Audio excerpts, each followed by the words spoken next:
Şöyle mi diyeyim? Sayın Bakanım ve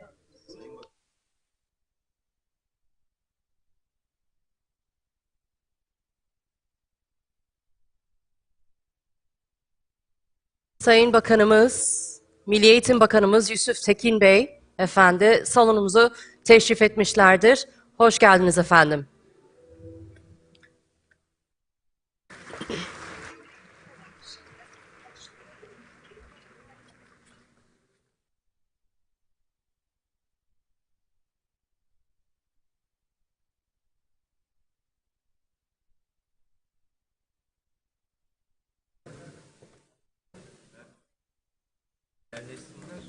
tamam.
Sayın Bakanlarımız, Distinguished ministers, distinguished ambassadors, and our president of the foundation, the educators coming from all around the world, distinguished guests, I would like to welcome you all to Istanbul Education Summit 2023.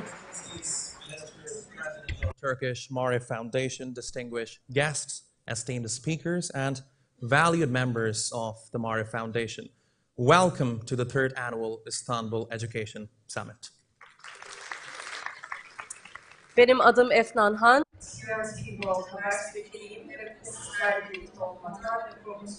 Kıymetli misafirler, sizleri Cumhuriyetimizin kurucusu Mustafa Kemal Atatürk ve ebediyete irtihal eden aziz şehitlerimizin ve gazilerimizin manevi huzurlarında bir dakikalık saygı duruşu ve ardından İstiklal Marşımızı okumaya davet ediyorum. Dear guests, I would like to invite you all to observe a minute of silence in honor of the founder of the Turkish Republic, Mustafa Kemal Atatürk, and in remembrance of all the martyrs and veterans of the nation, and then to recite the national anthem of Turkey.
Here we are, as Turkish Marif Foundation, recognizing humans as unique beings, inherently good and valuable.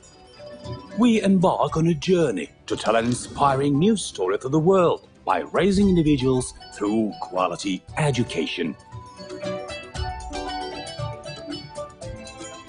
Critical and analytical thinkers, imbued with scientific approach, cultural and humane values, human rights conscious with a sense of history and nature, committed to living a sustainable world for the future. These are the generations we aim to raise. In our pursuit of cultivating virtuous people on 6 continents, we work tirelessly. We know that those nurtured through an education of quality are the ones who will change the world for the better. We have adopted universality, continuity in goodness, and inclusiveness in education as our vision. Our efforts are guided by values such as trust, collaboration, transparency, competence.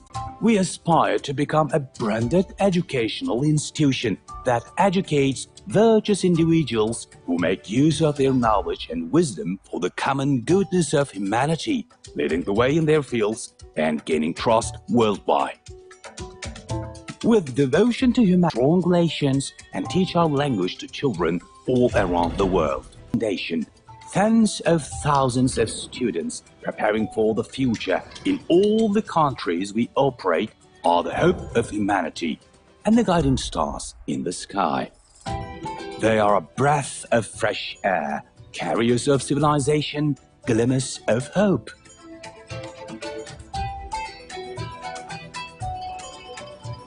We elevate our impact to higher dimensions through the quality education we provide to our students, social and cultural activities, scholarships and dormitory facilities, our internationally recognized curriculum, and the Istanbul Education Summit, where developments in the education world are shared. The different colors and stories from around the world send a message to all of us. Thanks to Turkish Marif Foundation family. And they say, Dünyayı iyi insanlar kurtaracak. this is the short story of the seeds that Turkey has sown all around the world on the path to becoming good people.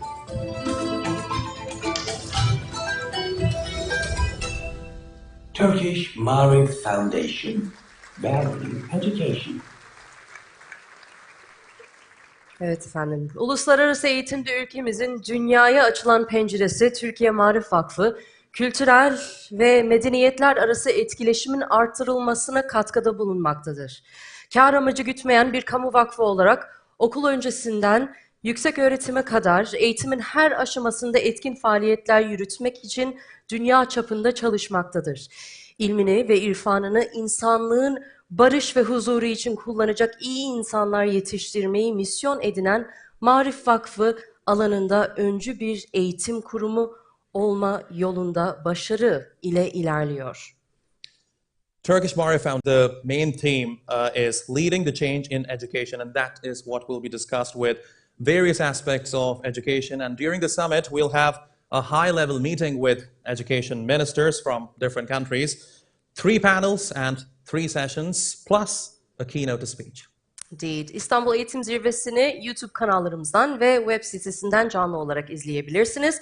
Türkçe, İngilizce, Fransızca ve Arapça olmak üzere 4 farklı dilde yayına erişebilirsiniz. Zirveye dair sosyal medya paylaşımlarınızı #ChangeInEducation ile paylaşabilirsiniz. To those of you who are not here, you can watch Istanbul Education Summit live on its YouTube channel and also at its website, istanbuleducationsummit.com. The languages available are Turkish, English, French, and Arabic. And also you can share your comments on social media with the #ChangeInEducation. Şimdi sizleri daha fazla bekletmeden programımıza başlayalım. And without further ado, let's start the 3rd Istanbul Education Summit.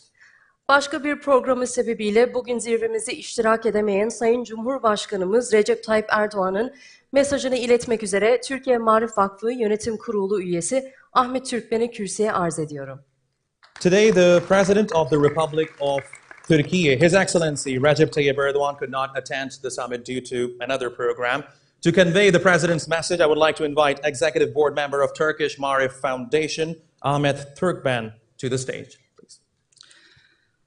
Sayın Cumhurbaşkanımızın I would like to extend a message of our President, Mr. Recep Tayyip Erdogan, on the occasion of the third Istanbul Education Summit. Distinguished ministers, distinguished representatives of our education world, dear guests, I would like to wholeheartedly salute each and every one of you.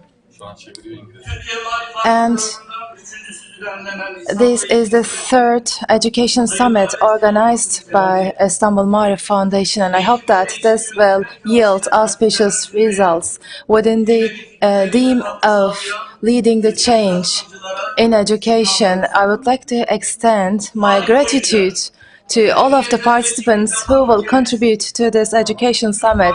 Throughout the history, our country has hosted many places for education and for wisdom, many shipyards, and our country has been the first stop for all of these educators for long years, for centuries, and we have enlightened the path and the vision of our people. And in the last 21 years, thanks to our advancements in technology and in science, we have been a center of attraction in education as Turkey. And Turkish Marif Foundation is also contributing to our education with its richness and with its rich accumulation, and it is also transferring this education and this wisdom to all of the countries in the world. And we right now see that in order to raise qualified workforce, we are paving the way and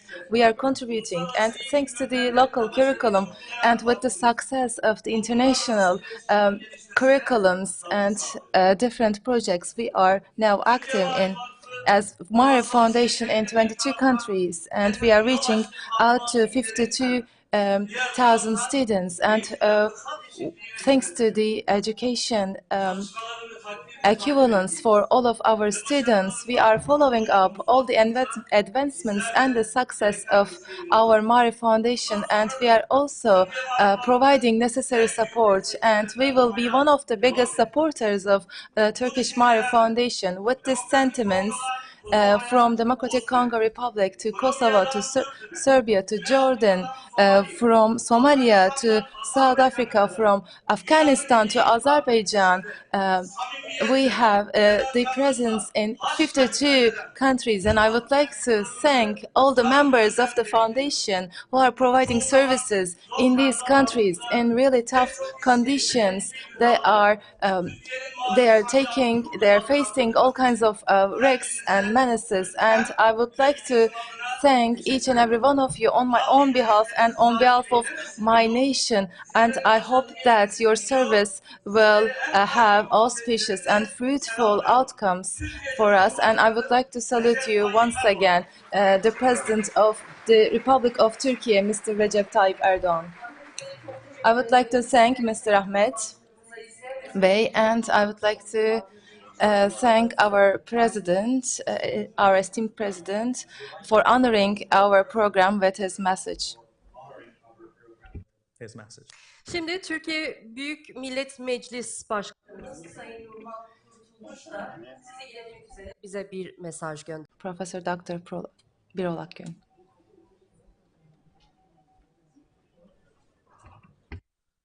sayın çok kıymetli bakanlar, Distinguished ministers, esteemed ambassadors bu programa coming from all corners of the world, our deputy ministers, Vakfı'nın üst düzey distinguished board of directors and representatives and directors of Turkish Marif Foundation in all levels, başında and our guests, our participants, bizlere vazifelerini hakkıyla and all of the people who are watching us on the screens, who are not present here today but who watch us.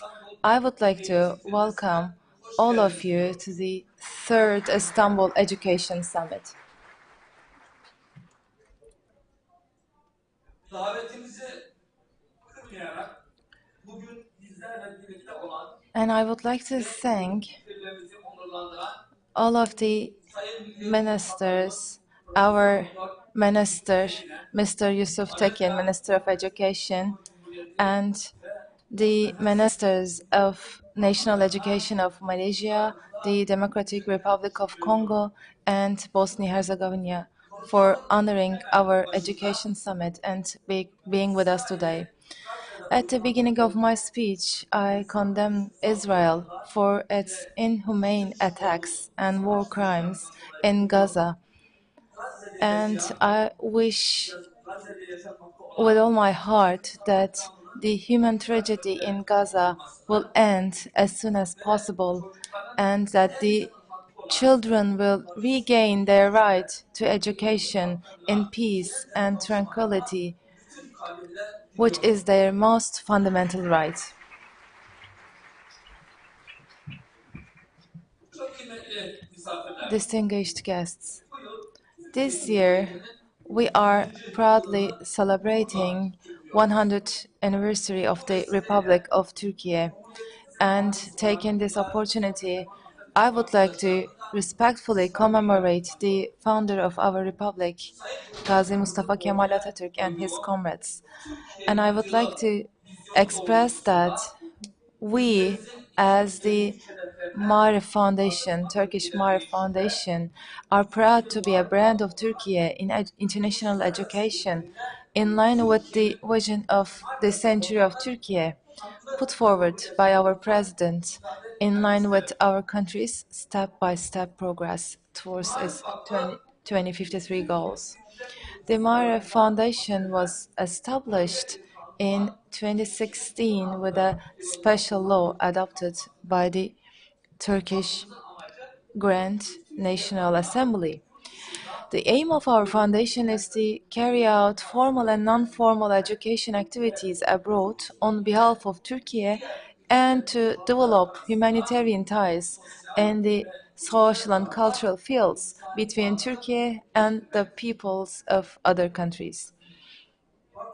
Our foundation's mission is to carry out competent educational activities based on the common accumulation of humanity all over the world and taking care of the ancient lore tradition of Anatolia, and to raise virtuous individuals who will use their knowledge and wisdom for the peace of humanity. The mission and activities of our foundation essentially overlap with the goals of maintaining lasting peace all over the world, as stated in the UN's founding charter. Quality education for sustainable development, which has been declared in the United Nations 2030 vision document. In addition, the goals set out in the OECD's Education 2030 document are also followed by our foundation. In this sense, our foundation serves the establishment of a more just and livable world through education. We currently have 460 educational institutions in 52 countries. Of these, we have 437 preschool, primary and secondary schools, especially in of the schools are providing formal education at the K-12 level. We also have a university in Albania and 22 study centers in 13 countries. We provide quality, high qualified education services to more than 52,000 students in our educational institutions spread over 6 continents, with competent teachers and administrators with a leading spirit. In addition, our foundation closely cooperates with all other educational institutions educational authorities, and academicians operating in the international arena. In this context, I would like to state that we are currently in close contact with 107 countries of the world. And I would like to state that Istanbul Education Summit is a clear manifestation of this cooperation. And I must state clearly that our foundation respects the educational policies and curricula of the countries we provide education and takes into account the unique educational needs of the countries. Our educational institutions are mostly based on and use the local curriculum of the country in which we are located. In addition, international education programs can also be implemented in our schools with the permission of the relevant governments. And we are developing the International Marif Program, IM, which is a unique synthesis of educational experience in 52 countries and Turkey's educational background. It's a special program and it's a new curriculum. And I believe that our program, which we abbreviate as IM, will soon become a source of inspiration not only for Marif schools, but also for every institution in the field of international education. And we believe that it will lay a common basis. And IM educational model is a set of programs aiming to raise virtuous people who will use their knowledge and wisdom for the peace and tranquility of humanity. IM education programs include practices that ensure all students, regardless of their background, abilities, or characteristics, have equal access to quality education and feel valued and supported in the learning environment. It involves all of the procedures as well. Dear participants, Turkish Marif Foundation is the gateway of Turkey to education abroad. We are defining ourselves as such, as an international education network serving in different geographies of the world, while closely following the developments in international education. We also endeavor to understand and learn the unique educational content of each country. The activities of our foundation, which we are trying to, with the activities of our foundation, we are trying to enrich and share the experience of Turkey in the field of education, but it is not limited to our schools abroad. I have already stated that we are working hard for a unique K-12 curriculum with the International Marif program.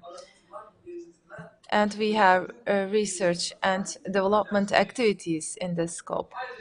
And apart from that, teaching Turkish as a foreign language program has filled an important gap in the field of Turkish language.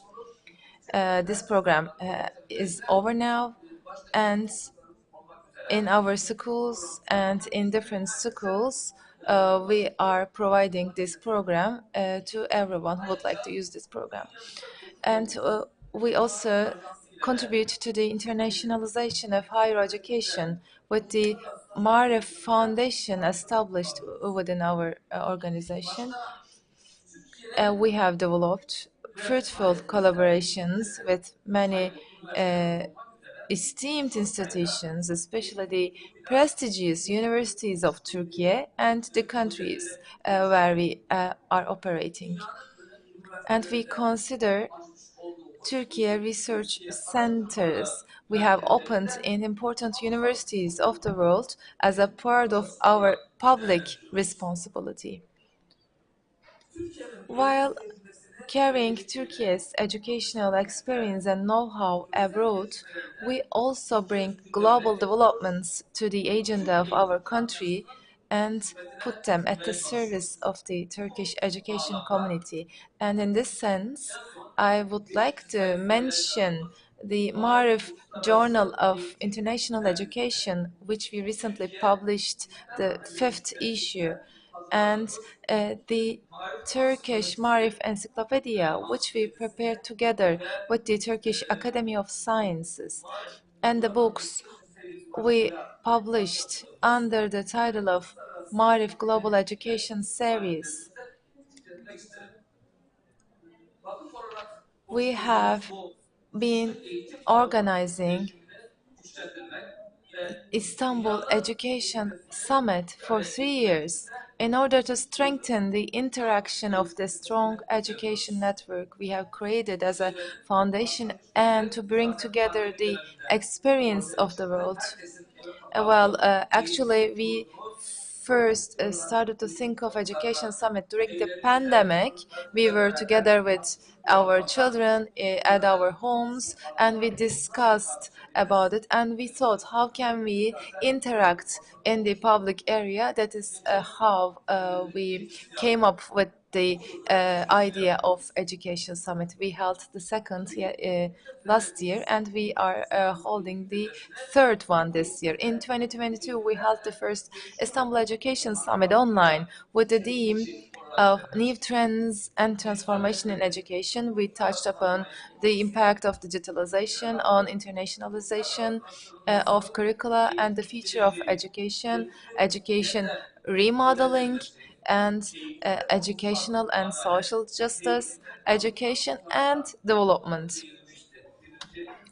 So we touched upon all of these topics in the first Istanbul Education Summit, and we organized our second summit face-to-face in 2022 with the theme of the future of schools, needs of education after the pandemic. In the environment where we experienced the effects of coronavirus pandemic, which started in December 2019 and affected the world in a short time, we discussed the psychosocial effects of the pandemic.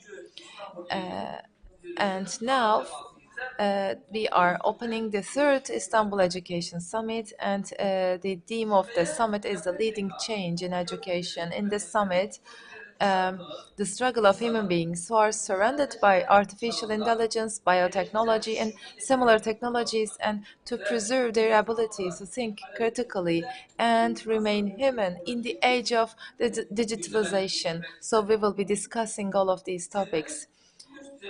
And in the high-level session of the summit, managing or leading change in education will be discussed with the contributions of the ministers of education from Malaysia, Democratic Congo, and Bosnia and Herzegovina.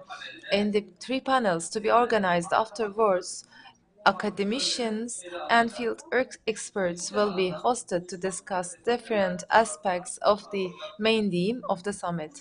The panels will discuss changes in educational paradigms and philosophies and the way to preserve critical thinking skills in the age of digitalization, remaining human, and social changes and sustainability, school architecture, and the educational role of space.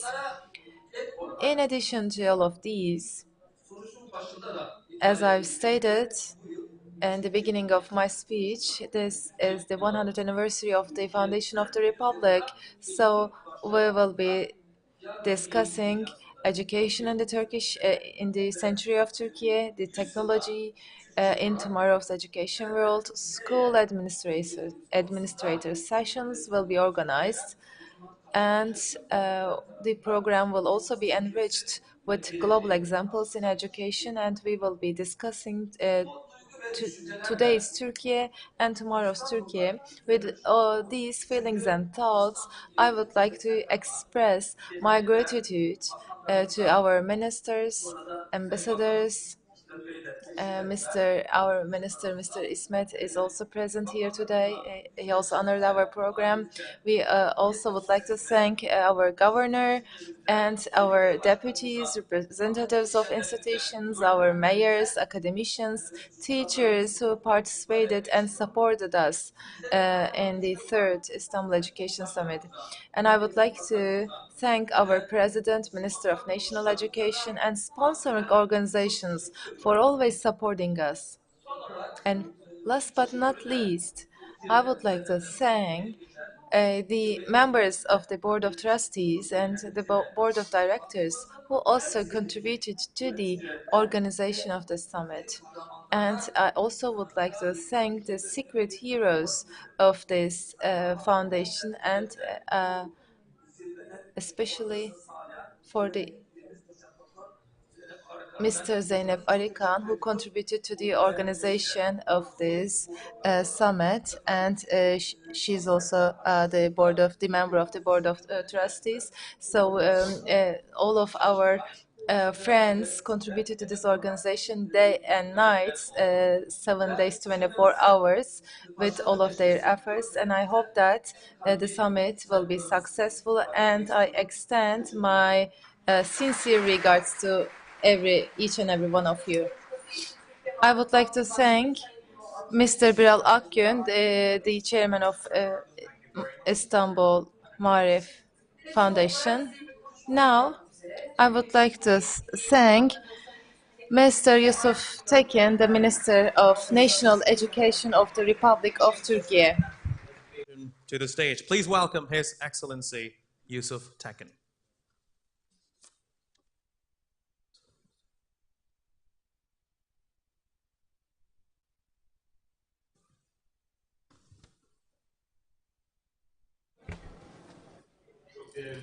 Distinguished ministers, ambassadors, our rector colleagues, and the chairman and the board of trustees of Turkish Marif Foundation, and all the representatives who have ever put their effort in the development of Turkish Marif Foundation, and academics among us who are waiting to contribute to this process, to esteemed teachers. I would like to present you a big welcome to this event. You honored us with your presence.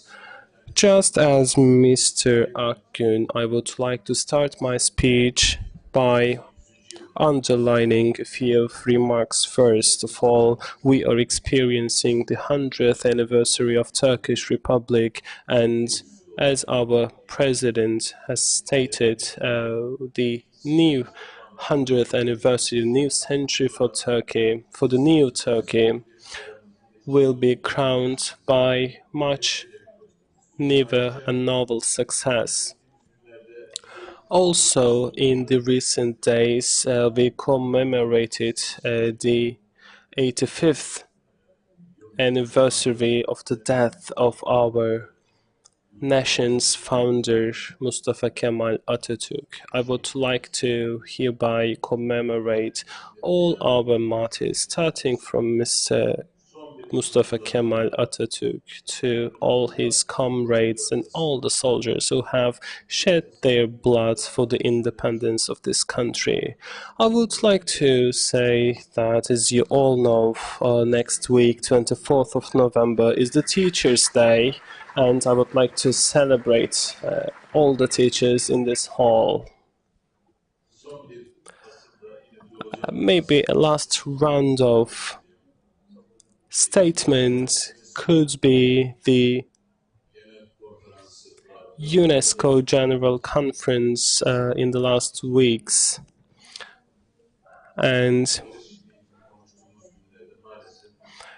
Education for peace was one of the topics in one of the panels, but as we are talking about education, and peace in education is actually hindered by the attacks of Israel on civilians, on schools and in hospitals in Gaza, resulting in the displacement of tens of thousands of our Palestinian friends, among which the students, the children are present. They are dying, they are being martyred, and I would like to condemn Israel for doing this and attacking on civilians and children and the non-military staff. I would like to underline the importance that the international organizations should do their best in order to prevent a war and recognize the Turkish Marriage Foundation. I was one of the founders, and therefore I am very proud to see its success in 52 countries and in 22 countries and reaching out to 52,000 students. This makes me very proud, and therefore I would like to thank Professor Dr. Nabi Avcı, our then minister, and also Ismet Kurnaz and many other colleagues such as Professor Dr. Birol Akgün, the chairman of the Mari Foundation since its establishment, and all my brothers and sisters who have put their effort in the foundation and flourishing of Turkish Mari Foundation. You know the dimension of the success that we have achieved. Perhaps you may not be able to realize the extent of our success yet, but I believe that in the future, when we look back, we will clearly understand what your present-day efforts will come to. I am very happy our minister told us we should do whatever it was needed, and we did that. We did do our negotiations, and we came up with the idea of Turkish Mari Foundation. Our mission was always the educational success of Turkey, and again Turkey becoming a role model for the international educational institutions. We wanted to show the world that Turkey could build an educational model that would pioneer many other models in the world. And this is what we have succeeded in doing in our structure. We see that we have reached our goals in this new educational system we wanted to build. Turkish Mari Foundation as a philosophy wants to raise the good person equipped with the skills and competences of the day, who is able to think analytically, embracing all the scientific endeavors of the time, and also equipped with humanitarian values, sensitive to environment, respectful for the human rights, and healthy in terms of its physical and psychological unity. A person who is fond of their nation and who does everything they can in order to help the development of their country. So this human profile that we wanted to create has another quality, which is to leave a sustainable world for the future generations, and a person, an individual who is always sharing and is always at peace. So therefore, these qualities that we want to achieve in our students, we are organizing a lot of events. The third of our International Education Summit is being organized today, and our foundation will be hosting many academics and field experts and representatives of industries. And in terms of educational institutions, we are bringing together all the international education, the best ones, of course, the international educational institutions together today to exchange ideas, to discuss different approaches to education, and to share the opinions about global values of education. We know that we have many representatives of international education among us today. We also have policymakers from other countries in their educational endeavors and structures. Therefore, I believe that this conference will contribute to the benefit of many children in the world. In today's and tomorrow's panels, we will be talking about the paradigm shifts in education, the critical thinking and the way to preserve it in the digital era, and sustainability in social changes, and the informative role of school architecture, etc., etc. Especially the world of tomorrow and the role of technology in the world of tomorrow will be one of our focal points in discussion. Distinguished guests, equality in education, fairness in education is a must for us. And as we are managing this change, as we are leading this change in education, we have to put all our efforts to create an equality of opportunities for each and every child in the world. As Turkish Ministry of Education, of National Education, we would like to live in a country where everybody has an equality of opportunities and everybody could receive an education in a fair and in a just manner. In this context, all our reference values should be possessed, should be owned, and we also have to catch up with the latest advancements in technology and in education. This is very, very critical for us. Now, I would like to cut my speech short because I don't want this schedule to be late, but before that, I would like to open something for discussion. In the days that we live in, as our esteemed president has mentioned, and the domineering political system in the world is challenged by Turkey with the motto of the world is bigger than five. And this motto actually sheds light upon the change that we are talking about today. So in your panels, perhaps you will put this into discussion as well, because the world's going through a huge change, and some of these changes are recognizable by us personally through technological developments and advancements, etc. Something, a very high-tech, opportunity that we had 5 years ago is the out-of-fashion and outdated property of today. Therefore, the world's changing, and there are different paradigms, and the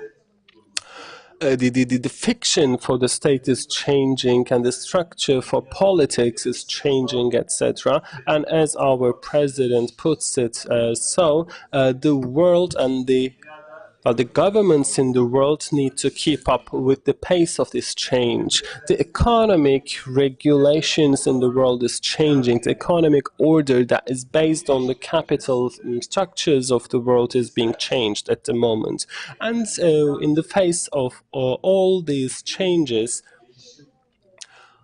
and with the new world order, we are doing ourselves to make Turkey a part of this change by shifting all our paradigms to the changing world and its requirements. What I would like to emphasize is that in the new world order that's being established as we speak, we are always against to the references and the systems of the capital forces. We should not be expressing ourselves through their systems. In this period in which we started the new century of Turkey, this common system, this capitalist system, should be fought with, and we have to replace it with our own and national values and virtues and our humanitarian basis, and also under the light of the technological advancements in the world. So we have to come up with a brand new educational system and an educational philosophy. We have to do that. Therefore, I actually expect from this summit, with all its panels, etc., is to read this change in the world in a correct way and to create something that belongs to us, something that reflects our qualities, as something that we could use to educate our next generations. I believe that the discussions out of these panels will result in such a system. And not only with this summit. We have academics in many universities who are putting forth some opinions about educational structures. We have NGOs who are working for educational systems, etc. We have our politicians, our diplomats, our bureaucrats, and many people in our country, our colleagues, I would like to call them, and invite all of them to put forth with new opinions for a better and more robust educational system in Turkey, so that Turkey will have its place in the world as a strong country with strong education. We have to make it happen. I would like to cut my words short, and especially in our journey, which I wanted to summarize in my speech, I hope that our success of establishing this foundation will shed light upon many future successes. I would like to again thank to everybody in this hall who have contributed for the realization of this summit. Thank you very much. We thank our esteemed minister for his valuable speech. We would like to keep you on the stage a little more, Mr. Minister, because our chairman, Mr. Birol Akgün, would like to present you with a gift, a plate.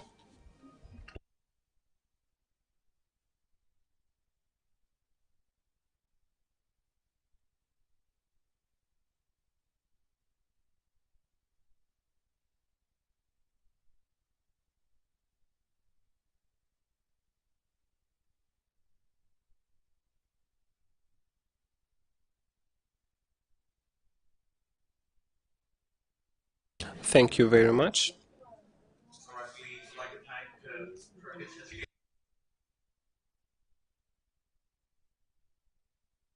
The Turkish Mar Foundation continues to make a name for itself with its in-school and out-of-school practices in the field of education and all over the world.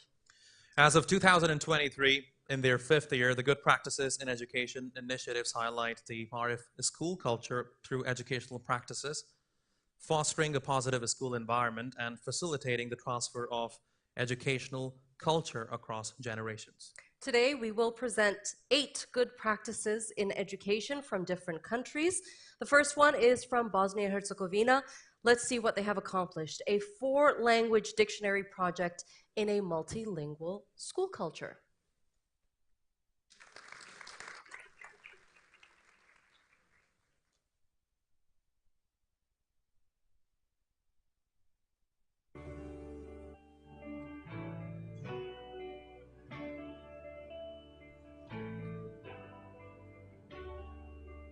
Moje ime je Azra Kadrić, profesorica sam turskog jezika i književnosti. Svoje obrazovanje sam stekla dijelom u Turskoj, dijelom u Sarajevu. Što se tiče same ideje, ove 3 učenice koje su učestvovale u projektu su bile zainteresirane da svoje znanje turskog jezika poboljšaju kroz dodatne časove turskog jezika. Te iste časove smo organizirali nakon redovne nastave. One su svakako svojim dolascima, svojom odgovornošću doprinijele da imamo i konačan rezultat. A u biti sve počelo tako što smo spojile konverzacijski čas turskog jezika u isto vrijeme ovaj projekat gdje smo spojili, ajde da kažemo, te dvije komponente. Što se tiče samih faza ovog projekta, prvo smo odlučili koji će to biti jezici na kojima ćemo pripremiti riječi, zatim smo, budući da imamo učenike možda koji ne znaju ni bosanski, ni turski, ni engleski, ni arapski jezik, odlučili da pronađemo i odgovarajuće fotografije gdje će, kada prvi put vide taj rječnik, na osnovu fotografiji razumjeti o kojoj riječi je riječ. Naš projekat predstavljen je široj javnosti na sajmu nauke koje je održano u prostorijama škola Marif. What kept us excited was that we worked as a group. When we had our breaks, It was always fun. That what kept us all the time motivated. It was never boring for us. The most exciting part was knowing that other students will benefit from it as much as I benefited from it. Kada je u pitanju naš projekat, ono što su učenice i drugi učenici naučili jeste, prvenstveno oni koji su radili na projektu, da trebaju da dobro koordiniraju.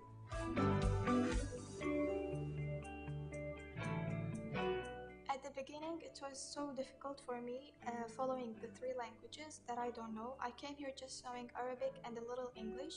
I started to learn Turkish, English and Bosnian. Now I know English, Bosnian, and I know a little Turkish.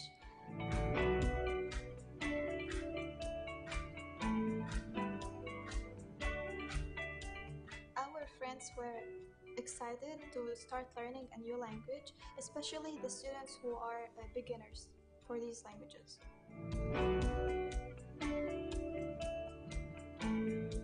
Also noticed that a lot of words are similar between Arabic and Turkish, for example, Bosnian or Turkish, Bosnian or Arabic. The word kitab is similar in both Arabic and Turkish language. The only difference is in pronunciation. Even the word makas, chai, aile, and many more are really the same meaning but different pronunciation. The idea of our dictionary was a so nice idea that it doesn't look like each dictionary you just see. It's not full of text, you won't get bored of it. You will see pictures that will make it way easier for you to understand the language and what you're reading. You won't get bored or annoyed from it. You will have a lot of small dialogues that will help you a lot if you travel.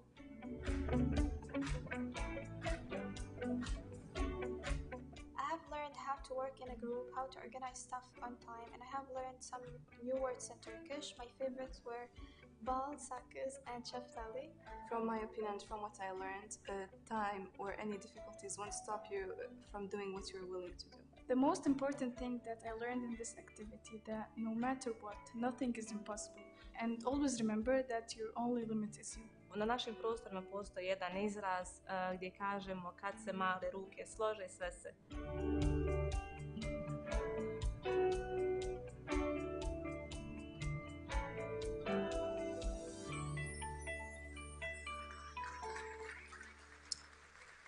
You know, Afnan, one thing that I find quite fascinating about this video and this project is the fact that with this project, the students are learning teamwork, organization of the stops, and also words from 4 different languages. That's quite fascinating, isn't it? Right, and I guess the most important part was what one of the students, Kamar, said, that your only limit is you. In Marif school culture, students learn the importance of working together, like the teacher Azra there emphasized at the end, saying that everything is possible when little hands join together. Indeed, and now it is time, ladies and gentlemen.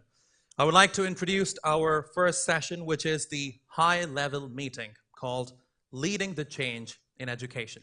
Leading the Change in Education is a dynamic and transformative endeavor that holds the potential to shape the future of society. It requires visionary leadership, innovative thinking, and a commitment to creating an educational landscape that aligns with the evolving needs of learners and the demands of an ever-changing world. Ministers of education from across the world will be joining us to discuss our main theme. First and foremost, I would like to invite Minister of Education of Canton Sarajevo, Bosnia Herzegovina, Her Excellency Naida Hota Muminovic. Please.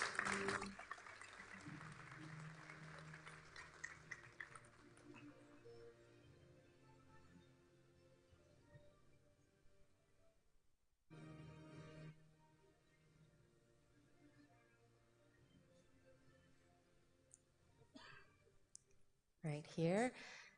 Welcome. And the Minister of Primary, Secondary, and Technology from the Democratic Republic of the Congo, His Excellency Tony Mwaba Kazadi.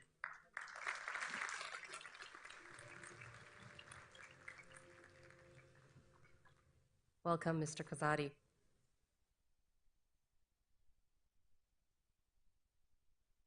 And now I would like to invite Minister of Education from Malaysia, Her Excellency Fadlina Binte Sadek.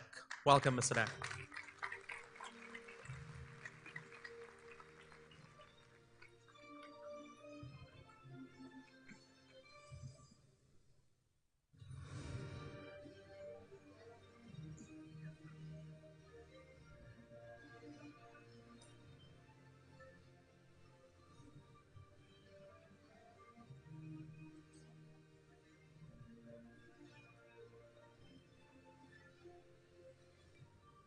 Mr. Kazadi, you can have a seat right here. Welcome to the program. And to moderate the first session of the Istanbul Education Summit, I would like to invite the president of the Turkish Marif Foundation to the stage. Please welcome Professor Dr. Birol Akgün.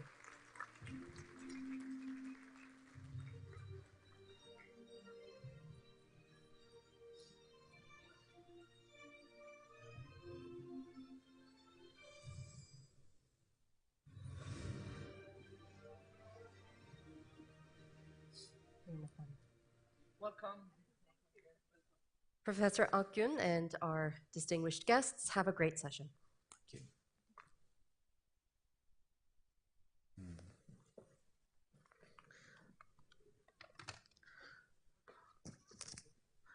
Good morning, everybody. For the first session, I would like to welcome to all our guests, our participants, our honorable ministers from different geographies of the world, as Turkmar Foundation representing the multiplicity of understanding of education, also education leadership in different societies and different cultures. This morning, as a first plenary session of our third Istanbul Education Summit, actually, we will discuss main theme of our program, which is the leading the change in educational transformation or transformation in education. Well, actually, it is a kind of magic word, change. Everybody wants to change, but how it is to be changed and who will lead it and how to involve people at large, persuading them to change. Everybody talk about change, but it is not me. Well, somebody else must do it. Somebody must lead it. Not me, but others must change. No, it is not the case. Okay. Well, first of all, if you are talking about the change, again, it is, well, technology-driven sometimes. Indeed, I have been checking through the trends. What are the main trends international educators and the academics and intellectuals are actually discussing based on the literature? Most repeated themes in academia literature is, well, policy-oriented discussion, top 10 education trends, increase in education funding. Well, being politician always requires some money to, invest in education. Huh? This is really an expensive issue. That's in Turkey, maybe Minister didn't say exactly, 17 million students who are enrolled in Turkish K-12 schools, pre-university level, as well as far as I know, more 7 million for higher education, a total of 25 million students just in Turkey. How to manage them, control them, providing the facility, technology, and catching up with the new developments and competing with the rest of the world. This is a big challenge. Boosting teaching profession, supporting it always. It's a part of reform agenda, how to train teachers first to change the education system. Promoting science of reading and mathematics. Well, Teams exams, especially internationally, PISA exams, I mean, nations competing with each other, who is doing better. Providing free school meals. Turkey is discussing as well for the issue. Providing free school meals, reimagining education system, how to plan a better education system for tomorrow. Just our minister open discussion, offering education choices for everybody. Everybody's talking about the individualization of education, depending on not only for special education needs like disabilities, for inclusion them to the system, but also based on the preference of the young generation. We were talking about Generation Z. Well, now Generation Alpha is coming back, So how to meet them? Well, in our generation, we are Generation X. How can we understand Generation Z and Generation Alpha and redesign or reimagine our system for tomorrow's world? Well, these are big challenges for everybody, for intellectuals, for academia, everybody supporting student and educator mental health in this world, reforms schools, improve school system. These are the top 10 agenda of international discussing in the international research market. Well, technology is of course one part, just a few subtopic of technology. The mobile learning and digital content platforms, this is an emerging area of study. Just in the time of especially coronavirus pandemics, everybody had to depend on technology, LMS technology, it's an internet-based educational means. Mobile learning and digital content platforms, artificial intelligence-powered learning environments, augmented reality and virtual reality, gamification of learning. New generation wants more game rather than didactic understanding of education. And wearable technology, not only telephones, but more user-friendly technology. A lot. The list goes on. Well, my first question for the ministers, technically speaking, in their country, how do they understand and how do they deal with this new emerging educational issue as a top minister, top figure of the public figure, top politician in your country, as the Minister of Education in your specific respective nation? I will start with just Madam Fatlana bint Sadik. Maybe 10 minutes at the first turn, then we will discuss other questions each after the first evaluation. Please. Bismillahirrahmanirrahim. Assalamu alaikum warahmatullahi wabarakatuh. Excellencies, ladies and gentlemen. Have you been to Malaysia before? I did. Okay. Now, let me begin to introduce, brief you about my beautiful country. Malaysia is a unique country. We celebrate diversities. We have multi-ethnics, multi-dialects, and multi-racial.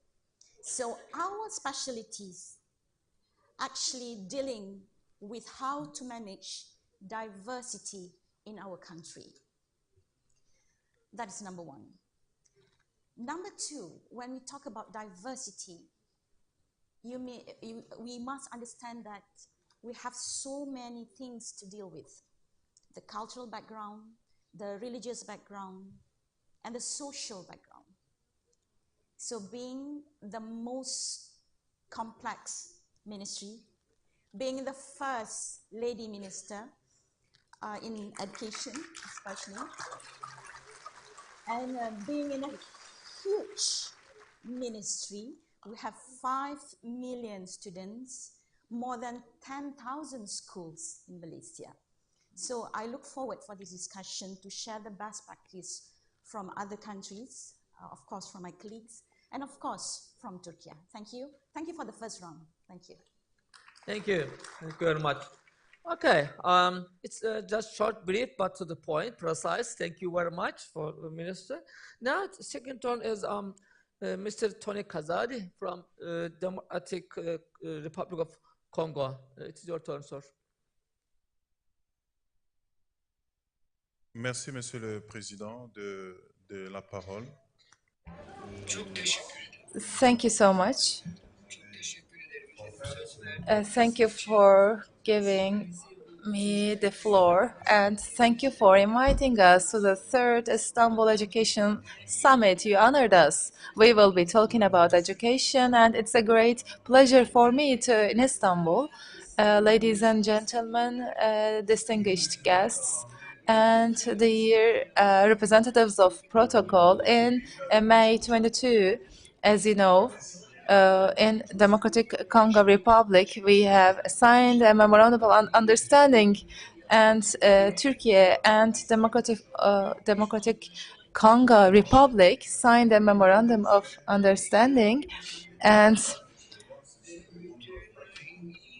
thanks to this MOU, we are working together and we are going to exchange and share all the best practices in education.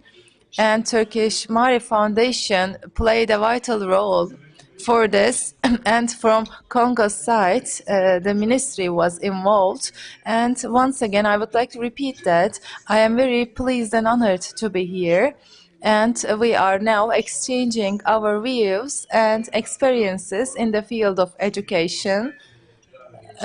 Before starting my presentation, I would like to do my duty. The Democratic Republic of Congo would like to thank Turkish Mari Foundation. So, on behalf of my republic, I would like to extend my thanks because thanks to this panel, we are going to share our views and we are going to benefit from the discussions here. And please always remember that the visionary leaders in the field of education are actually actualizing a dream in the area of education. And if we define our goals, then we will be able to reach our goals. And we are going to shape our desired future, and we will be able to leave status quo.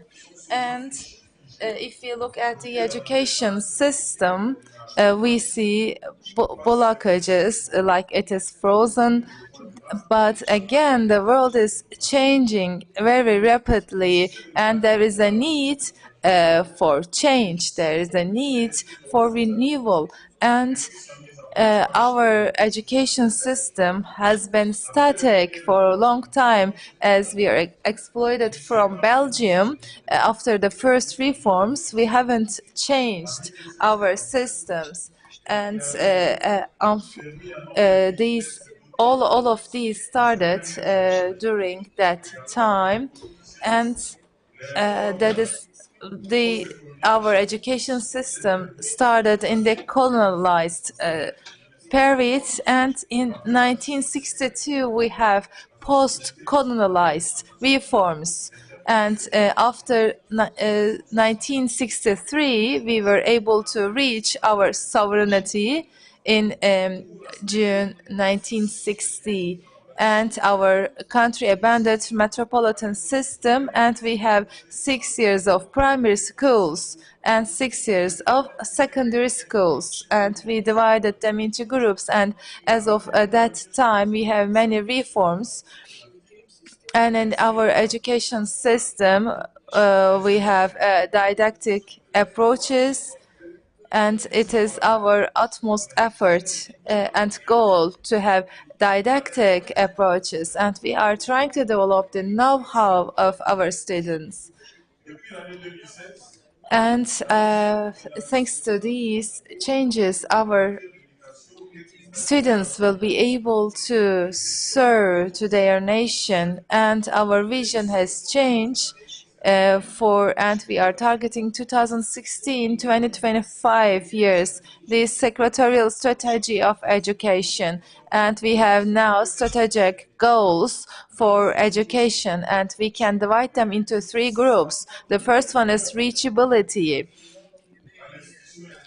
And of course, we need to widespread the education for and all of our students can reach education regardless of their ethnicity, regardless of their religion. We would like to include, we would like to cover all of our students so that we will be able to create an equality in terms of reaching to education.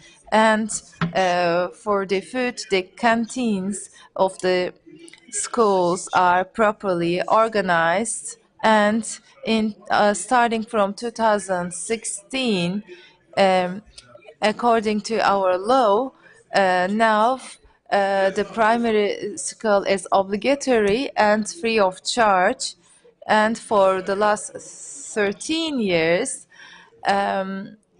this is ready, but we cannot apply it. This is not enforced. But after Mr. Felix came to power, and now these decisions were adopted. And the first primary school is free of charge, and mothers and fathers don't have any financial obligation or burden in terms of money, and because normally 5 million students left homes as they didn't have money. But now, as the education is free of charge, all of the students can reach education, and with new facilities and new structures, they are able to reach education and they are able to go to school. Thanks to this innovation, we are able to reach this goal. And secondly, we are for the learners, for the students, we are going to provide education according to the international standards as desired by our people. We are in a war of hegemonia, and from Rwanda, this is coming from Rwanda, and you know what is happening in Rwanda, and the aim is that they are trying to attack the east territory of our country, and they are trying to attack our richness, and after this, we are looking for peace, and of course, the management system, governance systems are very important for us in terms of education. We are paying utmost importance to governance. We closed some of the schools, and we trained many of our teachers, and we also had young people in the team of the teachers in our ministry. We retired the elderly, and we hired the young professionals in our ministry, and you can see it in our ministry. And in the public institutions, the curricula has changed as well. For all of our students, and all of the students were included in the system, especially in terms of creativity. Our education system is showing performances.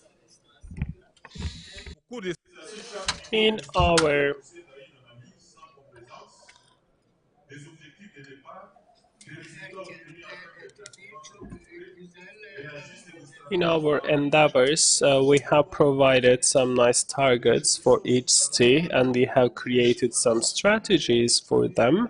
And thanks to these strategies, we can battle the movements that are against our system. Our priority is to strengthen our weaknesses. We have to get rid of them, and we hope that we can liberate the minds of the youth and we can prepare them for better tomorrows. I think that's all I have to say. Thank you very much. Thank you, Mr. Tony Kazadi, for your excellent presentation, providing a good background of educational issues in the context of Democratic Republic of Congo. Well, every country has its own unique experience and challenges for political or other reasons, but there's always good hope for strengthening our educational system for tomorrow's generation.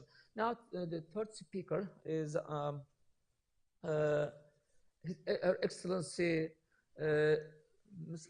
Naida Hudaminovic. She was talking about the Bosnian education. What's your challenge and what's your agenda? Thank you so much, Professor Akün. Distinguished colleagues, ministers, distinguished excellencies, especially teachers, educators. Fadlina, I dare not ask how many of the people here have been in Bosnia and Herzegovina. How many of you? More hands? Yes. More than one. Yes. I believe that we are celebrating diversity at the Istanbul Educational Summit. And this was all a dream, I believe, even before 2016, when the MARF Foundation has been established. And everything really begins with a dream, with a vision. Bosnia and Herzegovina is in the Balkans. It has a long history of changes. It was a medieval state, a medieval kingdom, and it has its own church, the Church of Bosnia, the Bosnian Church, and by Vatican, it was seen as a heretic church, and many crusades have been launched against the Bosnian Church, but somehow the Bosnian establishment, the people and the rulers managed to avoid them. It was a unique technique, I think, of diplomacy and of flexibility, probably. Later, we have a shared part of history with the Ottoman Empire, and from that time, we bear a tradition of one of the oldest formal schools. The Gazi Husrev Bey's Madrasa was founded in 1537, and today we are so proud to have the heritage of one of the oldest schools in Europe. It is not the oldest in the European continent, but it is among the senior schools in Europe. And imagine what? It was named after a woman, Gazi Husrev Bey's mother, Seljuka. It was called the Seljukiya Madrasa. Her name was lost during history. Today, the school, the madrasa, modernized and transformed, is called after its founder, the Gazi Husrev Bey. Later, we belonged to the Austro-Hungarian Empire after the Congress of Berlin. Between the First and Second World War, Bosnia was split between, and it was part of the kingdom of Slovenians, Croats and Serbs. And it was a very tough period for, it was an attack, I would say, on diversity in Bosnia and Herzegovina. During the Second World War, Bosnia and Herzegovina has chosen the right side, and it took part in anti-fascist fight against Nazism and fascism. And it's unique, and we are so proud of this. Sarajevo was occupied by the Nazis, and this is very important to notice because we are talking about change, and in education you cannot think about any change in education without the global context, the historic context.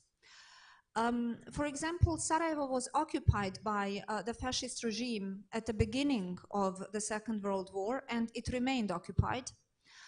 And when Jewish citizens were deported to concentration camps, Bosnia and Herzegovina citizens and Sarajevo inhabitants, the establishment, very distinguished citizens, made a declaration against this. So they urged to the authorities to stop the deportations. And there were many signs of civil disobedience because the Sarajevo people wanted to stop this. This is a unique position nowadays because this position gives us the right, and especially another moment in time when Jews and Muslims were deported from Spain in the 15th century, they were all welcomed in Sarajevo too, which was a part of the Ottoman Empire then. So Sarajevo showed hospitality back in the 15th century. These two moments in history give us such a unique position that we can today even preach about how important it is to choose the right side of history. And this is why we have a unique position and the duty to call for an immediate stop of war and attacks of the Gazans people.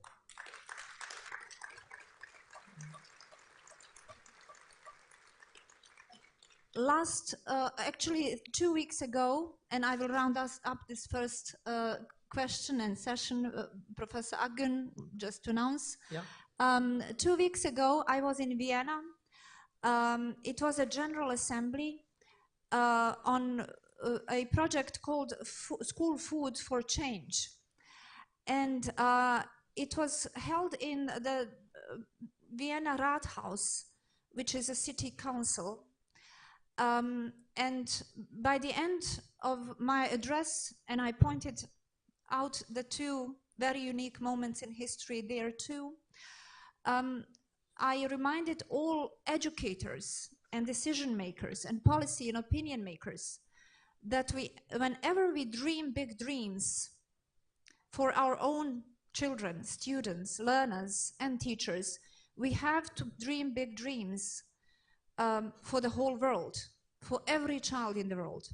And I believe that this vision, as a benchmark, I would say, as a standard, will guarantee success. Only this vision, that values do not belong to us, they're common good, and they have to be shared, expanded. They have to be transposed. Only this vision will make any change possible, locally and globally. So with this vision in mind, I believe that we will be able to educate new generations.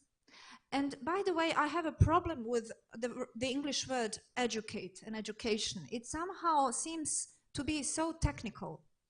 It seems to be so narrow. It seems to be so achievement-oriented. Mm-hmm. In Bosnian language, and in Turkish too, I think, there is another word. It's linked to the upbringing. It's linked to fostering the character. It's linked to opening minds. And I believe that only by this vision in mind and by attaching to education, to achievement, the well-being and the development of the character strength and values, we will be able to make a generation that will be able to know how to navigate through change. they cannot bring change. They can probably navigate through different scenarios. Thank you, Madam Minister Biminovic, for your excellent remarks and providing a background of extra-Bosnian education. Well, this turn a kind of serve setting a ground, at least for background of education in different societies for different needs. Maybe now we will just step up a little bit further for, well, technology, the use of technology, especially in education. The evolving philosophy of paradigms in education is, of course, a complex and dynamic process, particularly in the context of ongoing high-speed digitalization of the societies, not only in education. There is diverging views on that. As we explore these changes, we also must consider the contrast between traditional teacher-centered educational approach versus the impact of increased digitalization and new trends in pedagogies in the digital world. It is not a one-way street. There are critics as well. At this concern that we have to take into account. Some argue that an over-reliance on digital tools might compromise the human element in education. We should lose humanity in education, personalization of education, character building aspects of education. Personal connections between teachers and students also is a valuable factor in the face-to-face education that has been established in the last century, in the 19th century, and still it's a matter of today's world as well. But digitalization raises concerns about the access to technology, creating potential disparities in education, and losing the human context. My question will to the ministries, distinguished ministries in your country, how to discuss this issue, person yourself, and especially academics, and also government policy to digitalization in education. How did it affect individual countries, in each case, in Malaysia, in Democratic Republic of Congo, and Bosnia and Herzegovina? Again, we can go with our close one, Madam Minister Fatnan, please. Thank you, Ustaz. Assalamu alaikum wa rahmatullahi wa barakatuh, Excellencies, ladies and gentlemen. Now, like you said, change is a must. Yeah. Change is a must. But like what my friend just now, my colleague stated just now, the importance of change is not about you just change everything, but how you navigate the change. So, Ustaz, my personal opinion would be whatever change we want to do, the moral compass should be our main navigation. We have to maintain that. We talk about digitalization. Yes, we welcome the technology. We talk about artificial intelligence. Yes, we cannot, and in any ways, we cannot just ignore the technologies. But we have to maintain that the moral values, the character values of the teachers and the children must be our utmost, or our important values must be instilled in our children. In that case, Ustaz, I think when we talk about the change that we need to address, and the most important thing that policy-wise that we must look, of course, is always about the budget. Yeah, Malaysia is dedicated to develop an equitable and globally competitive society, and it's worth emphasizing that the Ministry of Education of Malaysia holds the primary position as the largest recipients of funds in the Malaysian 2024 budget. So we are in the billions club. This carries a significant responsibility in ensuring that the efficient utilization of the budget especially when it comes to promote equity and enhance our global competitiveness, including in a digital world. Now, the 2024 budget reinforces educational support for students, aiming to provide equality in education and promote global competitiveness with a substantial allocation designed to enhance and maintain various types of schools, with a specific focus not just on digitalization infrastructure, but also enhancing infrastructure and support equipment for students with special needs. This reaffirms our commitment for equity and inclusion in education to ensure that no student is left behind. We also build synergies and collaborations with industry. Among ministries, universities, and also other countries, especially to provide comprehensive education exposure and cultivate global competitiveness, particularly in the field of science, technology, engineering, and mathematics. We also committed in fostering lifelong learning opportunities by integrating global citizenship education into our curriculum. This incorporation will instill qualities such as resilience, growth mindset, and the development of a future-ready generation. So we also won a lot of awards, and our commitment not gone unnoticed, as evidenced by our receipt of the 2021 UNESCO Wenhui Award Honorable Commendation for innovative educational responses to COVID-19. Furthermore, we persist that promoting the voices of young people through collaborative programs with UNICEF and the United Nations. I would like to end my second round of this discussion with this symbol. Can anyone share with me what does this mean? If it's moving, it means funding. Yeah.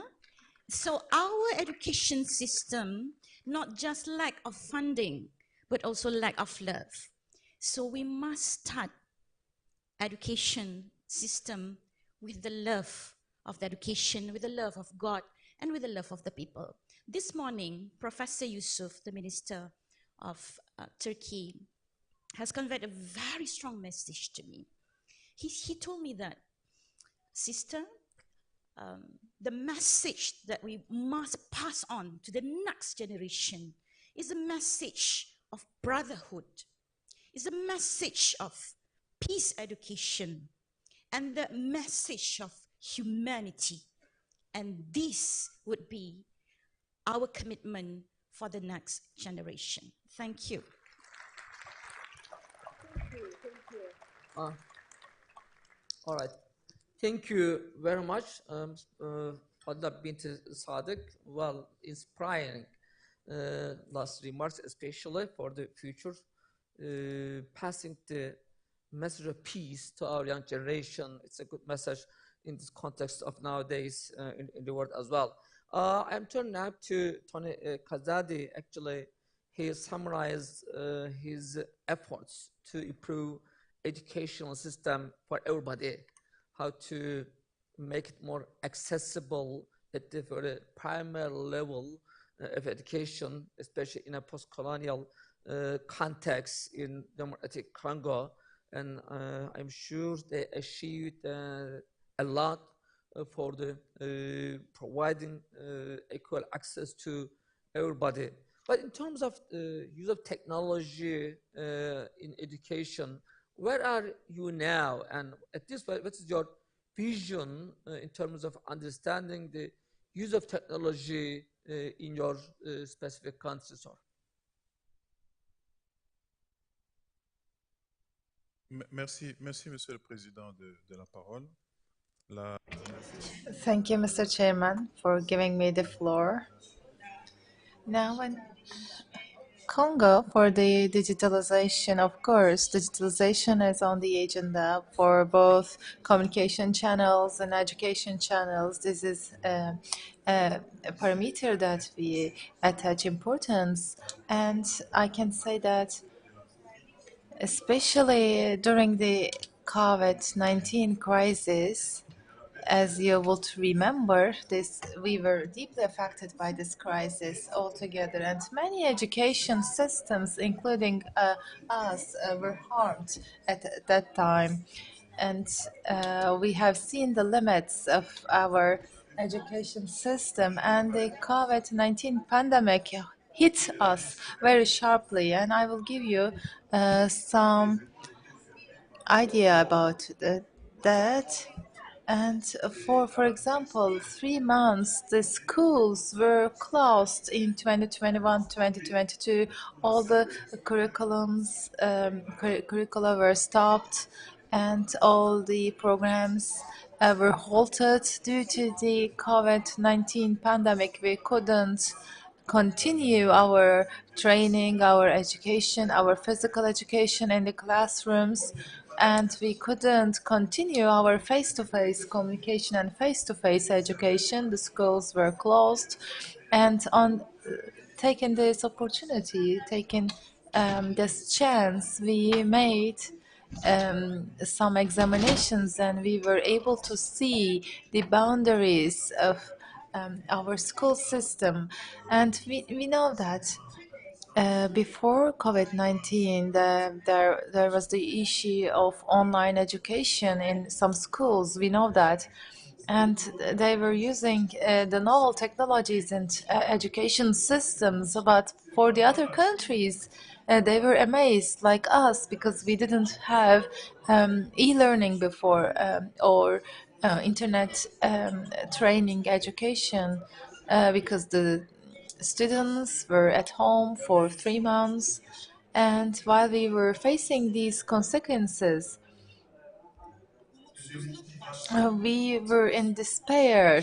There was a loss of motivation among the children, and even distance learning, you need to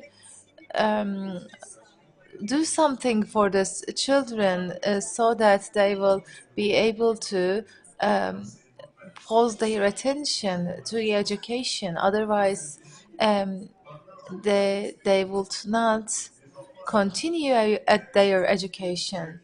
And during COVID, we wanted the children to continue their education, but we didn't have any preparations beforehand. So because we didn't know we are going to have such a crisis, and so we actually improvised. We improvised our education, and we wanted our students to spend their lives because we are 2.5 kilometer square country. We have over 700,000 educators, and we have over 30 million students. So we have many students, and we have, the loss of internet and the cuts of electricity, for example. Yes, we have taken a decision that we will have online education, but it was really tough to reach everything online. And we are talking about inequality, and we are talking about social discrimination in big countries, sorry, in big cities, for example, in metropolitan cities, the students were able to reach online education, but for our students who are living in rural areas, it was really tough for them to reach online education. So we need to have a permanent education system, a resilient one. That is why, starting from today, and maybe more than everything, we need these technologies. We need to benefit from these technologies.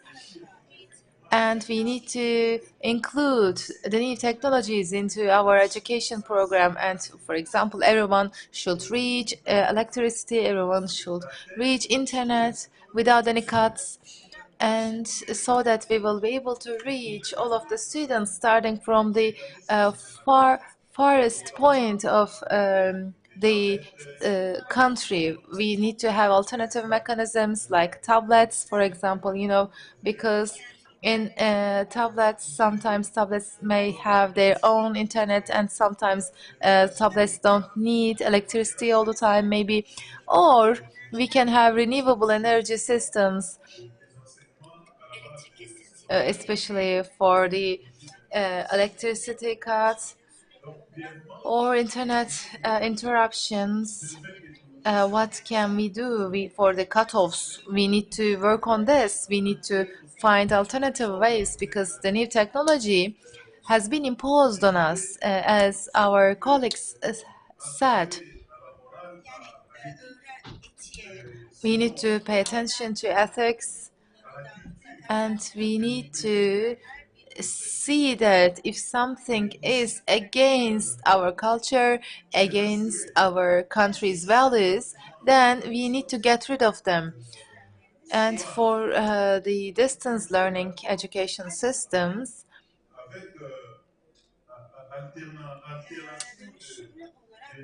we need to use them in a transformative manner.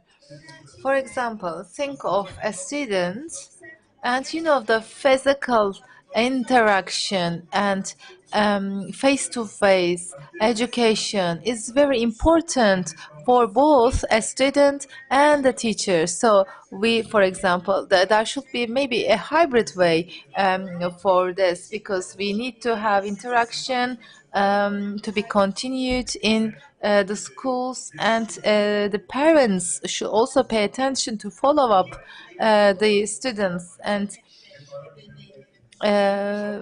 it is really an important task on the shoulders of the parents. The parents should spend some time, because they are also the active players of the health system. I mean, if something is planned in the school, the parents should follow up as well. And the budget is also of crucial importance, as you know. We also allocated a budget for this, and I will say that our budget on education is even more than a civil defense.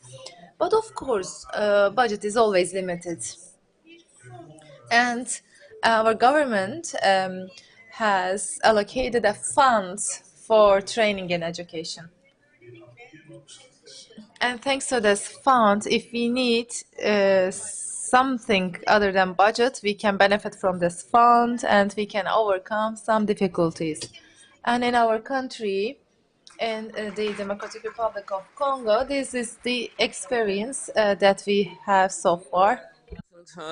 Regarding your approach and understanding of the technology used in your country, which is the same, of course, in different societies, there's challenges. Now returning to Minister of Education of Bosnia and Herzegovina, again, Naida Mumnovic, you provide a good background of the past education and today. What, in terms of technology use, again, following up the same issue, where you are now and what's your plan for adapting the technology, especially in education?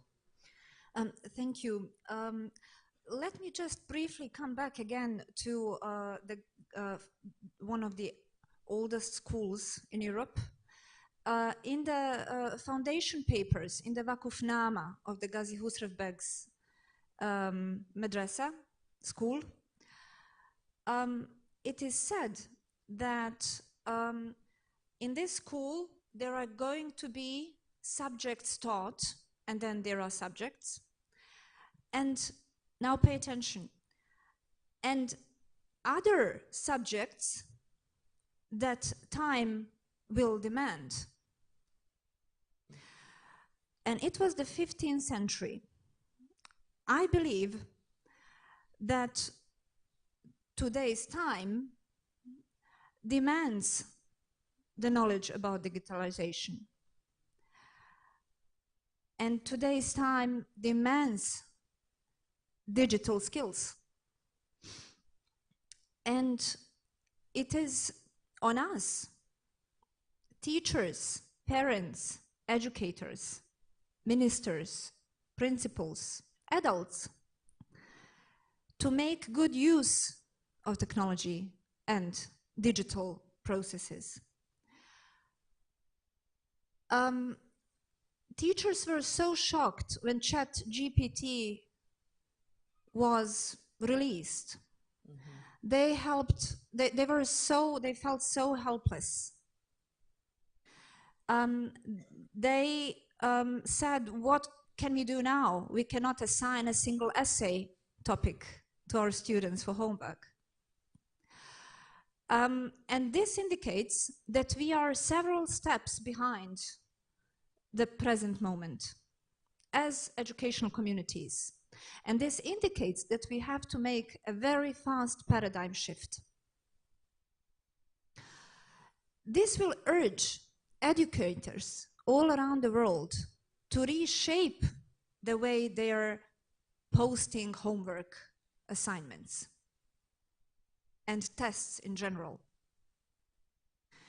This tool will make them be more creative and make us be more creative when teaching, when leading our learners through their cognitive areas that we want to achieve with them. And it is never a problem with digital tools, because science gives us so many examples of misuse of science. History is full of examples how scientific achievement can be used to damage the civilization, to damage life, the essential right to live. Phosphorus bombs, for example, are a product of scientific labs, of scientists' minds. But it is up to us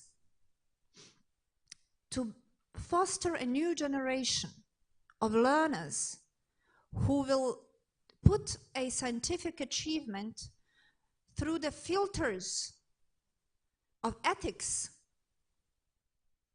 They will have to stop and to think, is it ethical? Will it make damage to the environment, to other human beings, to culture? Sarajevo was bombed. It was under a siege, a brutal siege, from 1992 to 1996.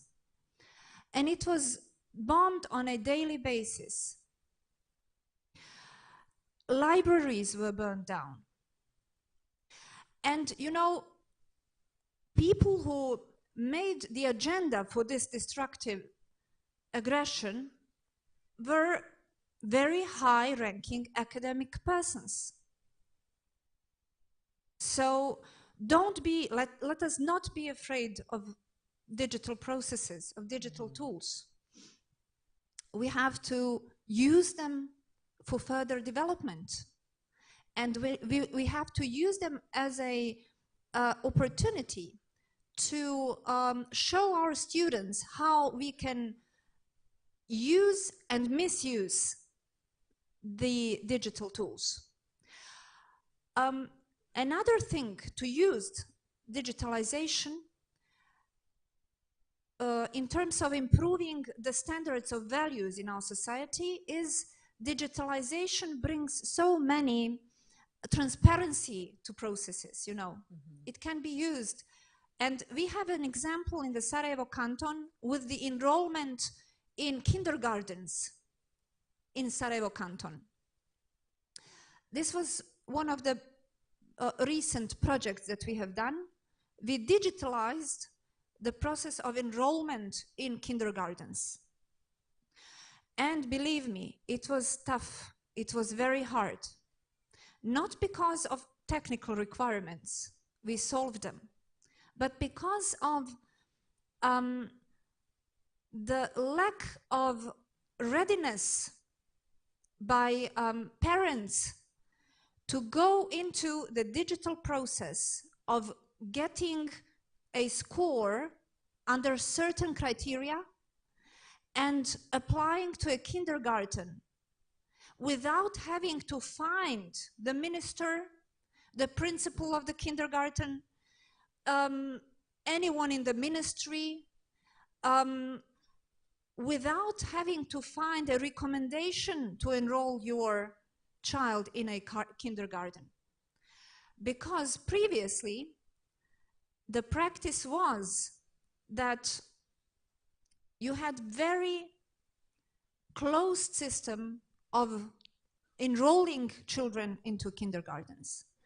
And this was a damage to values too, because we were talking about equal opportunities to education for both a physician's, a doctor's child, and a nurse's child, and a teacher's child, and a cleaner's child. So equal opportunity means equal opportunity. You have the criteria, you have the score, and then you apply. And this is an example how we really used the process of digitalization in terms of improving and adopting our population, the parents, to new values. And now it was very hard in the first year. Now they're all happy with it. They love it.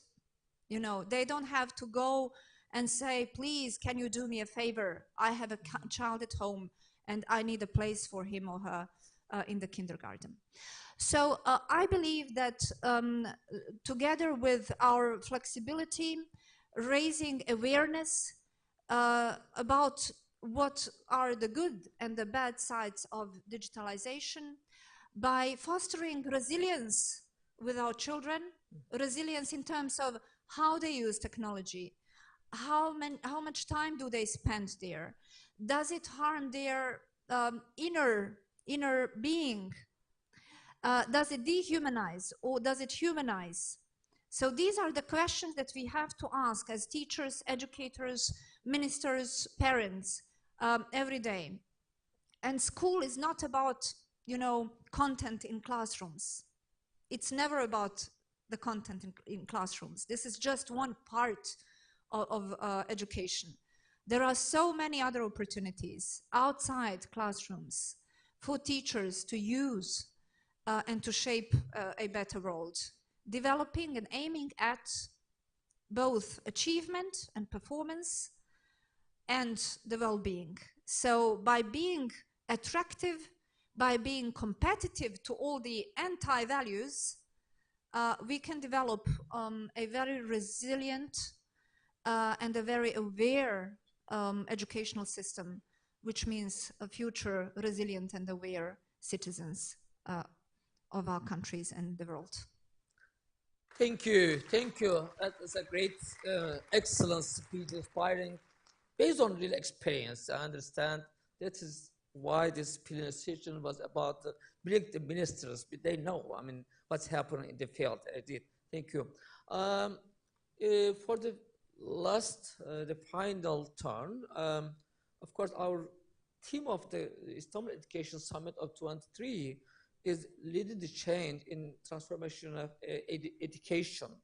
Then I will ask, as the leader of the change, for our ministries, what do you think what the roles the visionary leadership and innovative thinking plays in driving meaningful change in educational system, especially if you can relate to this, not only for yourself, but education leaders, the role of the teachers, especially in classrooms or school management and educational leadership.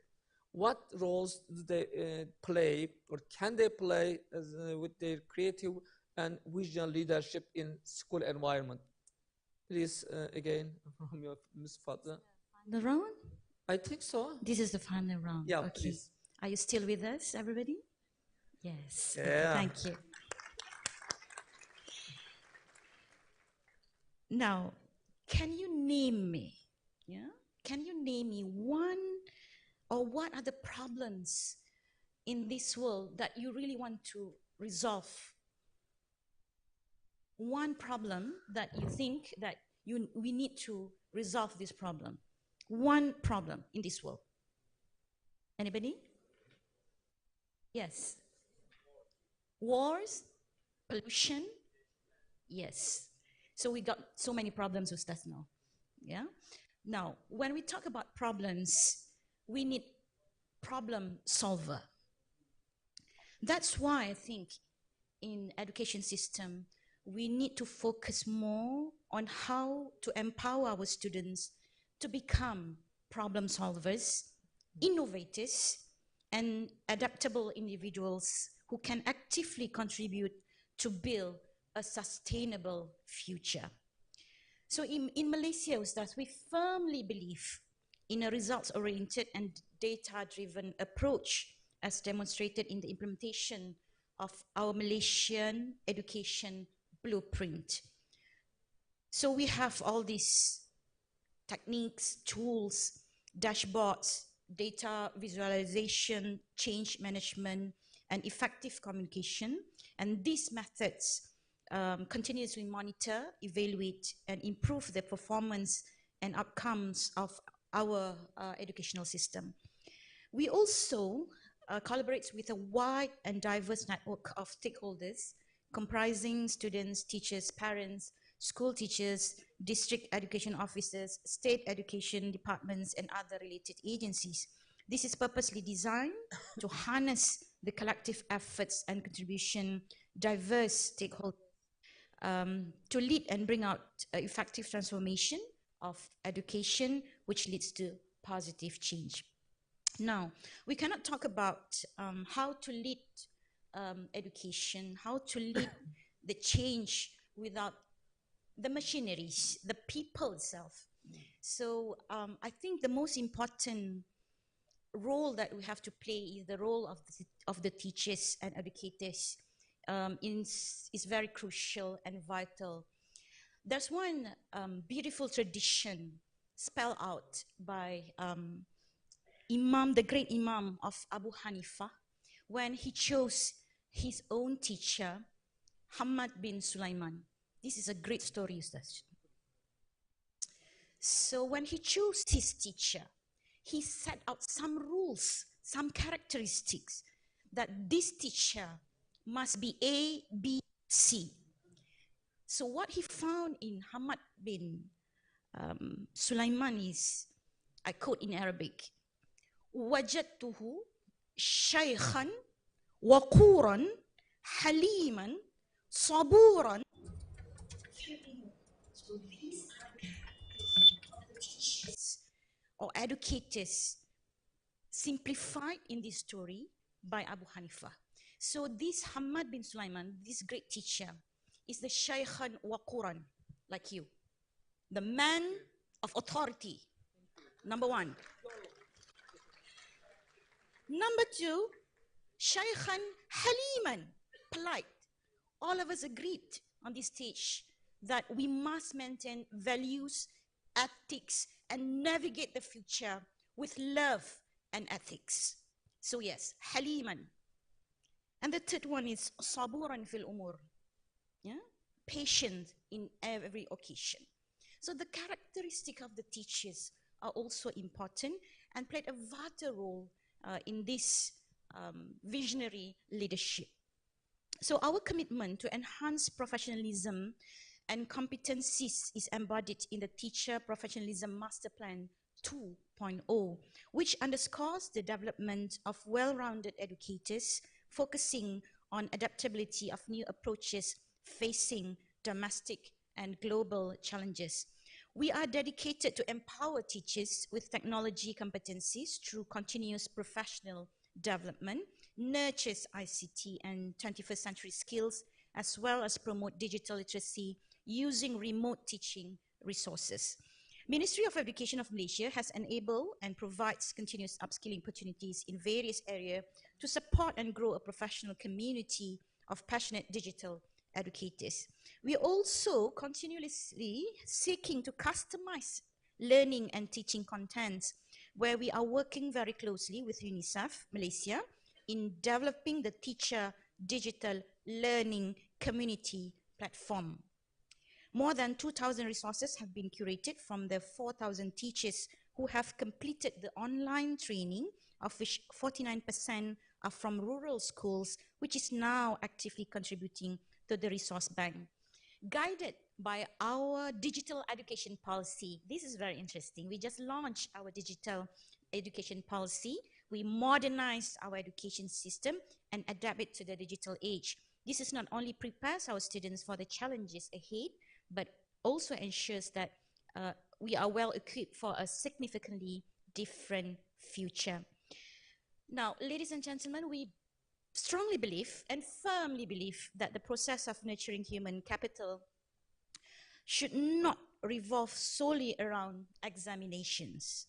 Instead, it should thrive within a dynamic learning environment that is holistic and motivating to keep students engaged in a meaningful way to achieve their own learning objective.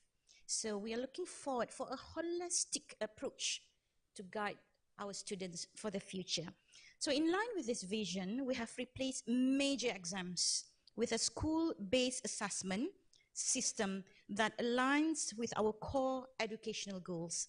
This shift allows teachers to focus on developing a broader range of skills on competencies in students. Our aim is to evaluate the extent to which young people acquire a comprehensive knowledge and skill set that will serve them in life and become a more compassionate global citizen. So we have abolished the major exams in Malaysia so that we can focus on upbringing the children, especially doing the holistic approach, looking at the whole approach towards uplifting their potential. So there will be only one final exam that is the highest standard exam in Malaysia, the public exam, and the holistic approach, we will concentrate on the assessment system. Now, ladies and gentlemen, I would like to end my speech or my discussion today with a little something that my father always told me. When you become somebody, one day, you have to make sure that the message that we always want to tell and share with the people is within this code. Khairun nas, Ustaz? Naam. The best people of you who will always give the best to the people. Bisbir ummati, inshallah. Assalamu alaikum warahmatullahi wabarakatuh. Thank you, Madam Fadlina, for your especially inspiring last part of the speech. Also, strong message in today's world. Approaching the education as a holistic, and the aim of education in Islamic tradition as well to make the young generation more mature, tekamul, to make us good people, to make us not just preparing, the quality in terms of skills, but also character building for tomorrow's, also with good some ethics that really build up a resilient society, even that we need today. Thank you very much for all the good remark. Now return back to our Minister Tony Kazadi from the Democratic Republic of Congo.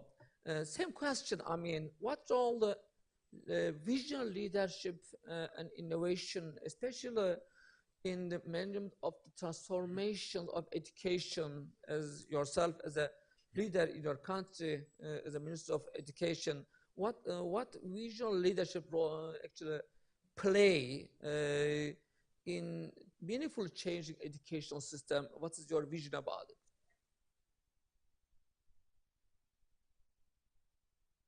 Merci beaucoup.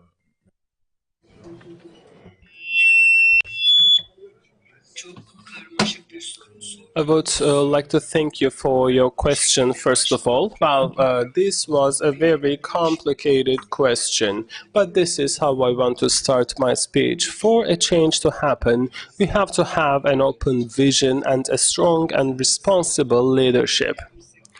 The educational industry is such an industry that it constitutes the fundamentals and the most essential structure in a state. But education makes a state, and managing or leading or piloting the education industry is not something easy. You have to have a very open vision, and also you have to demonstrate a political authority. Well, of course, you have to have the necessary tools, and these tools will certainly help you to get to your destination.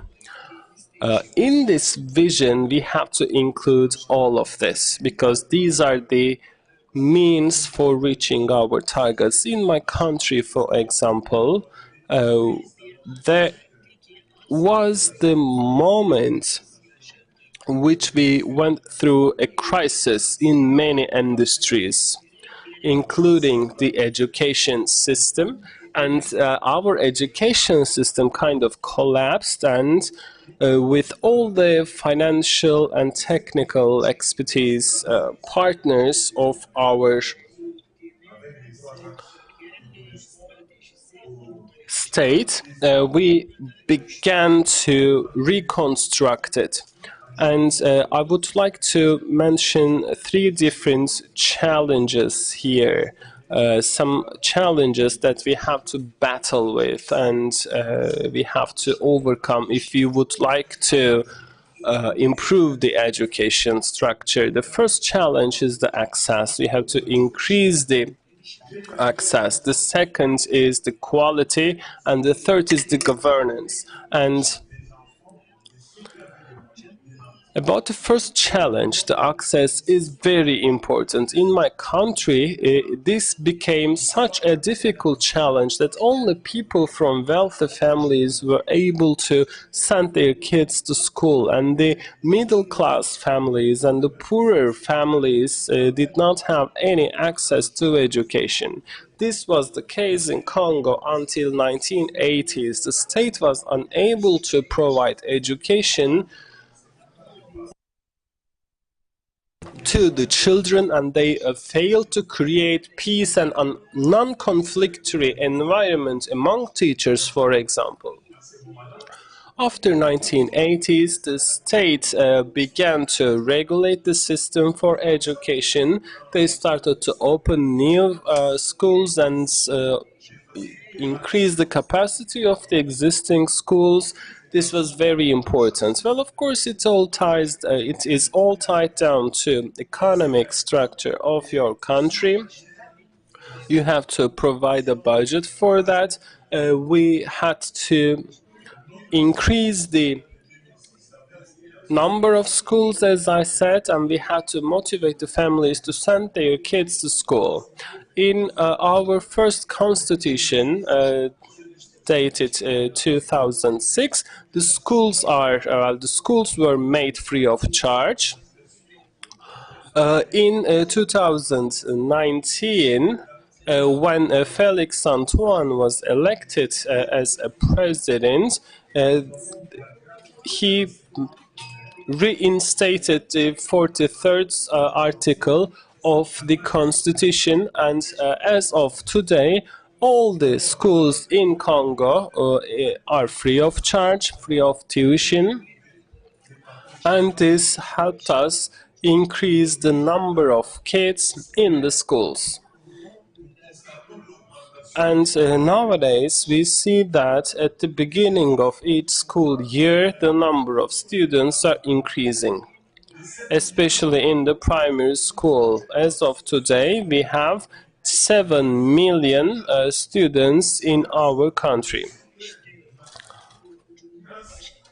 Our president's vision and his strong leadership made this possible. Because in this industry, as you know, the private schools do exist as well, and this industry has become a means of income for some investors. But when you say all schools are free of charge, it means war for them, because what they want is to make money from education. So this political authority, this vision, made it all possible for the people of Congo to have proper education.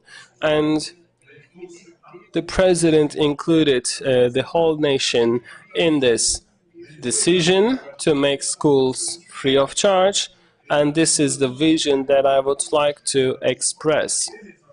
It's very, very good, and the participation is very important, of course. The people need to be the part of this change as well. If you want to make the schools free of charge in a country, and a constitution article may not be the case, may not be the only solution if the bureaucrats in your country are unwilling to apply it or comply with it. And the number and the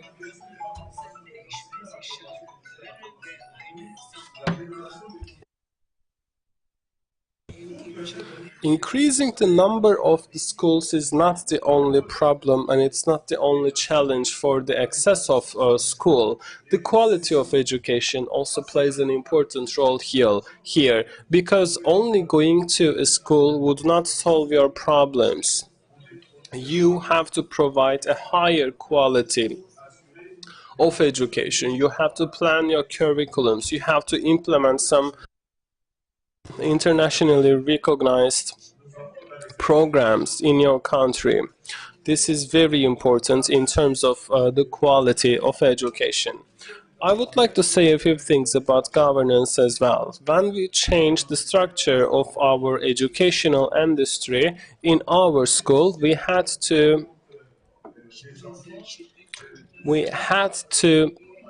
implement some sanctions, for example, sexual harassment at school or punishing children who violate school rules, etc.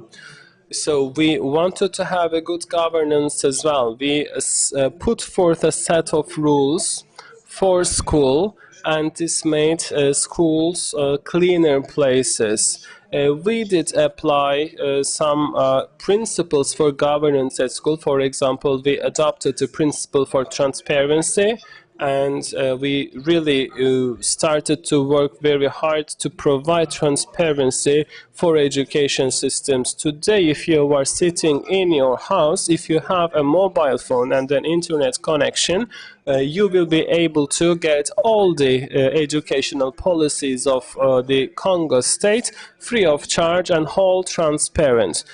All the students have educational endeavors, and the teachers are learning something from this system. For example, something about their payrolls and how will they be paid, etc. The payment dates, etc. So this governance is very, very important for improving the education system for your country. It's very important.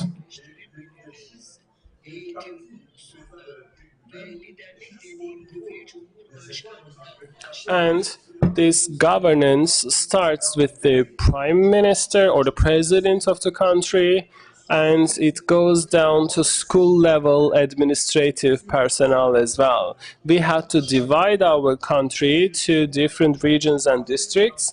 In total, we have more than 60 districts in the country. We have divided these districts, and we did visit. We organized some field visits, the site visits for these districts. We saw how they are doing, and we saw how we can include the teachers in these districts within this process of change, etc. It was a milestone for our education system, and our education system in our country is changing in a good way. We have made some agreements with Turkey, as I mentioned, for the exchange of experience, exchange of information, etc. So each side will do their best share on the areas that they are strong. If we can help each other, we can reach our target. This is all I have to say about it. I believe this was the last round and I will not have any other chance to talk, so this is a goodbye on my side. I would like to thank you for listening to me carefully. Actually, look to the issue from design a system of creating accessible, providing an equal opportunity for all, then improving the quality and how to govern in an efficient way to make it more meaningful and efficient for everybody as a Minister of Education. Thank you. The last speaker, of course, for this panel, again, Ms. Naida Mimnovic, same question applied to your leadership as well. What is the role of visual leadership, briefly, in terms of understanding the change of educational system as yourself, as also in your vision, the role of the teachers and the educational leader at the school, what the role they play? I believe that leadership as a skill should be dispersed and shared between decision makers, opinion makers, and teachers. So every change should come, of course, from bottom up, from classrooms up to the ministries, but also top to bottom. So it has to be a two-way conversation when establishing new values and changing paradigms. When you think of museums and paintings in museums and in history textbooks, you will find monumental paintings of a crucial situation. And I'm talking about a huge map on a big table, on a big desk. And around this map, you have people, rulers, statesmen, military personnel, looking at the map and choosing, obviously, a strategic plan, making a strategy, making a scenario.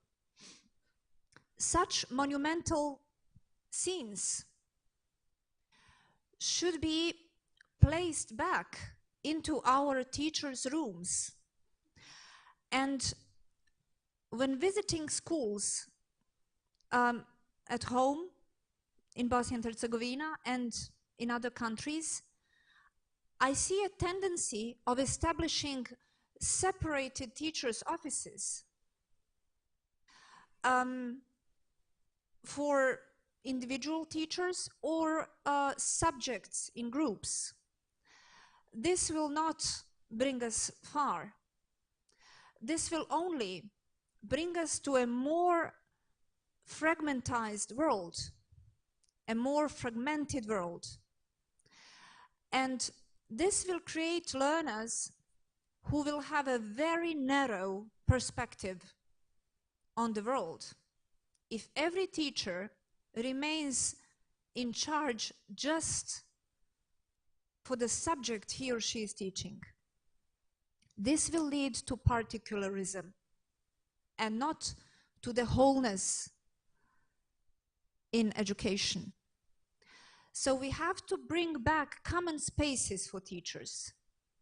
We have to bring back the dialogue and the polylogue for teachers to gather around a map and to discuss and to develop team planning and team teaching strategies. They have to make the connection. And a religious studies teacher has the role to filter some decisions and some classes done by the science teacher, and vice versa. The science teacher has the role to filter the classes by a religious teacher. So only by common planning, by team planning, can we achieve learners and students who will be able to think about their own future. In one of the books about future studies, it says that people who do not plan their future are destined to suffer their future. And this is a very bad position, it says. End of quote. How do we make a new generation of students who will be able to plan their futures? First of all, by empowering teachers that they really have the consciousness that the future is in their classrooms. And it's not just an empty phrase, an empty proverb. The future really is in their classrooms. How do we make it in terms of teaching techniques? Well, we have to make learning more experiential. We can put signs and assignments to our students to develop future scenarios. And there is not just one future, there are many futures possible. And by training the young learners to think about their steps, to plan their steps, and to make scenarios for the different futures, we will be able to wake them up and make a strong connection between their deeds, what they're doing, their actions, and the consequences they're producing. And it's never about the first row of consequences. There is also a second order consequences. There is also a third order of consequences. And as learners get older, as they mature, we can build on these strategies. We can start by helping our students plan their day to tomorrow. This will definitely strengthen their academic achievements because they will use different information from a very open source core. But this will also develop their emotional intelligence. And by helping our students become aware that navigating through change, that the attempts to create and recreate different paths for the future is in their own hands. I believe that this could be the message. Let's empower teachers first and then the learners to realize that it is really in their hands. The tools, how to navigate the futures, how to make different scenarios through the futures. And once we realize this, once we become aware of this, I believe that we will have an enriched school life, and we will have a world that is going to be a world with a balance of power and with equal opportunities to everyone.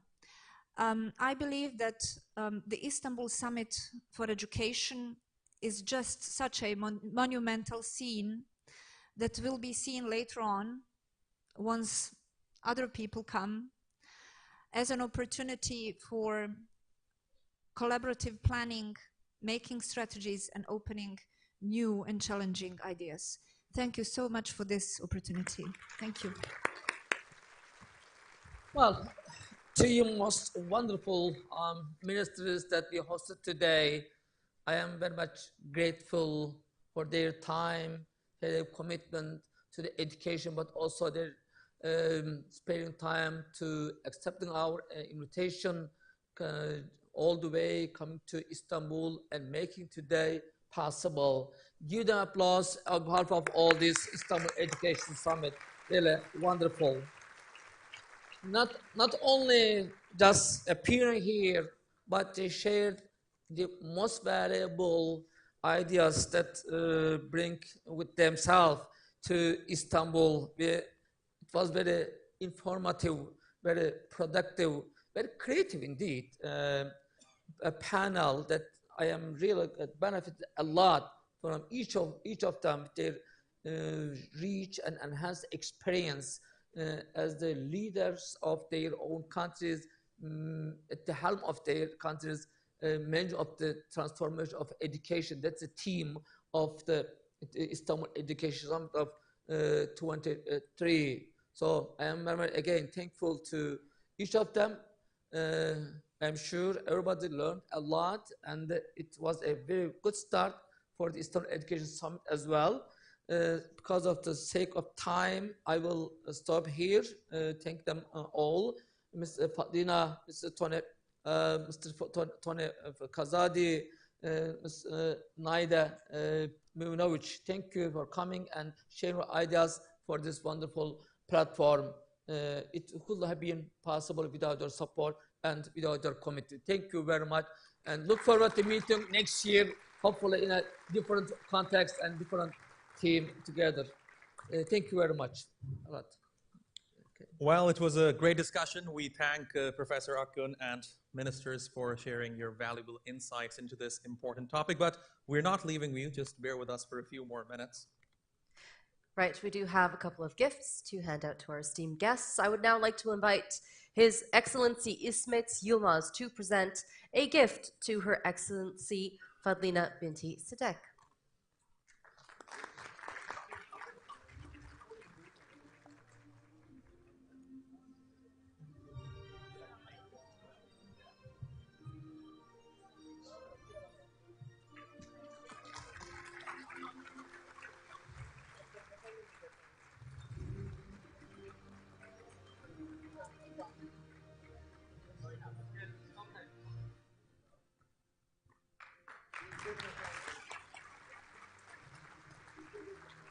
And I would like to invite, well, Mr. Akgun is already on the stage, so Mr. Akgun, if you could please present a gift to His Excellency Tony Mwaba Kazadi.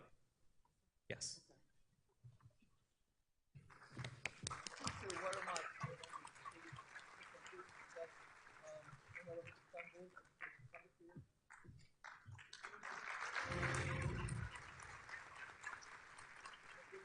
And last but not least, please welcome the Vice President of the Board of Trustees at Turkish Marif Foundation, Professor Dr. Ahmet Emre Bilgili, to present the gift to Her Excellency Naida Hota Muminovic.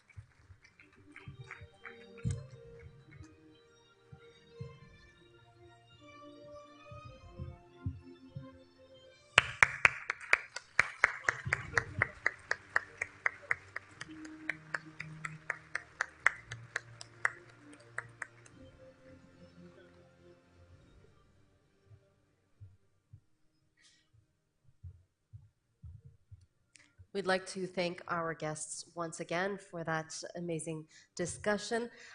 Before taking a break, though, we would like to watch a video of our sponsors, Vakıf Bank.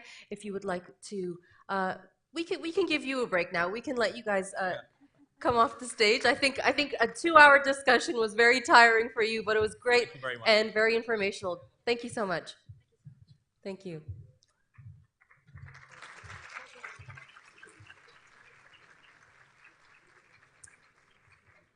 All right, we can play the Vakıf Bank video now.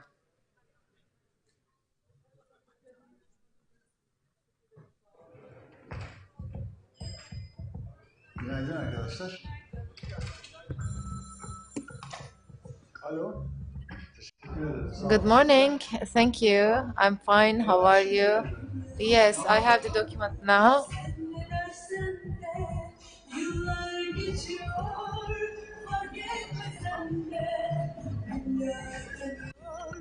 Sen ne dersen de yıllar geçiyor fark etmesen de dünya dönüyor sen ne dersen de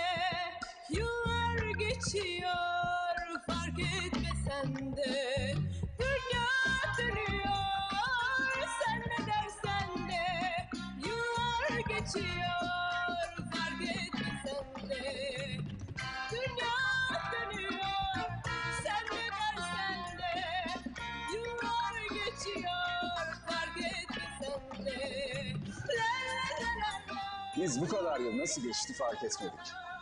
We haven't noticed how this year has passed because even though the changes of the people change, we have been working for you for 69 years. We will be together for long years, even though the year passed.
Çok güzel olur.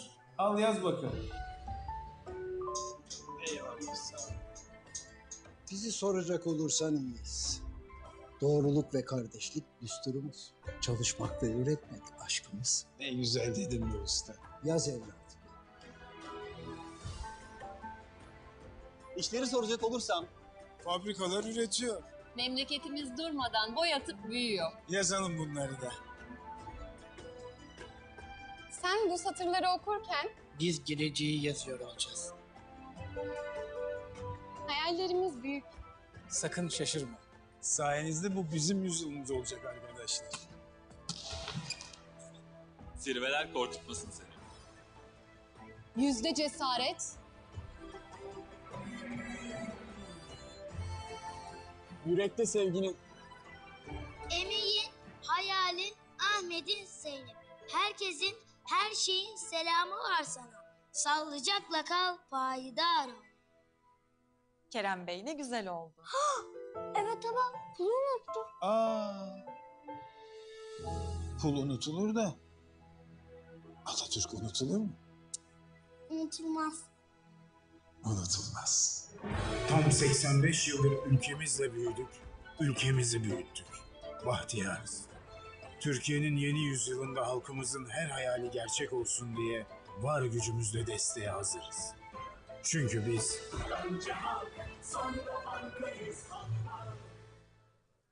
Absolutely amazing. Now, we'd like to thank Halkbank for their extended support. And remember, earlier I did mention that there are 8 good practices in education, and we are going to continue now with the second one. This time, we're going to Albania. Let's hear their project, which is called Listen to Us School Radio.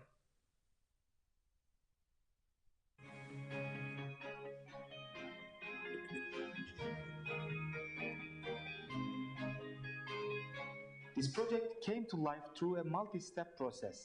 The idea was born from suggestions by our students and teachers. We then embarked on a research and development process, providing a training to our students on media and podcast production. When it came to selecting topics, we considered students' interests and reading habits.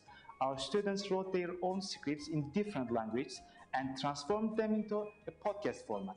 Finally, the podcasts were played for our students during lunch hours.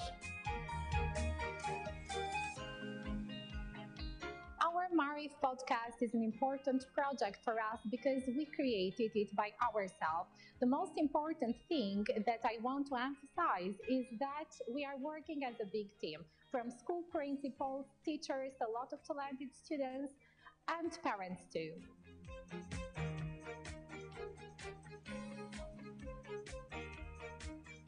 Taking part in this project means being able to express myself in the best way possible regarding not only the importance of my good education, but also sharing this importance to my peers. I can proudly say a lot of benefits. I learned to collaborate, I learned to speak with confidence, I learned to embrace new ideas, deliver to the many.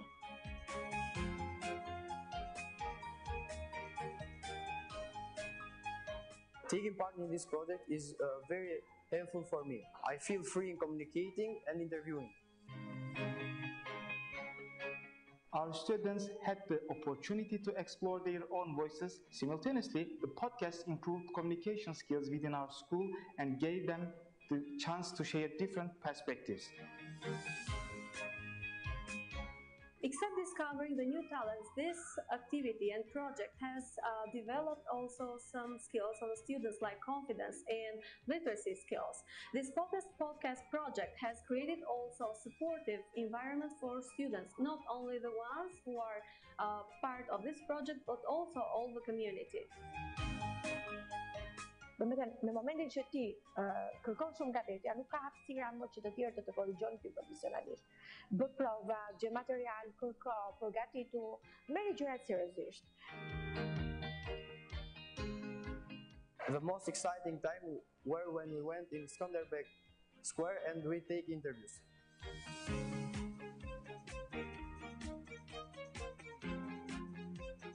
The most exciting moments were those moments I saw myself being recorded, seeing how much I was grown not only physically, but also emotionally. The most challenging part was speaking freely with confidence. My advice is quite simple.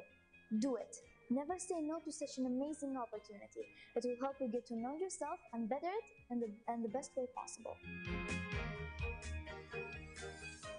To improve the skills and also our experience, it is planned to include also in this project alumni parents and students who were part of this success, and also to share their success path and inspire others. Sì, io mi aktivon di qërjen, dhe ne me zi po presim që ju të bëjni profesionist mirë, të alëm stafetën dhe të çlirojmë nga përgjërësit shoqërore që ne kemi. Exchanging our life experiences makes our life more colorful and more marvelous. According to me, consistency is everything when you intend success. Most important thing is to collaborate with each other using technology. Every student has a unique story. How vital is it to help students discover their potential? Despite our age, we can do amazing things. At the end, we are the future, so we better take a firm step towards it.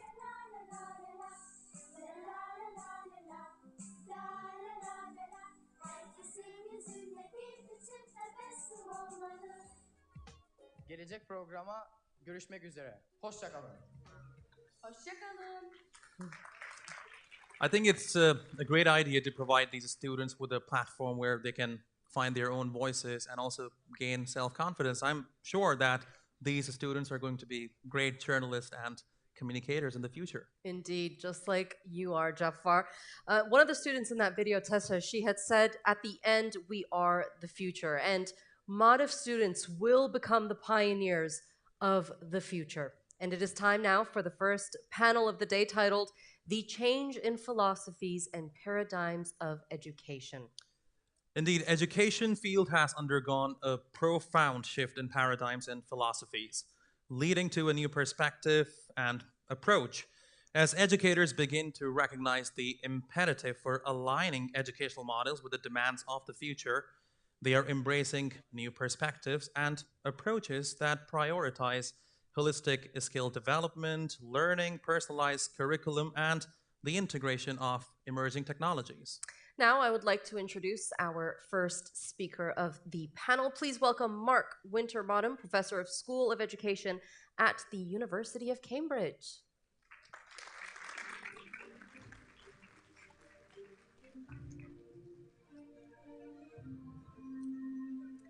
Welcome, Professor. Here, please. Professor Mark has a wide range of research interests, particularly in science education, teacher education, and classroom environment. He has been involved in a number of curriculum development projects, as well as teacher education and development projects in the UK and around the world. Welcome once again, Professor. And now I'd like to call upon stage Dr. Maryam Jafar Ismail, former Dean in a School of Education, the State University of Zanzibar.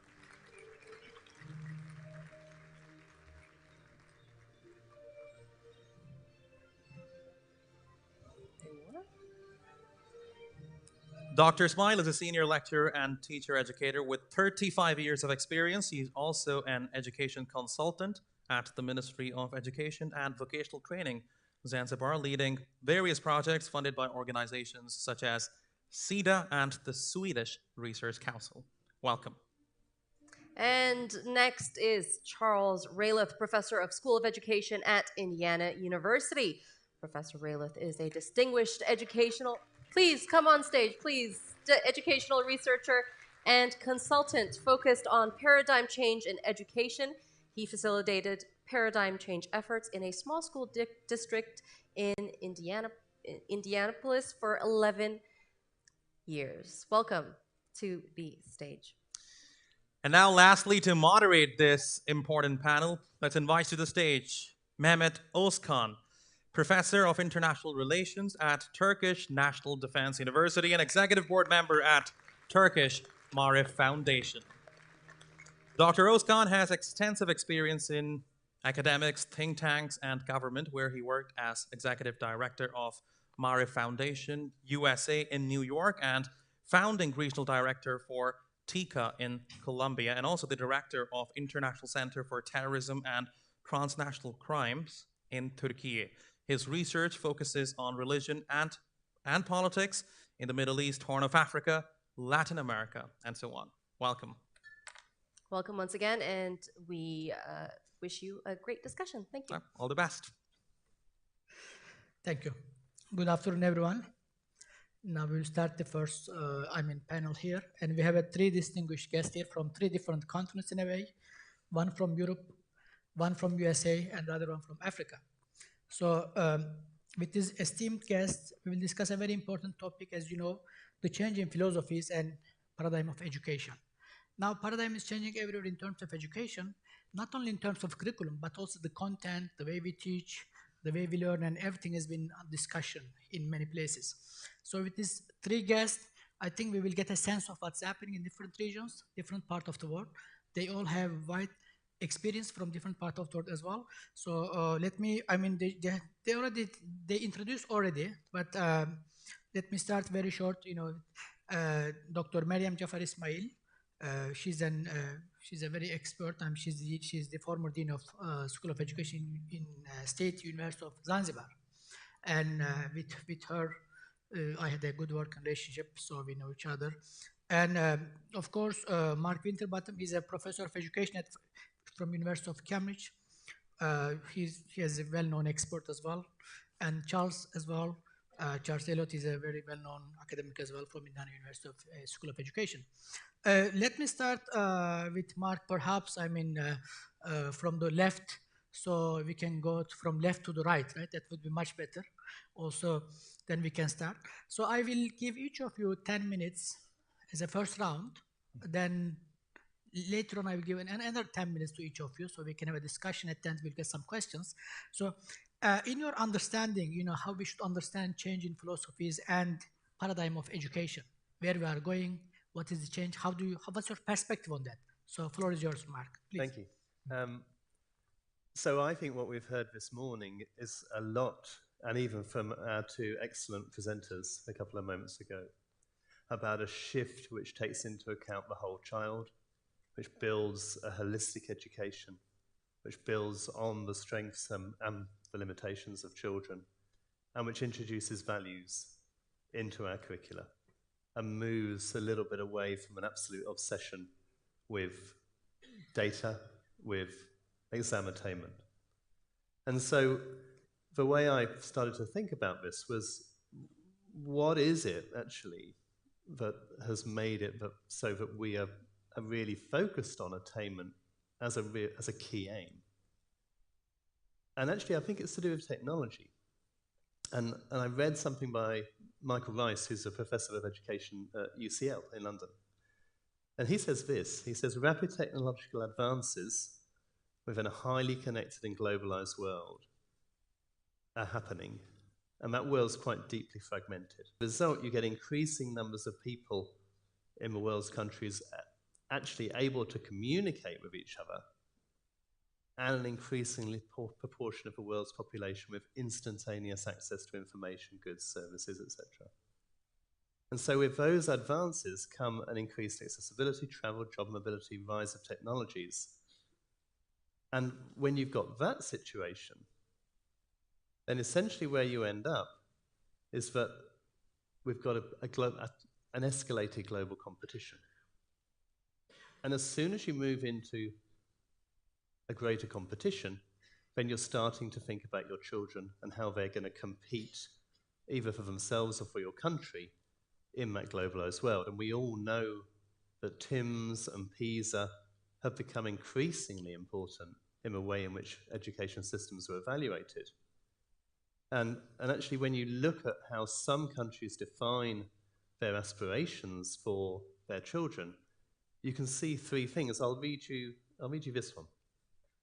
And it's about technology education, because I'm a science educator, and I do work in science and technology education. So it seemed to me to be a good idea to look at that literature when thinking about this. So here we go.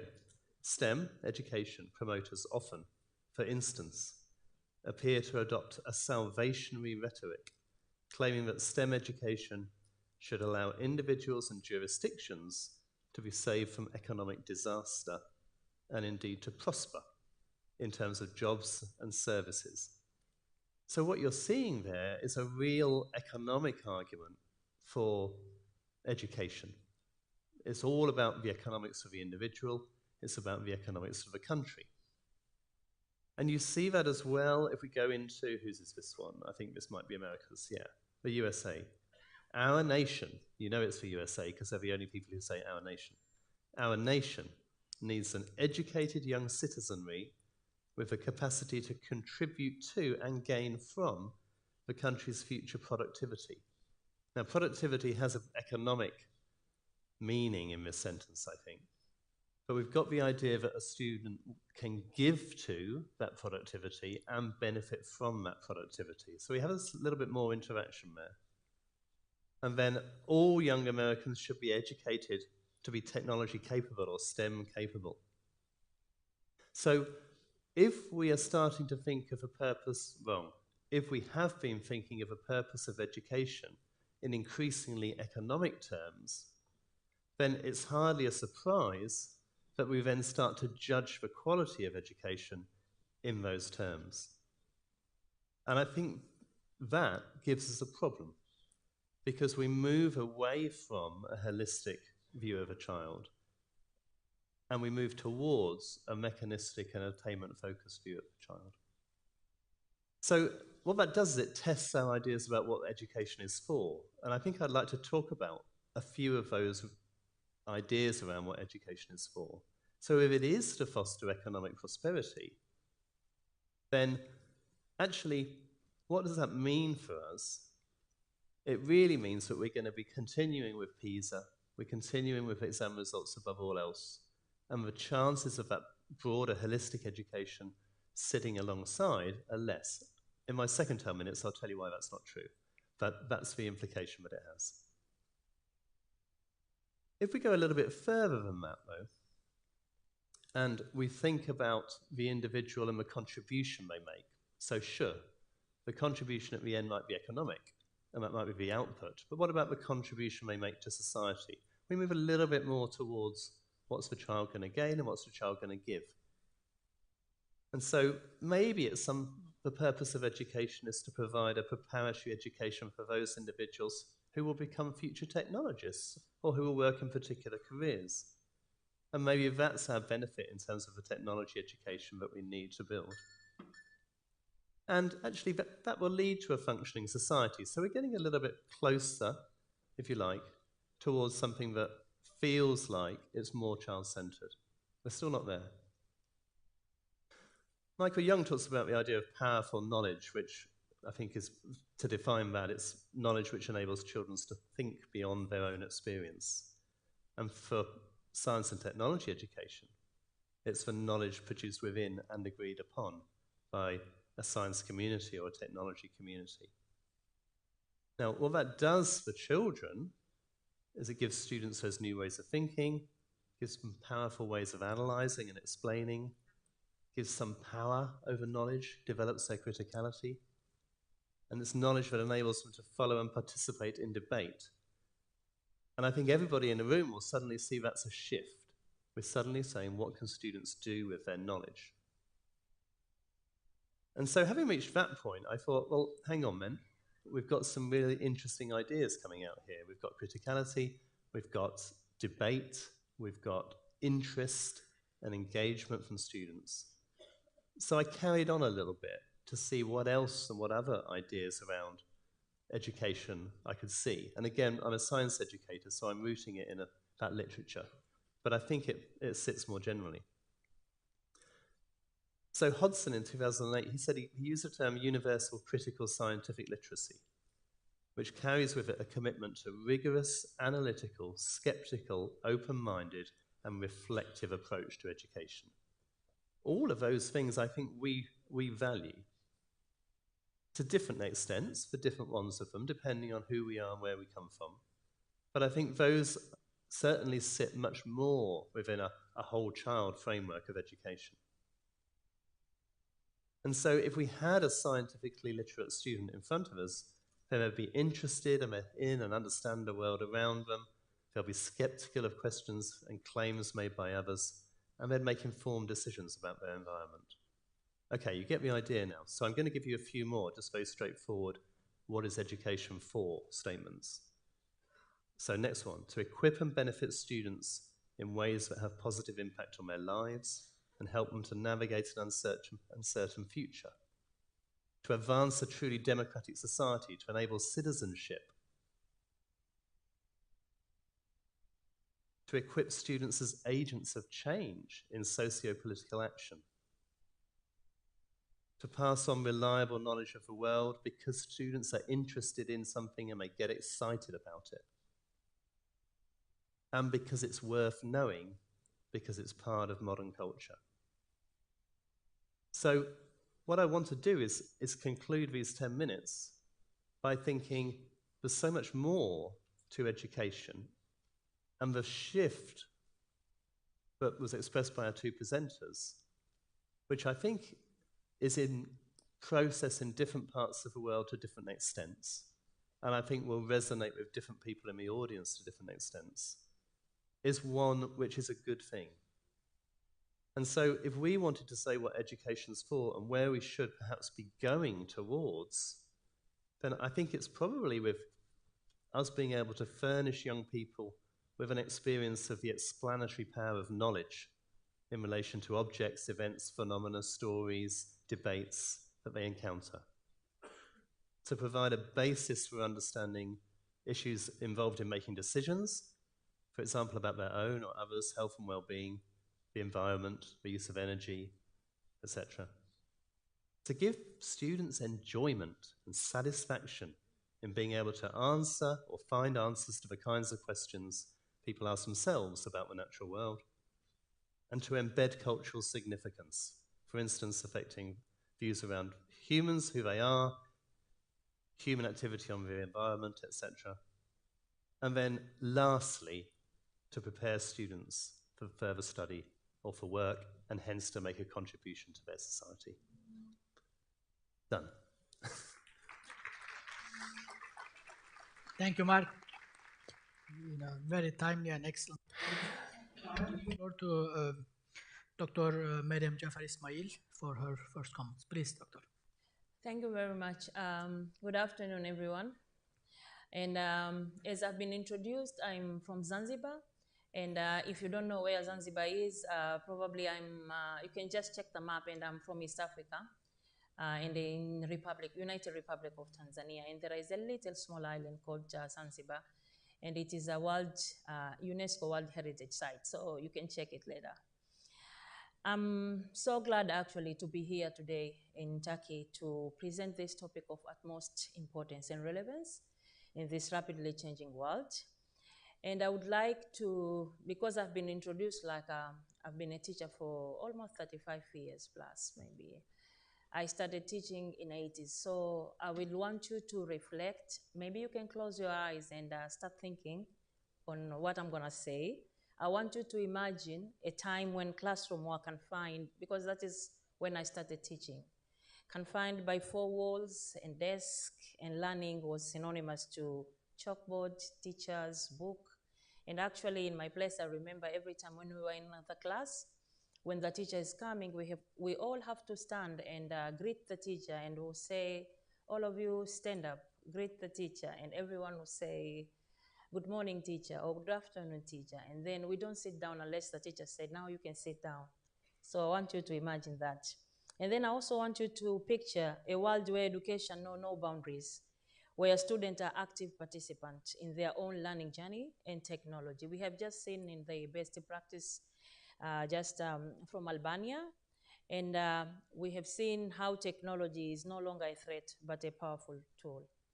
But also I want you to imagine when you are in school, we meet brilliant minds. Like, when we're in the classroom, there are many kids, or you met colleagues who are very brilliant, either in primary or in secondary or in your undergraduate years, but some dropped out, some were missing classes, some failed, not because they were not intelligent, but to them learning was boring, meaningless, and uninspiring.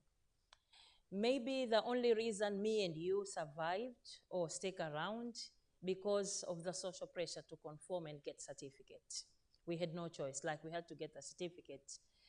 So without also forgetting about the pandemic time where digital literacy, we all had to learn, we all have to have digital skill, whether you like it or you don't like it, but teachers, parents, students, everyone have to do it.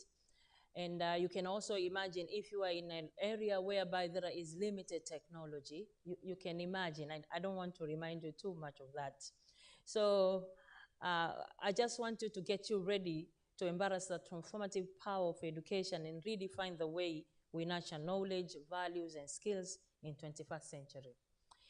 I think we have had long time ago, like education stand for the bedrock of progress.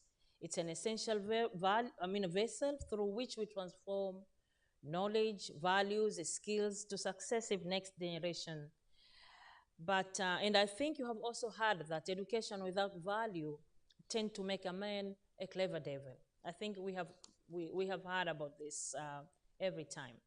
However, we have been fighting between the knowledge and the value. But we have undergone a remarkable transformation, responding to the changing demand of our societies and the challenges of our time.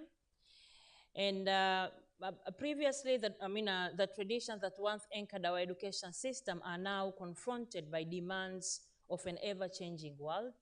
And this era often referred to Education 4.0, which is a learning approach associated with fourth industrial revolution and which aim to transform education in the future through cutting-edge technology and automation.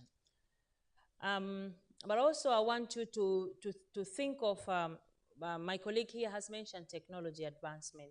I think we have experienced this and we have found ourselves at a crossroad, necessitating a departure from traditional methods to embrace a more dynamic student-centered approach. For example, I can share an example whereby at university, I'm teaching academic writing and I'm teaching communication schools to first-year undergraduate students. And most of the time we used to give them some types of question where like by now we no longer want to give them those type of question. For example, I remember most of the time when first New Year come, I ask them, can you write what is plagiarism or what do you think is academic writing? So now those type of questions seems too easy because everyone will just go to ChatGPT and type and they will bring.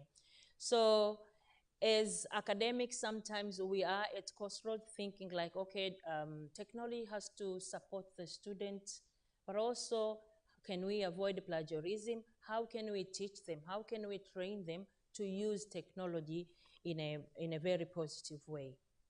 But also, I think we all remember that now gone are the days of rigid structures, rote memorization, and teacher-centered approach. I think we've all been there. Like we used to be given a type of question whereby we have to memorize, and you have to cram, you have to sit in front of the mirror. I remember in my language classes, you have to sit in front of the mirror and you have to kind of cram a number, how to pronounce, how to do this, how to do this. So I think those age have gone. Those time teachers were seen as primary source of knowledge and authority in the classroom. They were, students were passive recipients of information, and learning was often memorization and repetition. Curriculum was fixed for everyone, and everyone had to do the same test. But now the modern era champions active learning and critical thinking. Students are no longer passive recipients, but active participants in their educational journey. And this paradigm shift empowers learners to explore their interests, fostering a passion for lifelong learning. But the teaching profession has marked a shift toward a more dynamic, student-centered approach to active and experiential learning. I think I was happy in the morning when I was watching a number of best practices seeing experiential learning, and the speakers who were talking about experiential learning, problem solving, active learning, and critical thinking. But also I want to think of assessment. I think the minister in the morning has mentioned about removing assessment. Even in my country in Zanzibar, We have just done a reform, education reform, and I've been lucky to be in the Ministerial Task Committee. And the Minister of Education has also announced that examination in Standard 4, and that is grade 4, and also in Form 2, which is like a lower secondary school, we will no longer have examination. But all parents were not happy. Most of the people are still clinging to examination. They value more grade rather than a holistic type of assessment. And I think maybe, I don't know how about other countries, but most people still cling to assessment because they want grades and certificates. That is what our community value more. But also lifelong learning. Now this is our campus, and we have to navigate the challenges and opportunity of 21st century. The traditional classroom model is no longer the sole locus of our learning. With the technology and online learning, now whether we want it or we don't want it, now life learning is now recognized as essential for personal growth and career advancement. The world is transitioning from traditional confines of a four-wall in classroom to lifelong learning. I think everyone has seen it's no longer a linear path. Anyone can study anywhere at whatever time, choosing whatever sort of material they want. However, it's not all educationists who like that, but there is no way. We will have to find a way and then to agree together. So the 21st century paradigm recognizes that learning is a lifelong endeavor, and then we really have to, not necessarily to change, but we can adapt. But also I would like to talk about, like we have seen an example of podcast previously, and I think for a long time we have been like passive knowledge consumers, and we never had an opportunity to be active knowledge producers. Most of the time when I was trained to be a teacher, I was using the example my teachers have taught me. I never had any other example because the opportunity to produce materials was not there. But also I think now all of the countries are talking about skill development in education. Previously, we were all talking about knowledge, content-based curriculum. But now most countries, they want to introduce skills in education. So I think we have the feel of this, that I think some other countries have started, but some other countries still have to develop some structures to have these skills development. But also now we're no longer learning in isolation. Previously, you study in Zanzibar, you are in Zanzibar, you don't have an opportunity to participate in any mobility projects. Nowadays, for example, in Tanzania and in Zanzibar, most schools have got a partnership program whereby students and teachers exchange. So thereby they'll be able to learn from other people. So I think we have seen that knowledge is no longer confined to isolated subjects. It is interconnected, but also people are learning from their peers. They're learning from other people in different countries. I have a very good example whereby we have a project with Norwegian countries, and we actually in Norway, and whereby we do student mobility for teachers so that they can learn intercultural competencies and learn what other teachers are doing. And this program actually for both sides, everyone was, we have learned a lot. We have learned tolerance, but we have also learned about valuing local languages, and we have also learned about skill development and how teachers are being prepared to face the 21st century. Thank you very much. Thank you, Dr. Mariam.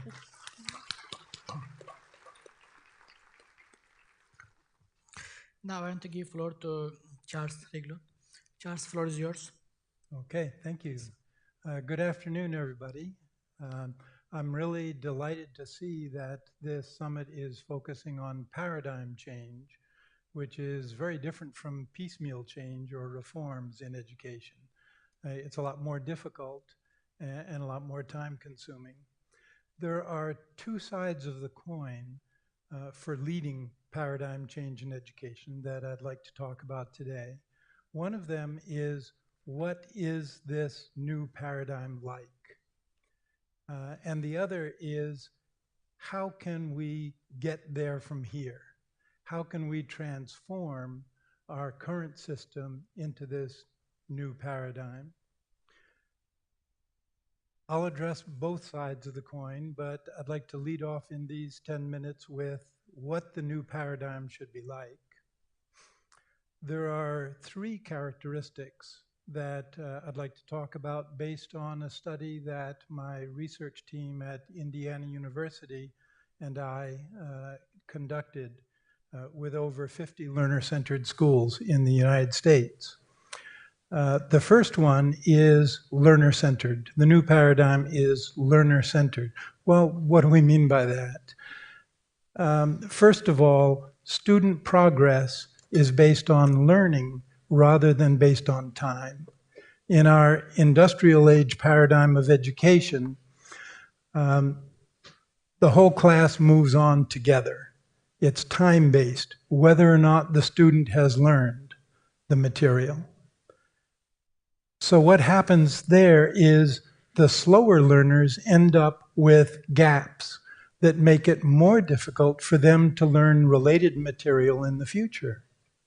And so they're virtually condemned to eventually flunking out by accumulating these gaps. Now, during the industrial age, that kind of student progress based on time made a lot of sense because manual labor was the predominant form of work. We didn't need to educate very many people to high levels. We needed an educational system that could sort out the laborers from the managers.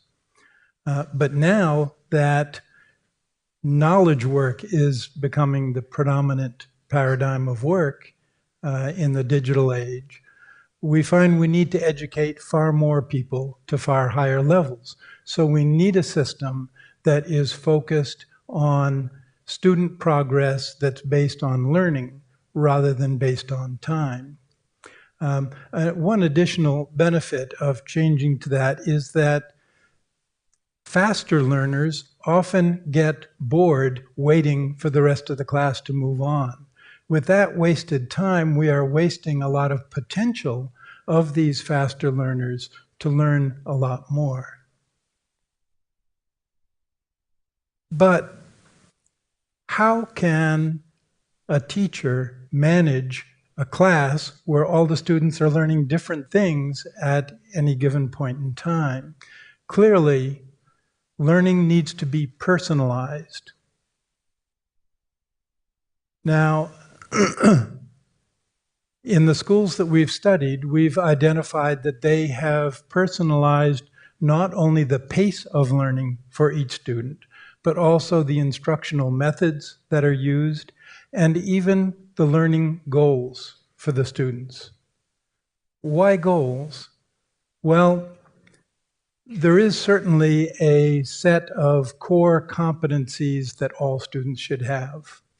But when you think about society today, there are many, many more different kinds of careers than there were during the industrial age.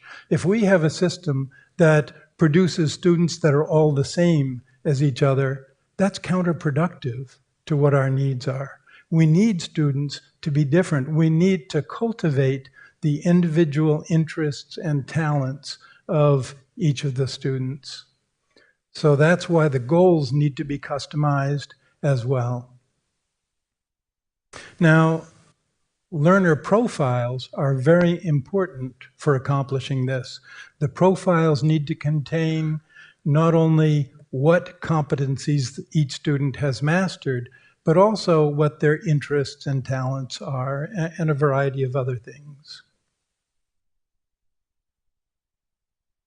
But how did the schools that we studied personalize learning in a way that doesn't overwhelm the teacher? That requires big changes in roles, the roles of students, the roles of teachers, and the roles of technology. Concerning the student's role, as has already been mentioned, it needs to change from being passive learners, where they learn mostly by reading and listening, to being active learners, where they learn through projects, I use the term project broadly to refer to problem-based learning, inquiry-based learning, task-based learning. There are a lot of different terms that are used. Maker-based learning is another. I use the term project-based learning to refer to all forms of learning by doing.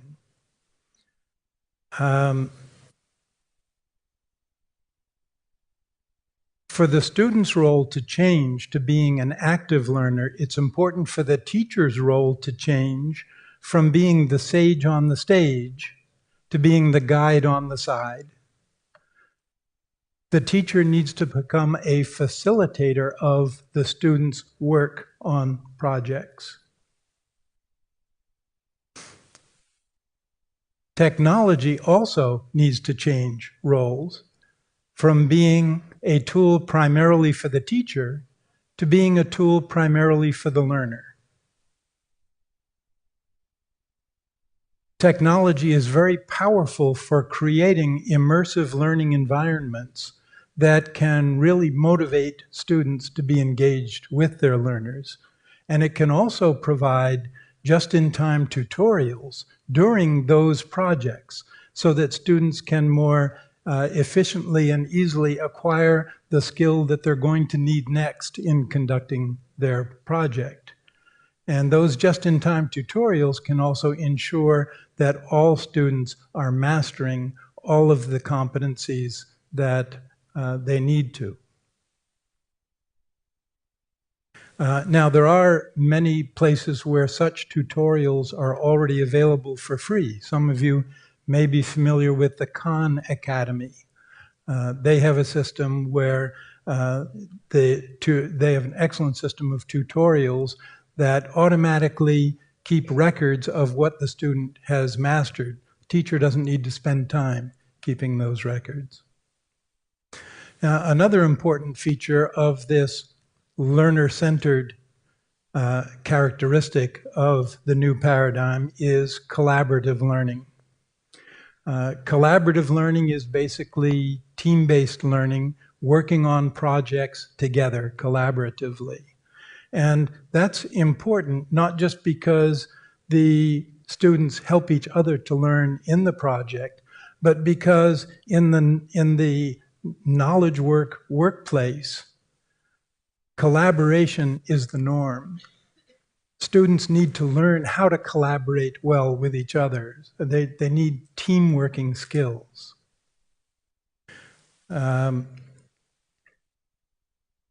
The last characteristic of learner-centered education that I'd like to mention is self-directed learning. We talk a lot about lifelong learning, which is becoming ever more important given the rapid pace of change that anyone in any kind of knowledge work career is going to have to continue to learn a lot to keep up with the changes that are taking place. Since lifelong learning is so important, we need to prepare our students to become lifelong learners. That means helping them to become self-directed learners. So that's another very important characteristic. Now, all of these features, competency-based education, personalized learning, problem-based learning, collaborative learning, and self-directed learning are systemically interdependent.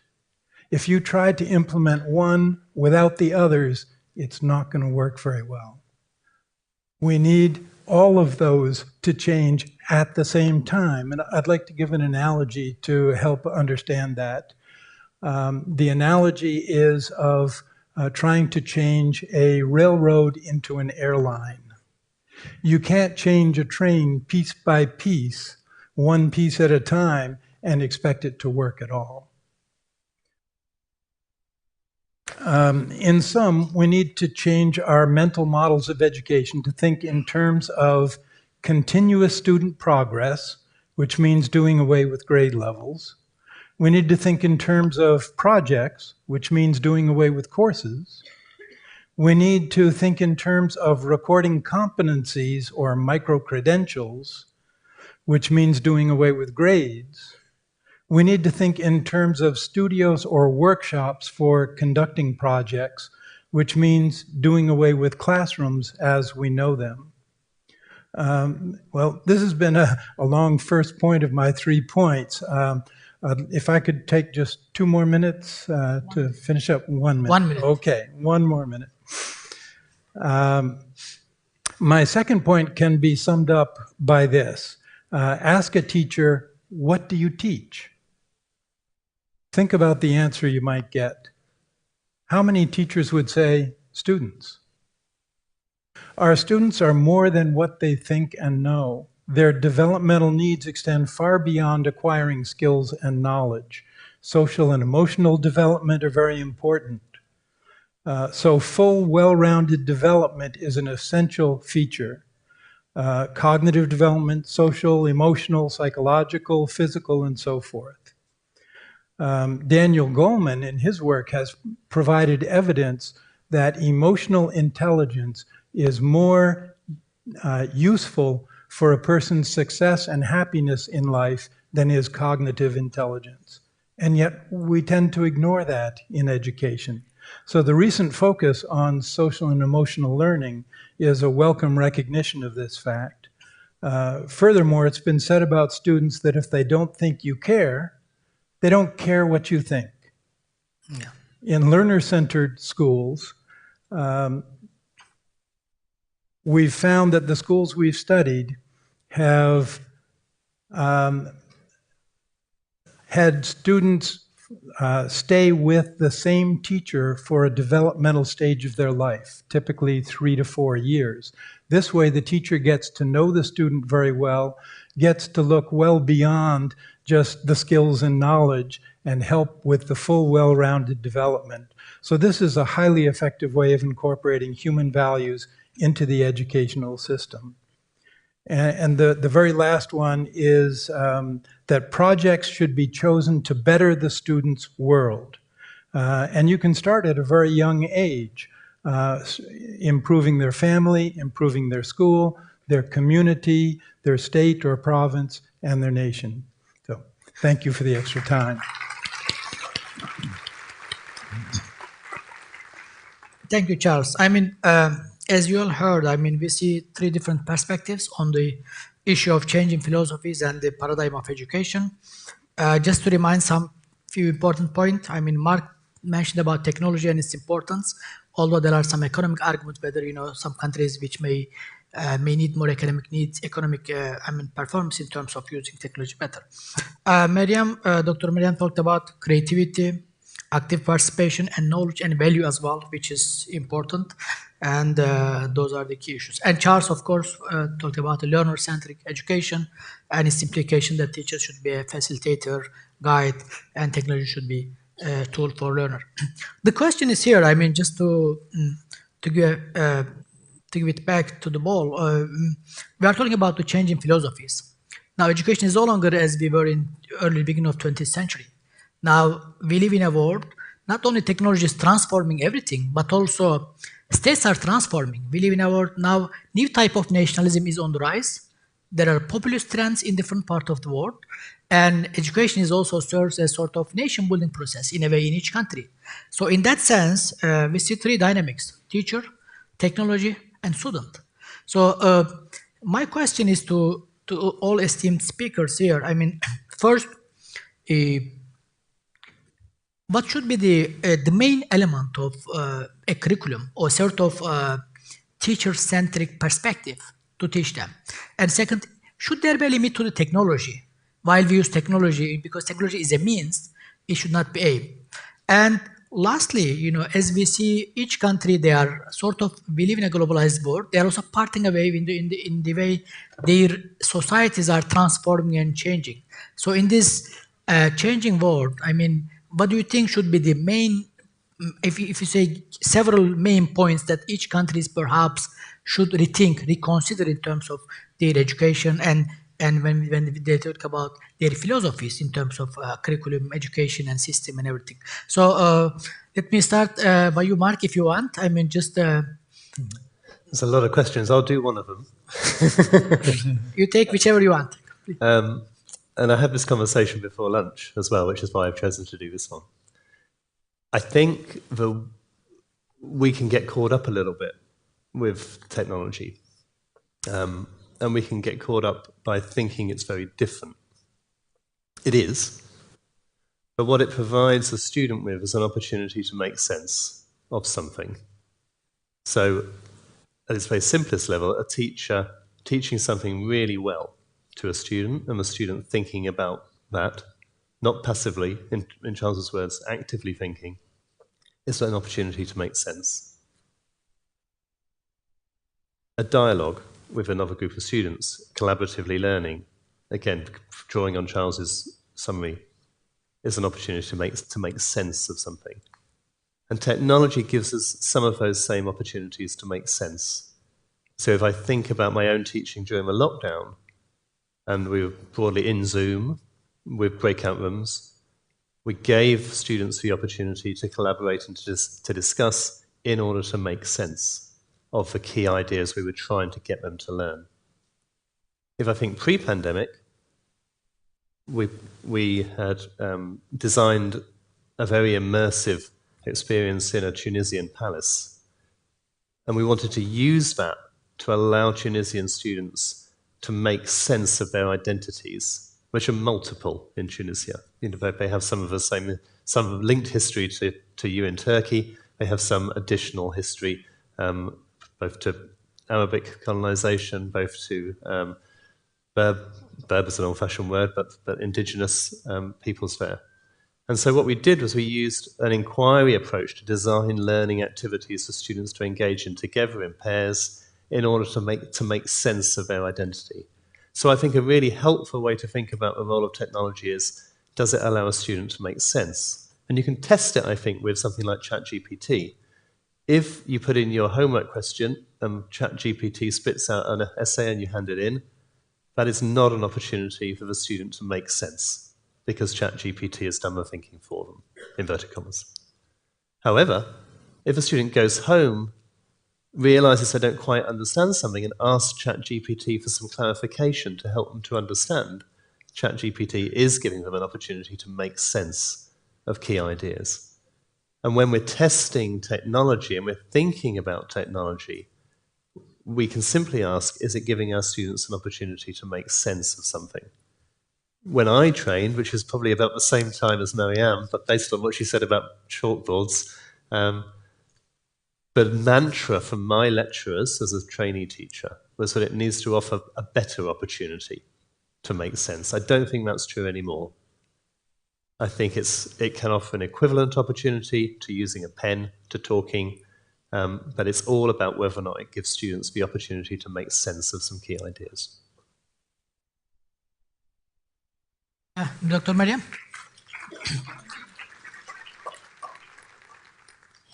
Thank you very much. I think, yes, you did ask too many questions. Like, I think 3, I picked 2. So I picked the curriculum one and the technology one. I think I will agree, like, technology is not everything. And actually, since we started having technology as a teacher educator, actually, going to school sometimes, like inspecting some other teachers, I have seen that the use of technology, sometimes people think technology has come to replace teachers, but actually that is not true. Great teachers will still remain a great teacher, but technology should be used as something to assist teachers to do their job, or to enhance teaching and learning, or to make learning like boring. I remember there was a time we were talking about, in English language programs, we were talking about Halloween, and we were talking about London Eye, and we were singing song about England and UK, but we didn't know anything, and the snow and everything. But technology now is making life easy. At least if you are teaching student language, then at least you'll be able to show some cultural aspect from the language. So I think I know technology it's like if people are like the other day, I also attended a lecture whereby they're talking about AI. It's gonna do everything for us, even student counseling and guidance. And I was like, oh my God, is it? So what will be the role of student counselor and guidance. Is it true? Is it, will the AI give the right solution? So I think as much as advancement in technology is going to be in, we also have to take it, I think, step by step, and so that it's not going to completely replace a human aspect. But also I want to talk about curriculum. I think, as I have said previously, we're coming from the perspective of having a fixed curriculum. And sometimes we are even talking about students with special needs and special learning needs, and we can prepare some individualized curriculum and personalized kind of activities and assignment, but still we fall under the same umbrella of just focusing on fixed curriculum. And most of the time when we are talking about curriculum, when you say like curriculum shouldn't be fixed, people are only thinking about students with special needs, those with hearing impairment and maybe visual impairment. They forget about students who are really like sometimes talented, gifted, or they like just are not interested to learn academic studies, but they want to learn things to do with skills and hands-on. So I think flexibility in curriculum, or for example, having flexible learning environments that will accommodate diverse style and different learning experience are really, really important in my perspective. I think I'll leave it to you. Charles? Okay, I've already talked a little bit about both technology and curriculum. Technology I see as primarily a tool for the learner. I think that's going to be its most important role. But my research team has identified 4 major functions that we believe a technology system should encompass that would also help the teacher. One of them is planning for student learning, which entails planning what projects the student is going to undertake given what the next competencies they should pursue.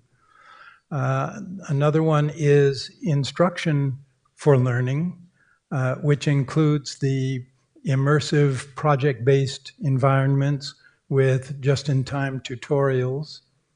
A third one is assessment for student learning, which is providing immediate feedback on the tutorials. And in those tutorials, the students practice until perfect, so to speak. They practice until they reach a criterion for mastery, say the last 10 items in a row correct. And that information is automatically put into the record-keeping system. And the final one, that is the record-keeping system, that records for student learning, that keeps track of what competencies the student has mastered. In terms of the curriculum, I've already mentioned that I think we need a certain core of competencies that all students should master, but we need considerable flexibility for students to be able to pursue their individual talents and interests. So I'd like to leave that at there and address, if it's okay with you, the second side of the coin that I mentioned earlier about how to lead the paradigm change process. This is more difficult than piecemeal change because all the parts of a system need to be changed at once. Like you can't transform a railroad into an airline. That's not how that works. And in a similar way, you can't transform a industrial age educational system, teacher-centered system, one piece at a time. You have to change the whole thing at once to turn it into the learner-centered paradigm. I spent 11 years facilitating a systemic paradigm change effort in a small school district in Indianapolis.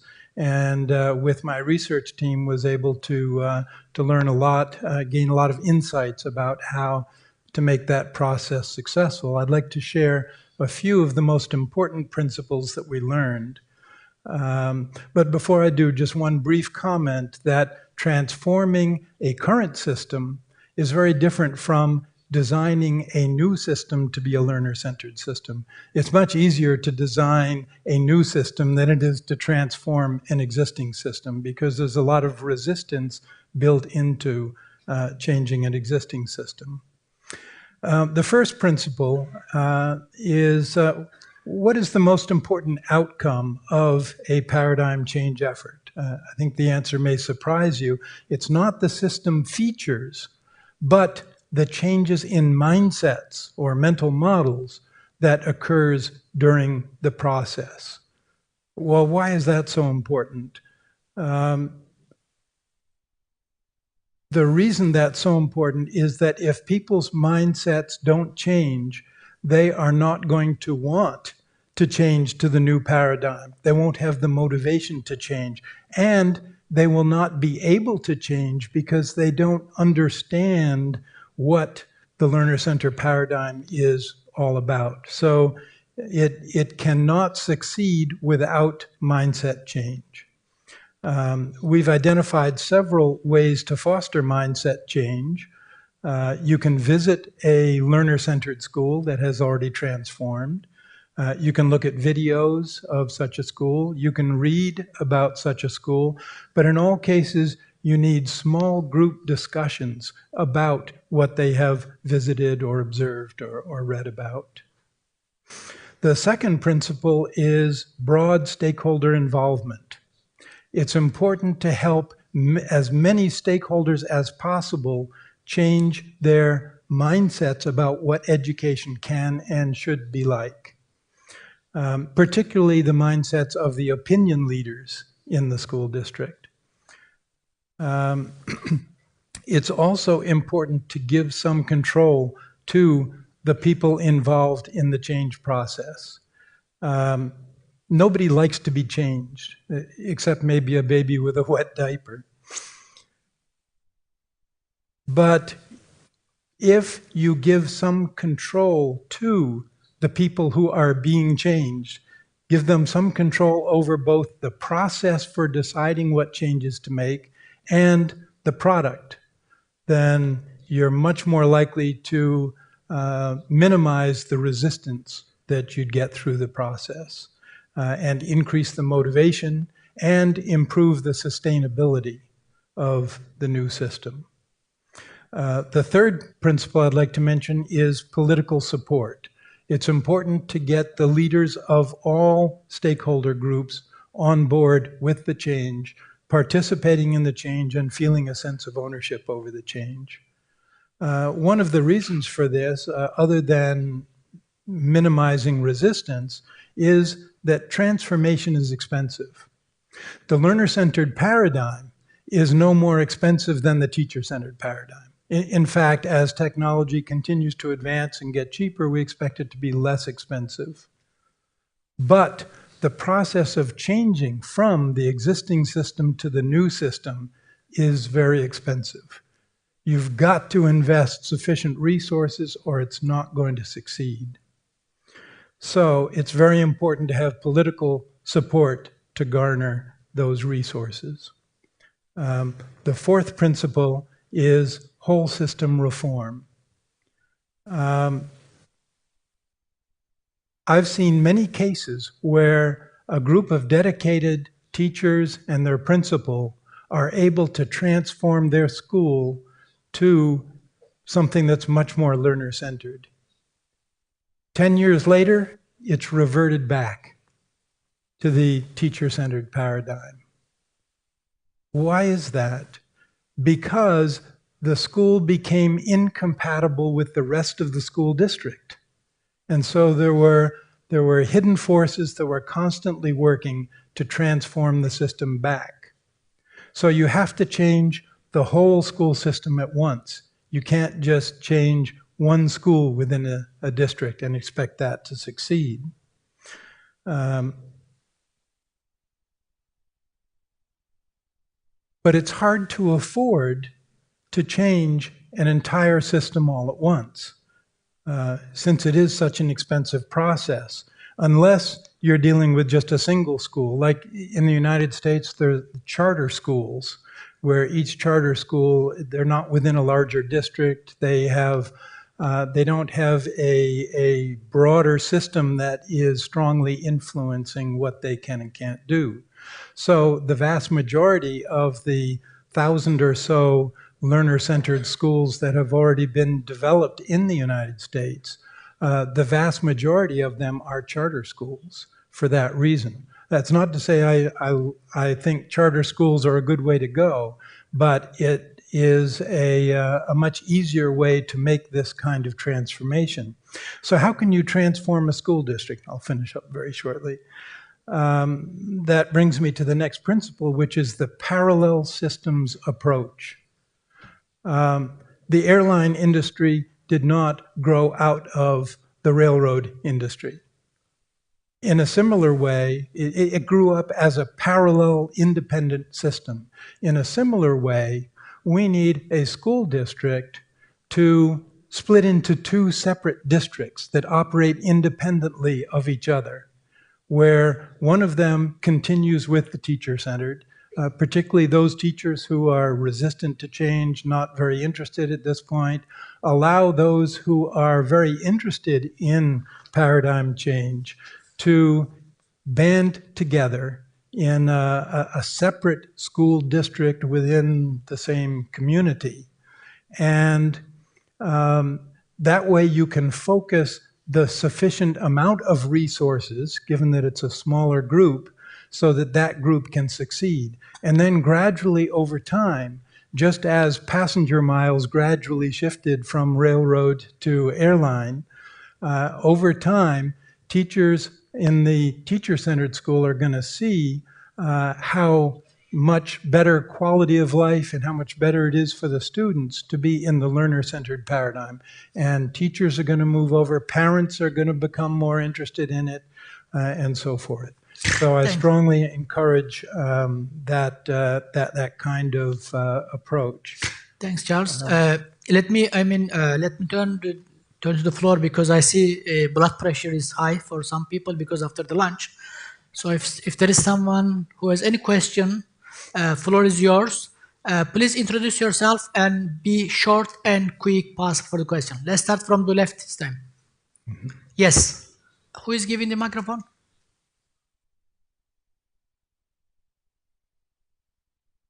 Go ahead. I think we can hear it. Yes.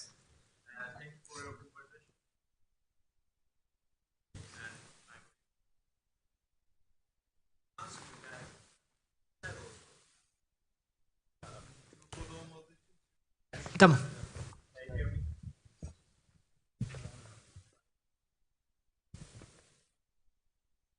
Mikrofon çalışmıyor arkadaşlar.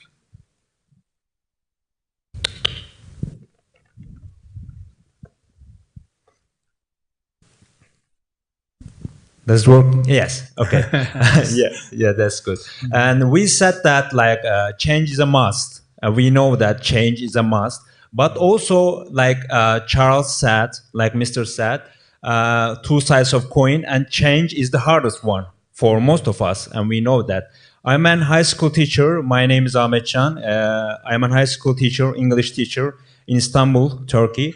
And I want to say that technology captivate learners quickly, and most of us also, like me also. But I want to say that is the school just between four walls? I think it's not. And I think it's outside of the world also, like school, education. And I think we should comprehend these concepts, and we should carry them to outside of the classroom. And in that, I want to ask you a quick question. I am curious about parents. It's a big problem for me, because when students go to home, and all the parents allow them to use technology for most of the learners. What do you think about the parents' role? Also, can they be included to the education in some points? Can we educate them also in technology? Because it's important, I guess. Okay, let's get several questions in the first floor.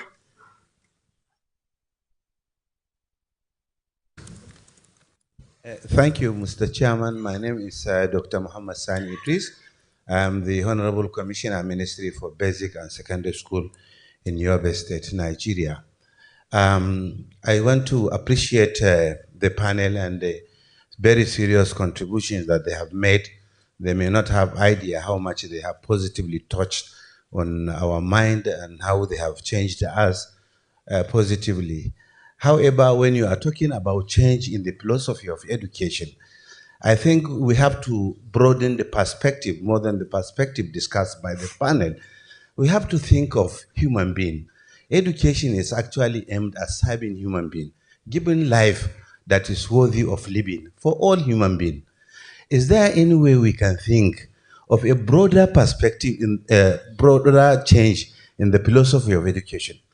What is happening now is we have some people that are super learned. The rate of the education is so much advanced.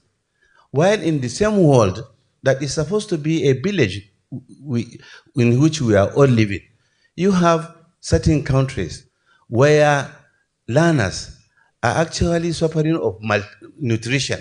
They don't even have the basics.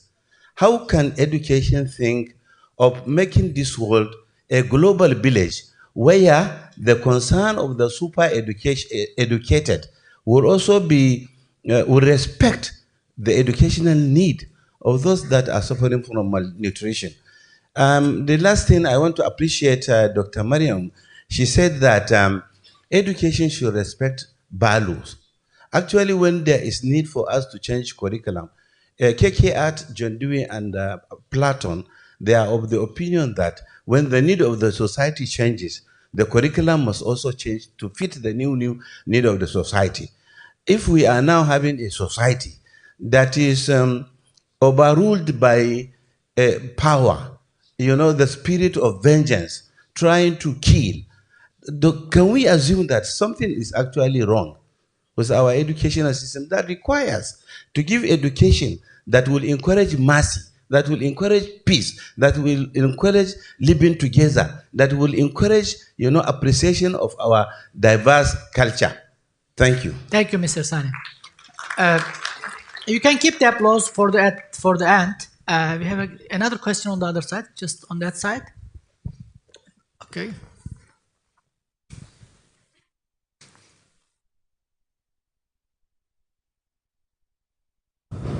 شكرا جزيلا لكم. المحجوب السالك من موريتانيا. لدي شكرا للمحاضرين. Well, I would like to thank all the speakers for their kind speeches. My question is about the technology, and after technology, I will have another question about occupations. So you have English or Turkish so they can translate? No. Or French? But French.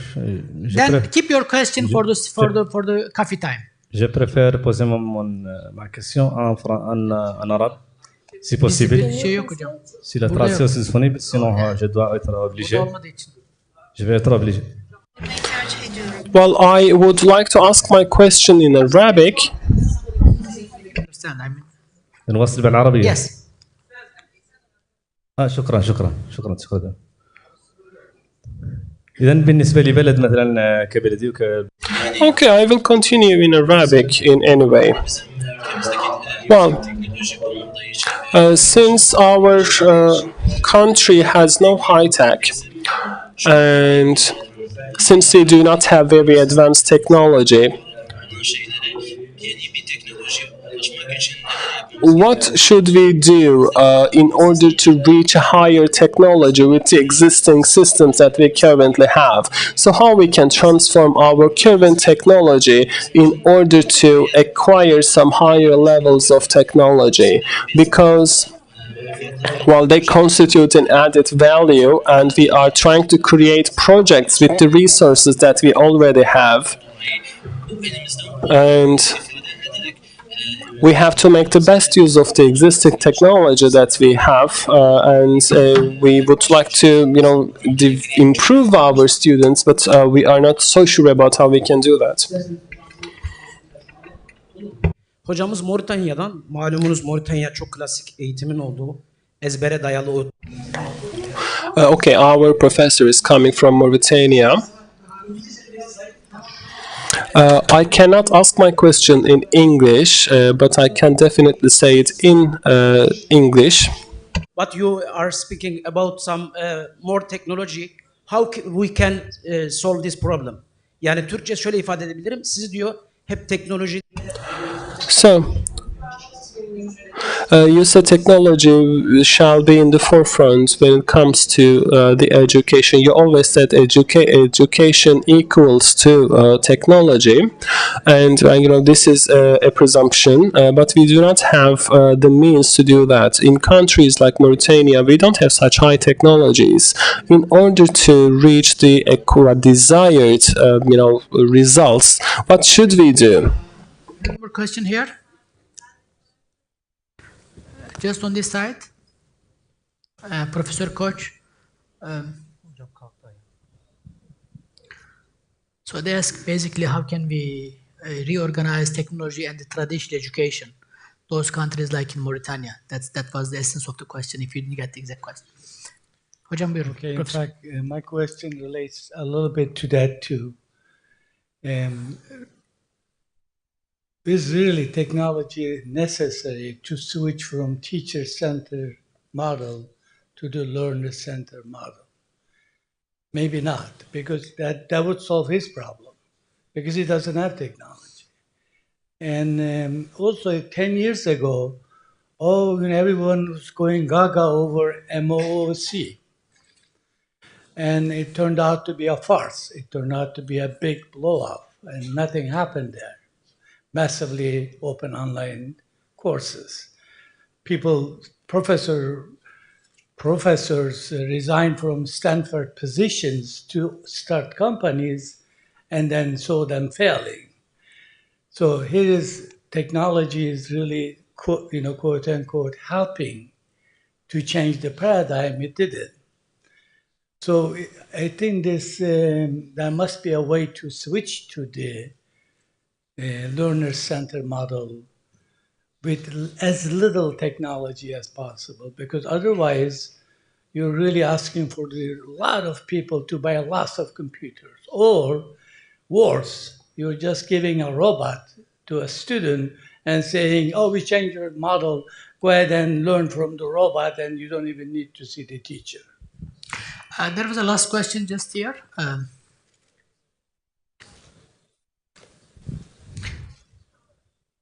Can you give on the right one? The lady sitting next. Yes, she will go first. If we can get very short and quick, because we are running out of time. Thank you. As a high school student, as Mark Winterbottom mentioned, most of us study not to learn knowledge, but to pass exams. What role does this play in changing paradigms, and what path should be followed to ensure our personal development in school to prepare students not only for getting a diploma but also for life? Okay, I will get last two questions. One is here. Is there any question from this side? Okay, okay, that one. You yourself, and the last one is at the back. Thank you so much for all the things. I'm Esra. I'm working with the Yetev Irfan schools as an English teacher. I want to ask two questions. One of them is it possible to combine different countries' curriculums in one way?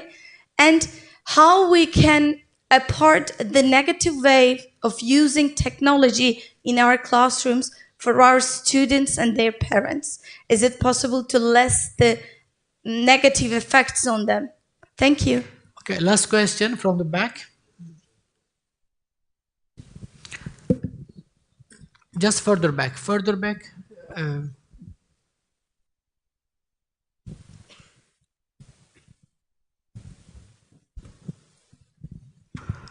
Thank you for your information. I just want to ask Mark. He talks about how the technology affects the education, how it's moving from the from teacher center to learner center. But my question is, I'm teaching in high school in history of religions. So the change of some governments not supporting anymore the social sciences. So should I need to learn another thing to teach in the future in 10 years? For example, if the government say we don't need to teach really history of religions anymore because we don't need it, what should I do? All right, lots of questions and short of time. So it means I will give each of you 3 minutes. The rest we can discuss when we have the break. So Mark, we can start with you. 3 minutes. If you can use less minutes, I really appreciate. Please go ahead. Okay. I'll try to do it very quickly and clearly then. So I think there was a question which said, do we need technology to change to a learner-centered model? And I think the answer is no. Don't think you need technology to change to a learner-centered model.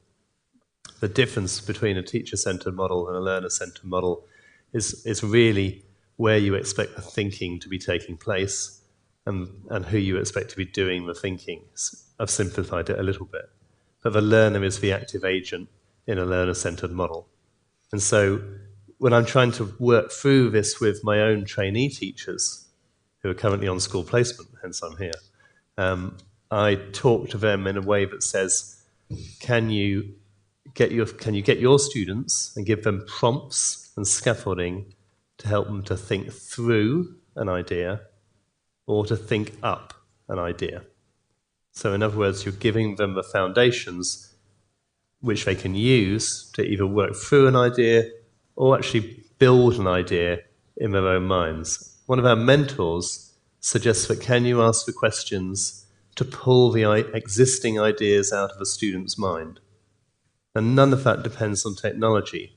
It's more about the assumptions that you make of the learner and your expectations of what the learning process is and the role of the learner in thinking about that learning process.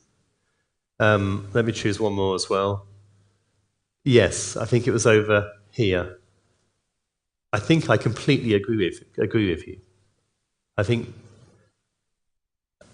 and maybe I'm guilty of it too, because I've worked for organisations like Cambridge International and the IB.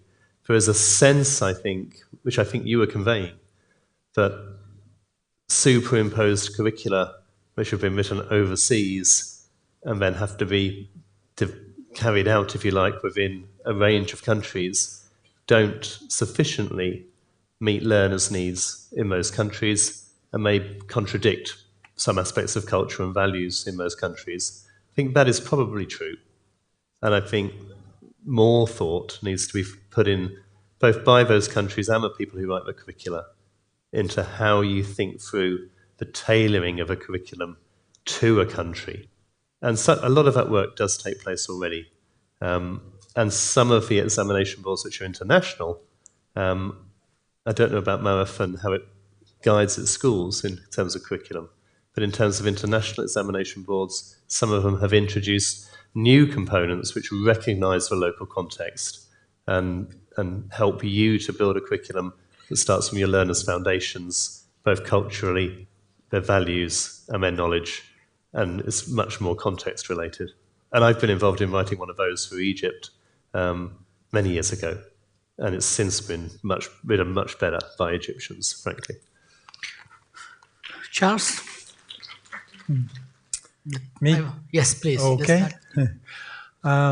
I agree with the first question that it's very important to blur the boundaries between school and the community and the workplace. I think many of the projects that are going to be conducted are going to be conducted with community partners, business partners, and so forth. I also think that parents are going to play a very important role. Parents need to understand the change and welcome the change, or they're going to resist it. But in addition to that, I think parents need to be partners with the teacher. The teacher needs to communicate with the parents and enlist the parents in helping to be partners in the children's learning. In terms of whether technology is necessary for learner-centered education, I agree. It's not at all necessary. In fact, Montessori schools are a great example of a low-tech, learner-centered paradigm. And I also, the issue about MOOCs, the massively online open courses, I think those, for the most part, have ignored good instructional design. And I think that's why they have failed. I don't see MOOCs as being a very productive way at all for education to go. MOOCs tend to be very teacher-centered, not learner-centered at all. And finally, about the exams and diplomas, I think that the learner-centered paradigm doesn't have exams anymore. It's the notion I mentioned of practice until perfect, that you practice until you reach a criterion for mastery, and you don't need a test. That is the test. So you don't have separate exams. And diplomas, I think, are also going to go by the wayside. I think they're going to be replaced with micro-credentials, that you'll get small competency areas that you can be certified in as having mastered. And so a diploma doesn't really tell you what the student has learned or can do, whereas these micro-credentials will. So I don't think we'll have either exams or diplomas in the learner-centered paradigm. Thank you, Charles. I mean, last but not least, Dr. Mariam, the voice is from Africa. Please go ahead. Thank you very much. I think I will start with the person who have mentioned something about parents. I think not just technology, like we have to involve parent and community when it's come to technology. I think when we introduce anything that has to do with the learning of the children, parents and community has to be involved. All parents have to know like what or how are our children learning? What is it exactly? And I think, for example, if I can share example from Zanzibar or from Tanzania, we have two things which are very important, even though it is kind of, we are struggling with the system, but it is in the structure. SMCs, we call them school management committees, whereby parents are also representative. And we also have got PTA, parent-teacher association, something like that. One is formal, well, it is within the structure of the school, and one is informal. It is working in certain community whereby kids sometimes don't want to go to school because they don't even have food, as someone from Nigeria have said. Like, we have school feeding programs, but they don't really work because not all schools can, you cannot keep feeding all the kids in school. Some government manage, but some government in Africa don't manage. So yes, I think parent has to be involved in technology, but not only technology, whatever, anything which is new, which is coming in the school and that involves children, then parents need to know. But also the other thing which is really important is like, I have heard up from the student talking about diplomas and certifications. This is how we grow up traditionally, like without certificate. If you present your certificate, then you are the man. Like, no certificate, no one will know you. Like, or no one will recognize you. So I think now things are changing, and the way we assess a student is different. We look more not just into tests and grades, but we are also looking at how do we assess a student. So each student can learn at a different time. It's in my area, even though we have announced no examination, but we haven't still started that yet. And I don't know how it's gonna work, but maybe this, what has been mentioned, maybe it's gonna work, but it also takes a lot of training. Sometimes we introduce new things in school or in the education system, but we do forget teachers. We don't train teachers also to be able to go along the same way. So this is also very important. When you transform education, it means teachers have to be also involved. But also, I also want to comment on the technology part, whether technology is necessary or not necessary.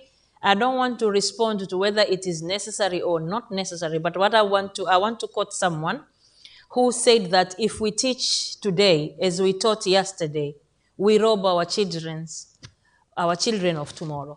So it means if technology is here, we need to make sure our kids also can use technology, or we can use technology to enhance learning. It could be necessary, not necessary, but as the times go along, it means we also have to make sure that we are not teaching the way we taught yesterday. We have to teach the way people do it today.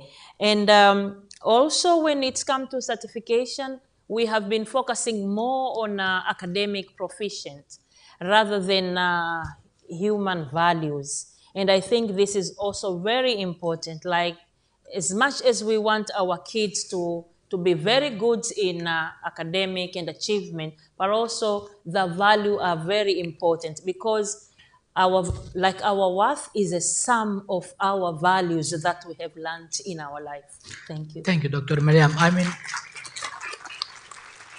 we came to the end of this session. I special thank to 3 esteemed guests from different regions, from different universities. Let's give them a strong round of applause, please. And thank you very much. Thank you for all of you. I admire you all for your interest in paradigm change. Thank you. Charles, thank you. Thank you very much. Thank you. Beklerim.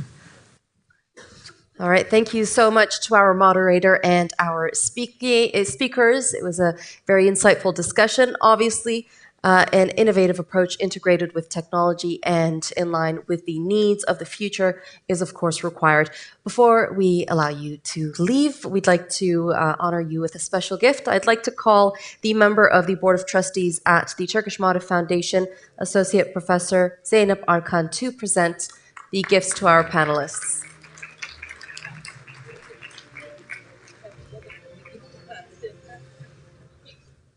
Hello. Buyurun efendim. Hediyeleri alalım.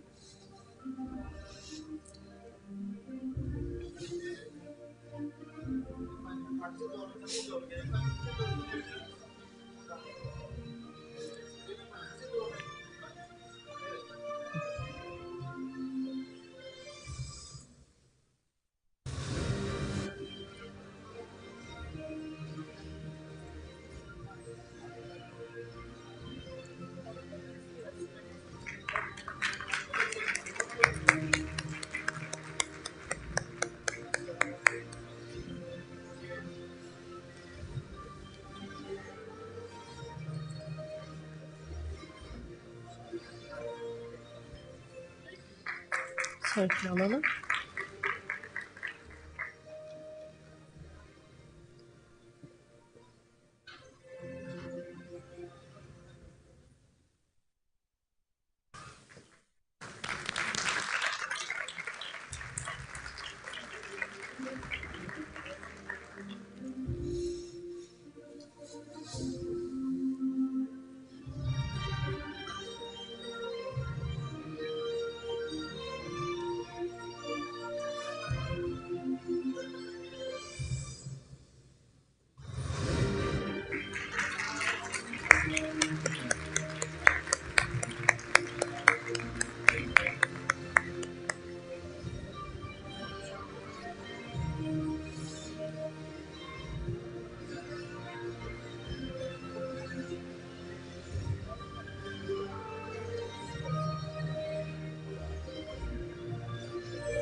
Thank you for coming.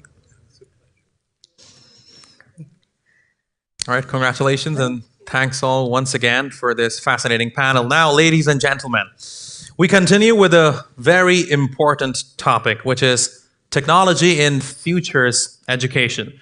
This session will be joined by young pioneers, and before we do that, we'll watch a video from the Democratic Republic of the Congo about technology, which is another good practice in education.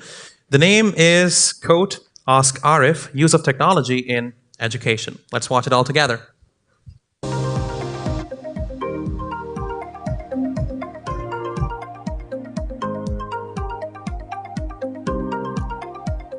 Arif'e Soru Yapay Zeka Akademimiz öğrencilerimizin bilgi ve meraklarını artırmaya yönelik bir çalışmaydı.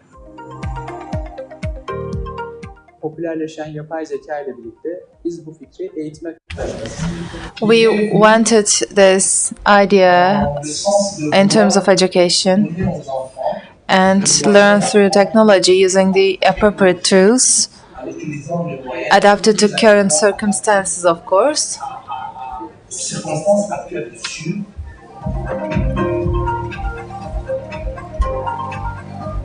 To name the project, we used Arif from the word Marif, where Arif means wise.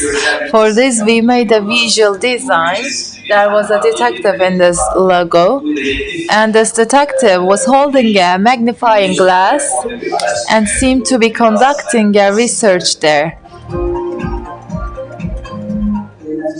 We built a phone cabinet to make it fun and interesting. We put a secure internet computer for artificial intelligence to our computer, popular AI in Turkey and in the world.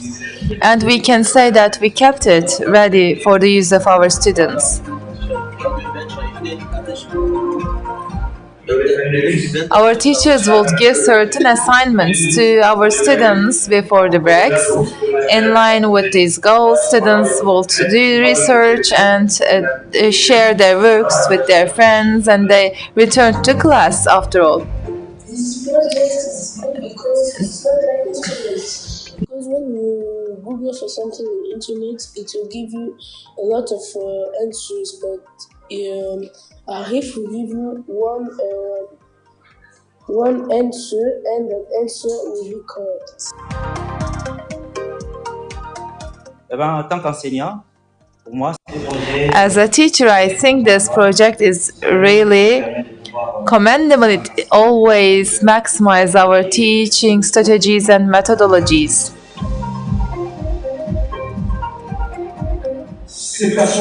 This wise character we have created, called Arif, allows children to improve themselves by approaching it for answers to their concerns. Students came across with a button and it started to become more enjoyable. We can say that interactive learning, group work were very useful. This will enable them to work and interact with the tool and receive answers to their questions about the education system. The Ask Arif project has brought some opportunities to reach the right information.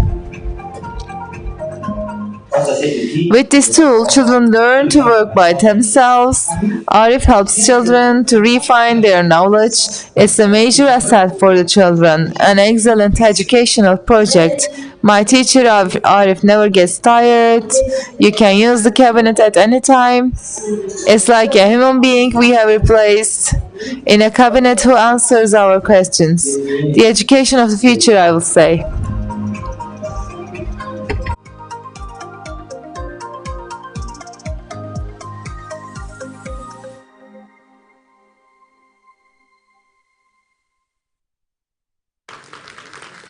Detective Arif. Arif is the root word of Marif. It means wise. And it's really brilliant how students are being encouraged to pursue knowledge, to trace it like Arif did with his lens, and using this knowledge for the common goodness of humanity. This is really key in Marif schools because the main vision of the Turkish Marif Foundation is to be a trustful education institution where virtuous people are raised. Indeed, Efnan, and now I would like to introduce our speakers for the youth session titled Technology in Tomorrow's Educational World. Ladies and gentlemen, please allow me to welcome Elvan Kuzucu Hidir, member of the Board of Trustees and Chairman of the Board of Directors, Turkish Technology Team.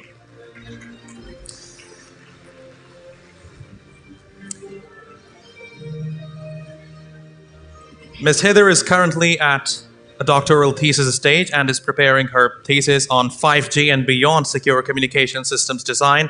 She has taken part in various research projects and has publications in international academic journals and conferences. Welcome.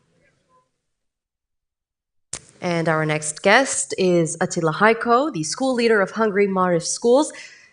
Welcome, Mr. Attila. He has been working as a teacher and a language trainer since 2015, offering courses in several ESP areas for adults and teenagers, including information technology, accounting, and business communication. Starting from February of 2023, he has taken on the position of Vice Principal at the International Model Schools of Bucharest. Welcome once again. And now, please welcome Didem Kaya Bayram, Senior Digital Strategist and Content Marketing Specialist. She majored in American Studies at Yale University and focused on critical race theory and the history of white supremacy. These days, Ms. Bayram is working on a book translation and continuing her scholarly inquiry on the global history of racism, colonialism, and secularization. Welcome. And to moderate this very exciting session, I'd like to welcome Dr. Mehmet Akın Bulut from the School of Education at Ibn Haldun University. Dr. Bulut is currently the department head in educational sciences at Ibn Haldun University, where he taught information and media technologies, adult education and lifelong learning, and educational technologies courses. Having an interest in project management, he has been in several European Union, John Templeton, and TÜBİTAK projects with coordinator, researcher, and trainer roles. Thank you so much for being with us today, and we wish you all a pleasant discussion. Good luck. Thank you so much. Welcome, dear guests, and Didem, Attila, and Elvan. Welcome, good to see you here. You heard about their successes, but I would like to mention them in one sentence. Didem has accomplished American Studies in Yale University, which is linked to today's session's topic. She's going to talk about the education, technology, and digitization in the context of social sciences.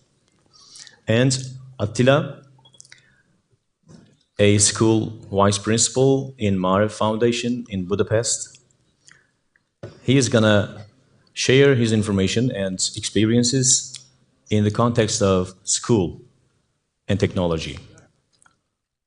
And finally, Elvan, coming from an engineering background, and we know her from T3 Foundation, Teviş Vakfı. She's gonna put us in the context of engineering and technology in today's session. So, welcome again, my dear friends. Today's session will concentrate on two important topics, dear guests. The first one is technology, education, and digitization in general, and how it impacts the motivations and challenges. So our dear guests will share their experiences in terms of the challenges and motivations emerging or brought by the digital life. And the second topic will be about the interaction, the collaboration, and learning experiences. Again, each of the speakers will touch upon these topics in their own expertise and specific fields. So, I would like to begin with my own introduction of the topic. Since the morning, such topics have been talked about. As a summary, the advantages look like the efficiency brought by the technology in education, the accessibility, by which we mean more people could be achieved, could be reached, or more people could reach the technology and education. The technology brings us the searchability, because not manual systems, but the digital versions are working. So it's easier to search. And we can, this way, preserve data. And the preserved data means we can analyze it. So technology brings us such big advantages. In the morning, the president of the foundation talked about the United Nations, and the Marif is in huge confirmation with their goal, which is sustainability. So all these digital transformations could lead to sustainability, environmental sustainability in specific sense. Collaboration, interaction, all are some clear advantages. However, there are some disadvantages, or let's say some topics that we need to concentrate on solving. We need more research, more studies, more efforts to turn the benefits for the humanity and learning environments, such as technological barriers. 30 minutes ago, many of our guests have directed questions to our dear guests, and basically they asked about, talking about technology is good, but what about African background? What about some other countries? So not everybody has a technology.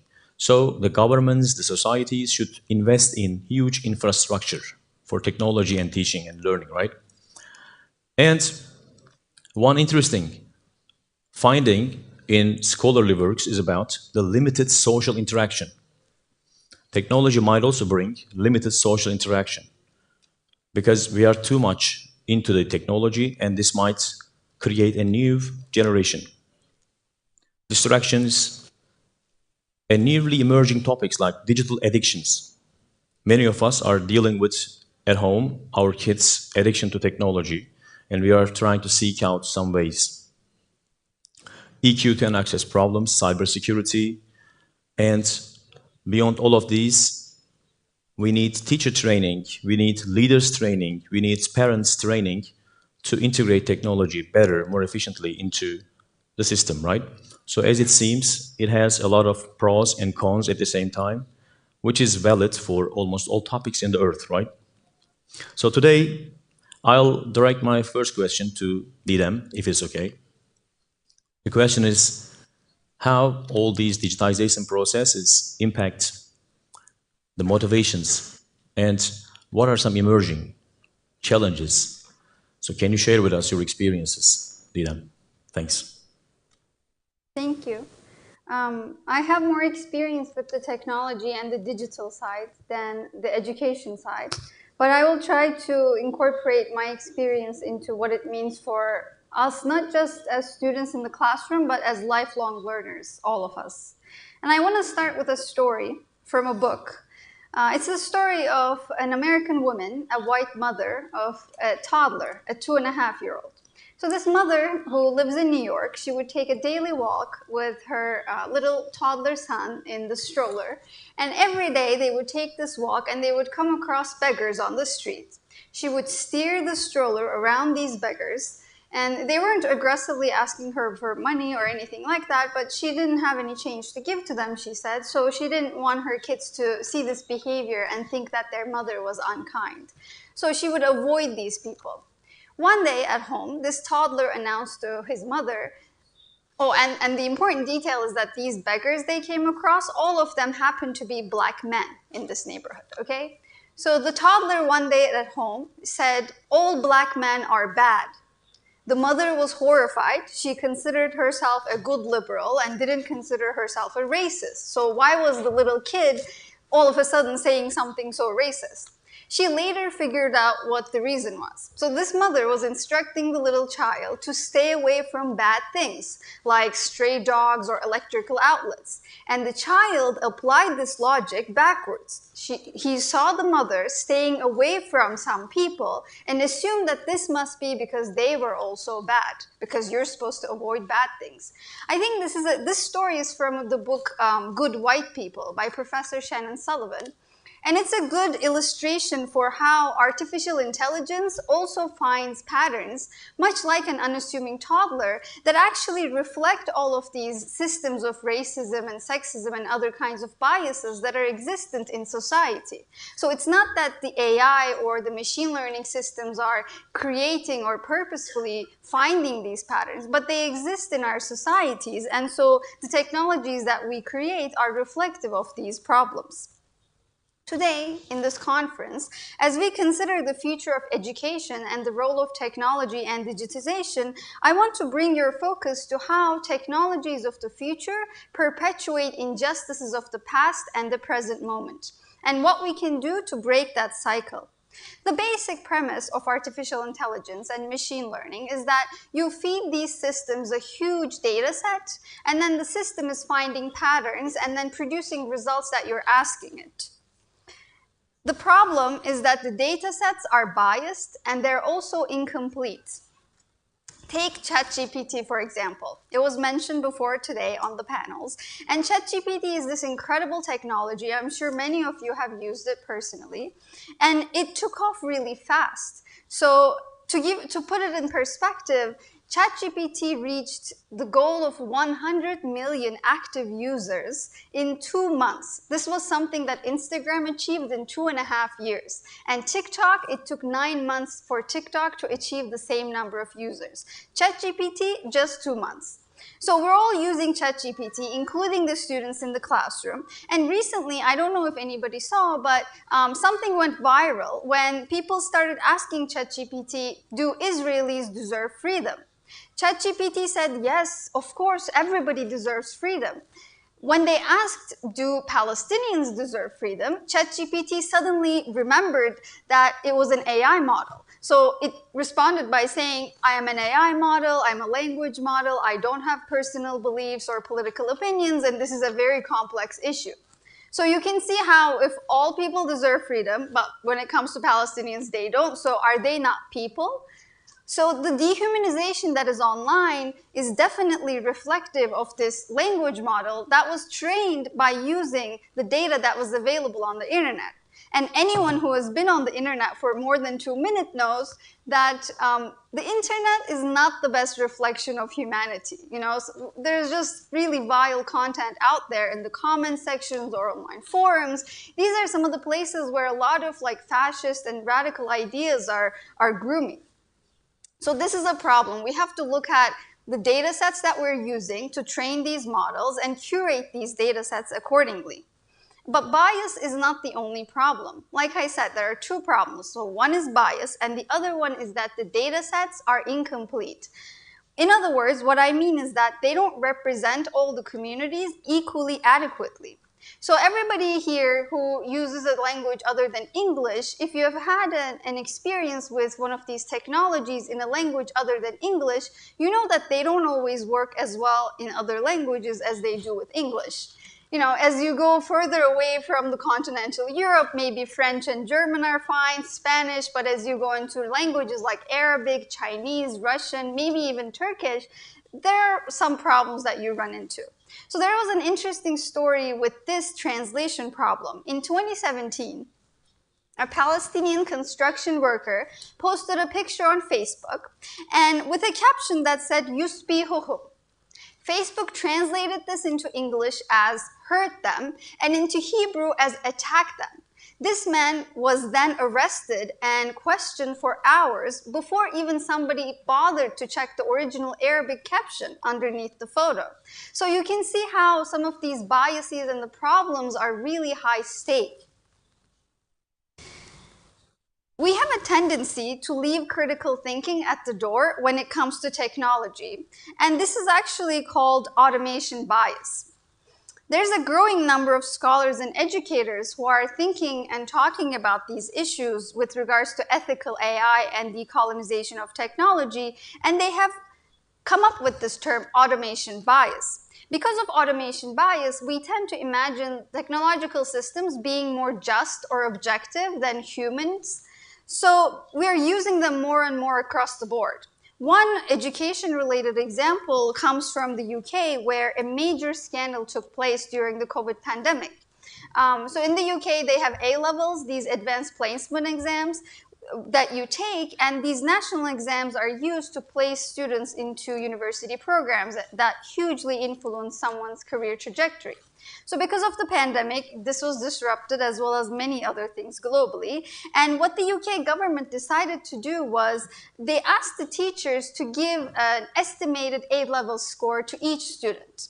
The idea was that you know your students, you know their performance history, so you can give an estimated grade. But they said to combat grade inflation, they were going to use an algorithm. The catch is that the algorithms weren't just going to use the history of the student, but also the history of the school that they come from. So when the students received their grades, many people were upset. Around 40% of the students had their grades downgraded by the algorithm, and only 2% had an algorithmic increase to their teacher's prediction. Who do you think were the people that got downgraded by the algorithm? They were high performers from less advantaged, i.e. poorer schools, that traditionally had a lower mark on average. So students and their parents took to the streets to protest, and the government initially didn't budge. One English official even said that this happened because teachers were too lenient when they graded poor students. So again, the idea is that technology is somehow more objective than a student's teacher. But when the public outcry didn't quiet down, grades were reverted back to their original, the ones that were given by the teachers. The algorithm in this case was giving out results that benefited those who attended private schools in the UK. Not the smartest students, which we can discuss if tests actually give you the smartest students anyway. But in this case, the algorithm specifically advantaged people who went to private school in the UK. And who goes to private school in the UK? Well, you can guess that it's not predominantly working class people from ethnically diverse backgrounds. So now imagine that these systems are used in university admissions or for deciding which people or projects gets funding. The only way technology currently makes these predictions is with the data that it's fed, which is, put differently, just our collective past. And our collective past is filled globally with inequality and discrimination against all kinds of people. These supposedly accidental biases in technology neatly map onto historical power dynamics between men and women, between white people and racialized people, and between colonizers and colonized. So I think we have to be really critical when we engage these new technologies. Thank you.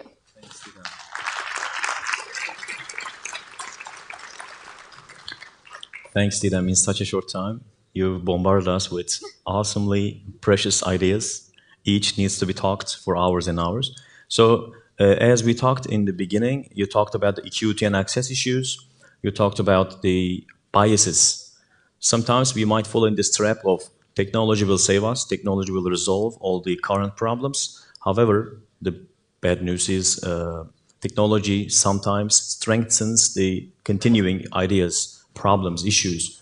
And unfortunately, they keep prevailing. They keep prevailing. So they were nice examples. And let's continue with Vice Principal Attila from Budapest. So Attila, you can bring us to the context of schools directly into education after Didem's nice talk on social sciences and technology. So what are your opinions about the challenges and motivations brought by technology in education? Yes, thank you. First, I would like to talk about motivation and from more of an educational perspective. I think technology and using different technological devices in education has greatly motivated students. However, it is important to note that teachers have to find a healthy balance in technical devices during class. Yep.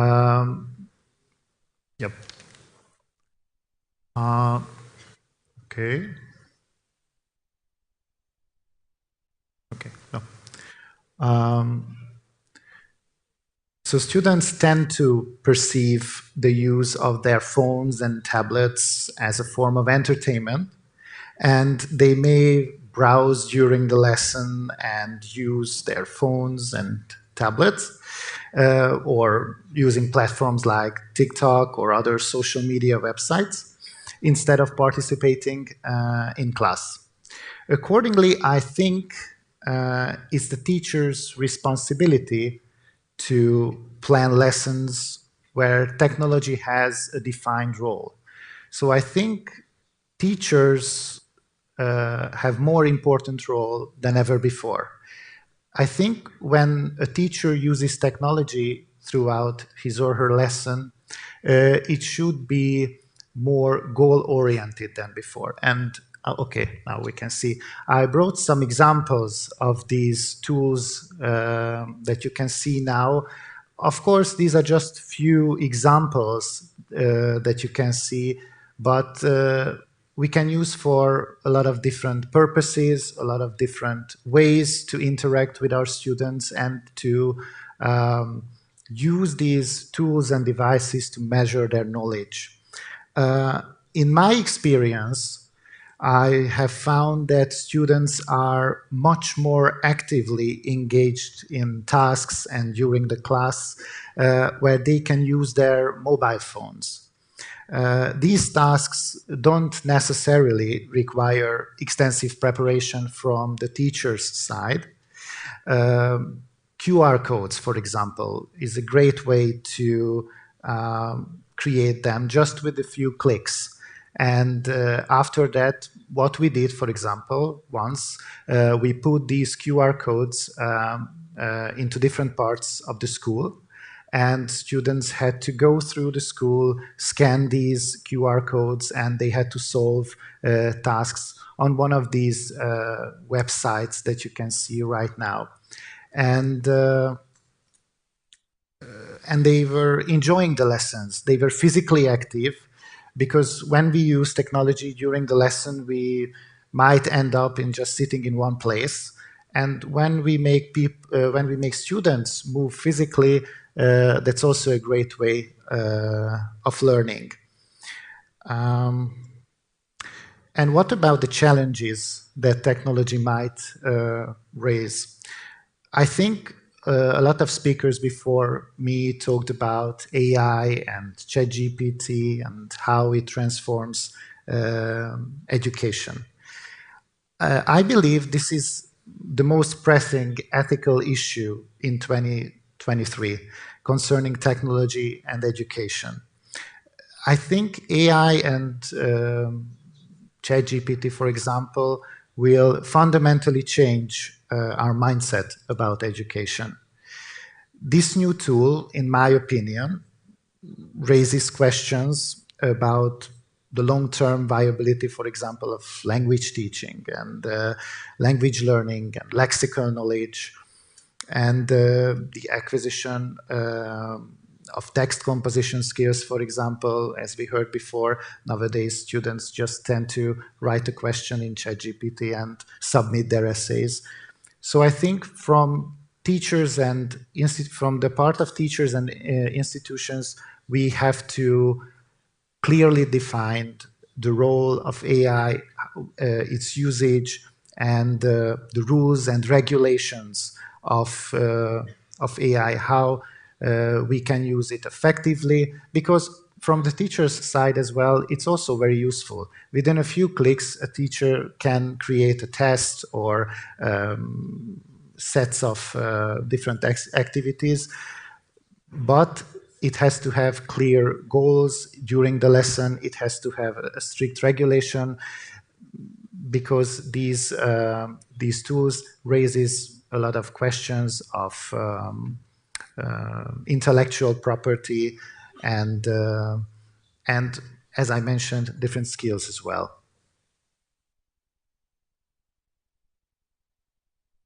Can I?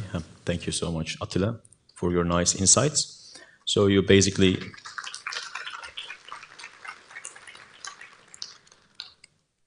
you touched upon important topics like collaboration, and the importance of teachers' role still prevails, continues. Maybe it's going to be more important.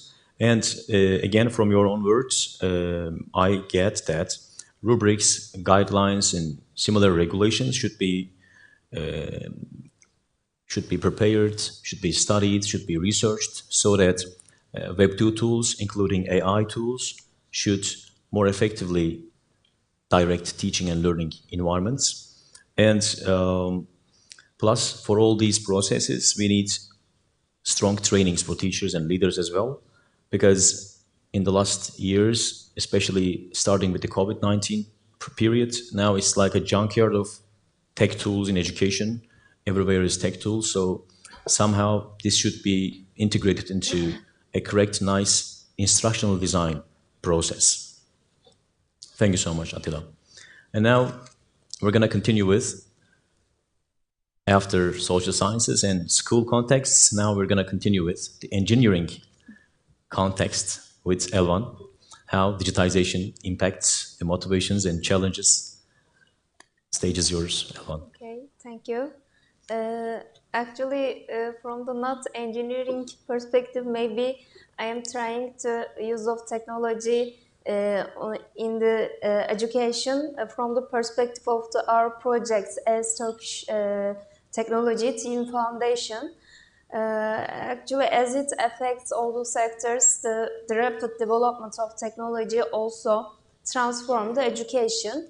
However, depending on how we integrate the technology onto the education, the motivation of the students can be affected negatively or positively. It depends on how we can integrate. So as Turkish Technology Team Foundation, we are trying to find the best way how we can integrate the technology into the education life of the students in a correct and right way. Maybe I can give brief information of about our T3 Foundation. This foundation is established in December 2016 by a group of entrepreneurs and some young professionals. So as Turkish Technology Team Foundation, we believe that in order to raise the voice of Turkey for a better world, it's inevitable to realize the National Technology Initiative. So as Turkish Technology Team Foundation, we aim to help Turkey to realize the National Technology Initiative from the economic or the science and the education parts. So especially our targets as T3 Foundation is the age between 6 and 14. So we are trying to out of the school, trying to create an out of school environment for the application of technology into the education. When we read some famous scientists' biographies in the world, we can see that those scientists get enthusiasm and curiosity about scientific activities from their childhood. So as T3 Foundation, our one of the most significant goal is to arouse the interest of children in science, technology, mathematics, and engineering. Maybe I can give some examples from our project, how we can integrate the technology into the education. Actually, we make extensive use of educational technologies in our workshops, workshop trainings within the scope of our DENEAP technology workshops, Discovery Campus project, or another project is the Bilim Türkiye, which is a science center project. In DENEAP technology workshop, which is a maker labs actually, we give the 24 months education in 11 different topics. These topics are related with the technology, for example, robotic coding, advanced robotics, electronic programming, and IoT, aerospace technologies, energy technologies, or nanotechnology. Also, it includes the software education, for example, software programming, artificial intelligence, or cyber security, and so on. Actually, the type of education depends on the topics. Some especially robotic codings, electronic programmings, and nanotechnology educations are given in the physical environment. However, software programs, some artificial intelligence and so on, we give those education in online environment to students. We provide this education as a free. Also, now in 7 every cities of Turkey, we have opened the DENEAP technology workshops, and the total number of students get those education in Turkey reached to 20,000. So it's very important, since this is a special education. This is a free education. However, we select those students actually with some elimination. there are two-step examination. However, we are trying to measure their creativity, critical thinking ability, and so on. Maybe to give an example to use of technology if you want to give example of educational technologies we use, for example, in design and production workshops, after giving the students the perspectives of the project development with the idea of design thinking, they are designing, we teach them to 3D design software programs to teach prototype production methods. Then we teach them to print their 3D design by using 3D printers or the CNC devices. Also, those students can use the laser marking devices, make some logos or some brands on their 3D printed prototypes. So during the 3 or 4 months design and production course, we create awareness in the students about many different designing and production techniques. So also we also utilize various software or equipment in all our other courses in DENEAP technology workshops. For example, we use various robot sets and some drag and drop software programming in the robotic coding classes in those projects, especially for the middle school level students use the drag and drop coding environments. However, high school students in those projects write their codes by using many different programming language.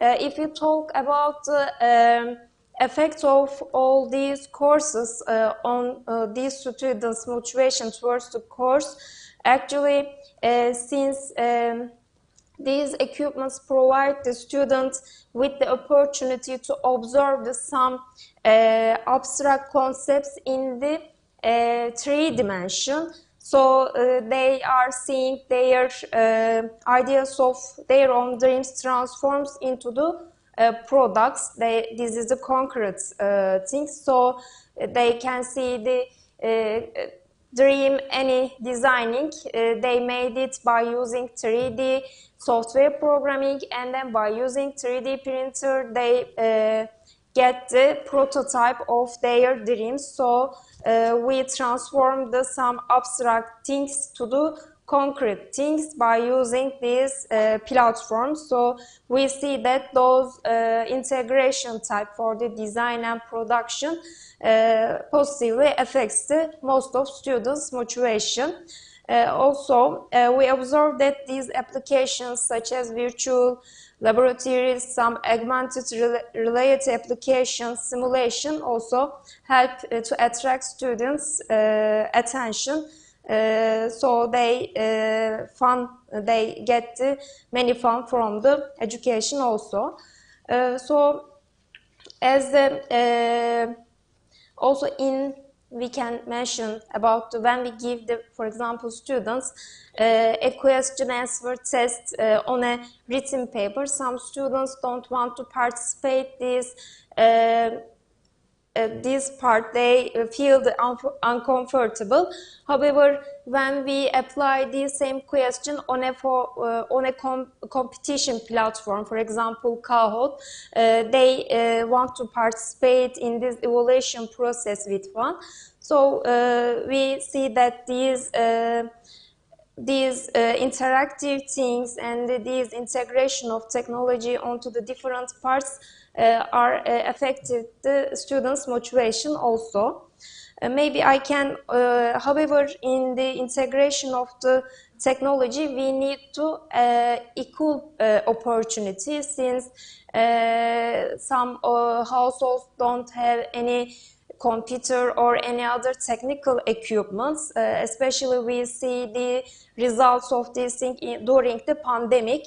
Maybe in a household there are 3 children, however only one tablets or computers. So as Turkish Technology Team Foundation, we emphasize the equal opportunity. We're trying to provide opportunity to every student from the Edirne to Hakkari. We have many Deneyap technology workshops, and these workshops are have the same concept. The education contents are same.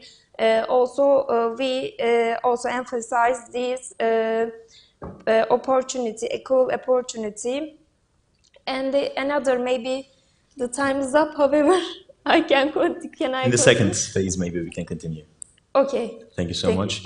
We would like to thank Elvan and her team sincerely, because remember, some years ago, technology and training in the general public was maybe like a dream for many of us. But in the last years, thanks to Baykar and Technofest festivals, now even children from 7 to 70 can access to technology, training, experiences. So at least more important than the physical, tangible aspect, it improved, it enhanced our belief, right? Our philosophy. Yes, we can do it. So we really would like to thank you for all these efforts. And what Elvan has mentioned is a very good example of informal or non-formal education as well. Because again, some years ago, when we talked about schools without walls, or can we learn out of school? Is it possible? Now it's a reality, and you don't even get away with it. It automatically gets into your life. Your children, you can learn in such environments. So this means we are not hopeless, but we should keep in mind that we need to be in this still systemic thinking, systemic approach method. So our hopes and the systemic approach can take us to better roads, hopefully. And another thing, I can talk about Elvan's nice speech. In the beginning, like 30 minutes ago, we talked about the disadvantages of technology, such as robotics, drones, and cybersecurity issues that are not accessible to public. But now, again, with their efforts, we are talking about drones training, cybersecurity trainings, etc. So we are in the good way. We are on the road. Again, with systemic approach, things are going to be better. Thanks for the first round. Now, the last one and the second round is going to be about the technology, education, and digitization, and their impacts on the interaction, collaboration, and learning experience. Again, in social science aspect by Didem, school context by Attila, and again, all the contexts mentioned by Elvan. So would you like to start, Didem, about the second question? Sure. I may be one of the more technology pessimists in the group today, but I won't leave on a pessimistic note. But just allow me, bear with me as I give some more examples of why we need to really have our critical eye on these issues. And then I will end on a hopeful note, I promise. So when we think of education and technology, on the one hand, you can think about a private school where every student has an iPad and you have a smart board and you have all of these technologies in the classroom and you're zooming world experts into the classroom. So it's great. It's bringing a lot more out of the classroom experience. But on the other hand, you can also think about pre-recorded lectures that students are watching at home or in crowded classrooms without even a teacher. And that's in fact reality for some people. So in the US, there's a teacher shortage issue in some areas, and people have already experienced this kind of education that we have all experienced to a certain extent during the pandemic. In Mississippi, for example, schools had to resort to edtech companies to do online classes for their students because they simply didn't have enough teachers to cover the classes. And this led to a lack of quality and interaction, which led an already struggling student body even deeper into a hole. And like I said, similar complaints about pre-recorded lectures have been voiced in Turkey as well as other contexts during the pandemic. Running a school with a video program as opposed to qualified teachers is definitely a cheaper operation. And it might be the new face of education inequality. We have to be really careful about how we engage technology and how we bring it into a sector that's so important and that has to do with children. On a different but related note, technology at times enters the classroom not primarily to benefit the student, but to further the surveillance of young people. In 2019, for example, a Chinese journalist wrote about a Beijing school that used emotional detection technology to figure out the level of attentiveness, or if the students in the classroom were focusing. So imagine if all of you were, like cameras were being faced at you to whether or not to see if you were being focused on all the panels at all times during today's conference. That's just vastly going into someone's private emotional world, plus the science behind this is also dubious. It's been hugely criticized in terms of just even being accurate. And this technology isn't just used in China, which the Western media loves to criticize about human rights abuses, and rightfully so, but the same thing is being used in the streets of London, US, and Israel, and for much higher stake things like law enforcement and convicting people of crimes. So these are really important and connected issues. We have to consider all of these scenarios when we imagine the future of education and the role of technology inside the classroom. But are these problems inevitable, and are they insoluble? I don't think so. To think that these systems are inevitable, it takes the onus from the developers of these technologies. It takes the responsibility off their shoulders.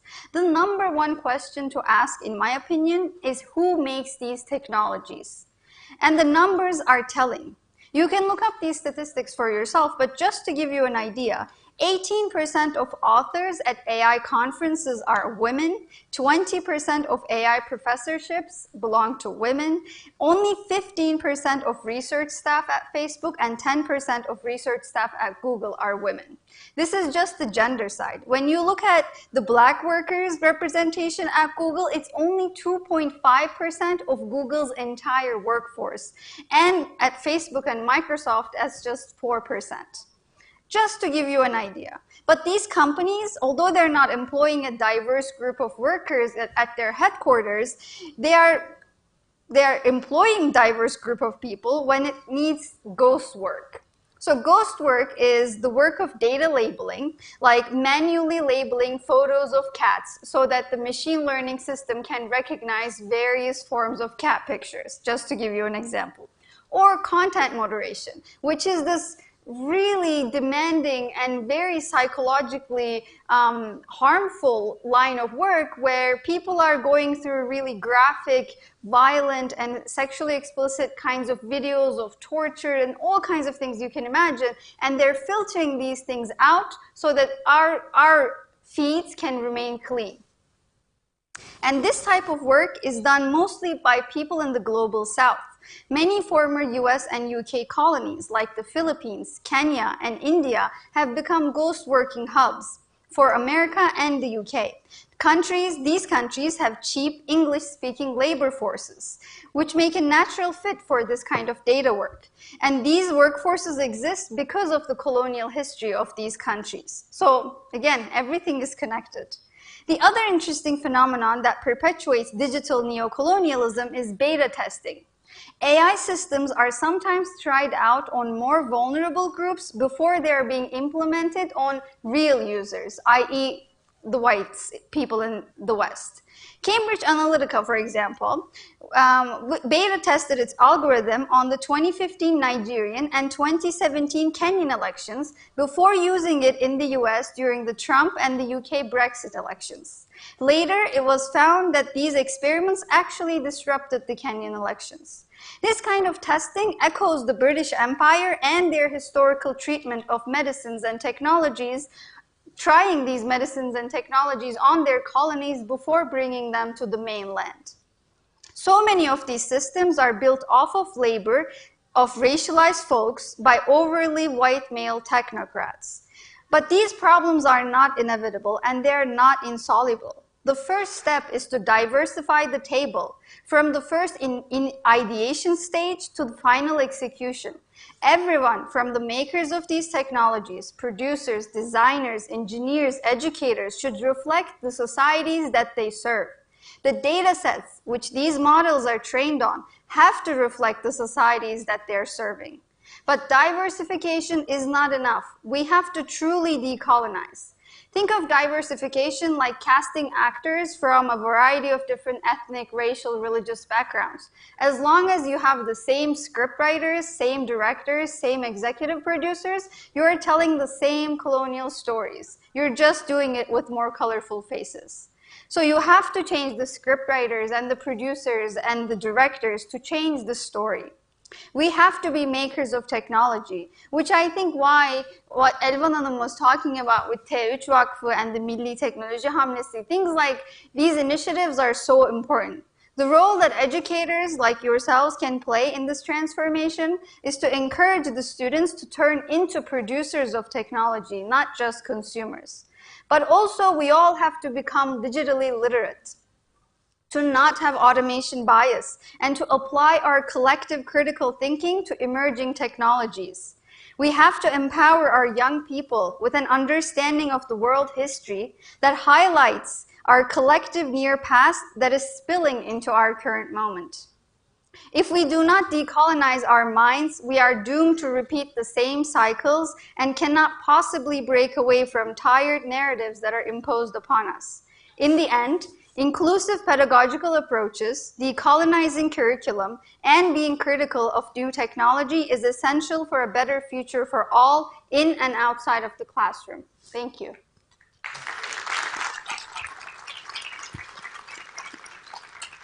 Thank you so much, Didem, again for such a nice, fruitful bombardment. And let's not be so desperate, Didem, because you talked about the numbers of women in tech companies, such low numbers. But look around this room. I think ladies are more than the gentlemen here, right? So we can be hopeful. It seems so. Yeah, thank you, Didem. So again, you talked about the social justice aspect. What should be reminded to ourselves is that technology, again, might not be the solution for everything. It could be a new trap for us because human being is a visual thinker personality, and we would like to believe in every new opportunity. Yes, this is the solution. Yeah, this time we're going to save our philosophy, but each time we crash the wall. So this time we could be more hopeful. And thanks for your nice comments. So let's continue with the school context again with Attila. Yeah. So one of the primary and crucial factors to consider in the relationship and the interaction between teachers and students, let's imagine, according to the traditional approach, teachers bring a substantial number of printed materials such as quizzes, cards, and paper sheets into the classroom. However, in recent years, we have witnessed growing trend in the use of various applications and platforms for education purposes, the ones that you can see on the slides. Ranging from interactive quizzes like Quizlet and WordWall to 3D animations like the Hungarian website called Mozaweb. And in these websites and applications, you can show 3D animations and models to students. For example, on this website, on various different languages and subtitles. So in a multinational classroom like what we have in Marif, it's a very good resource that we can use on a daily basis. In my opinion, it is the responsibility of the teacher to carefully select the appropriate tools for their classes. With the vast selections of choices available, a few of them that you can see on the slide,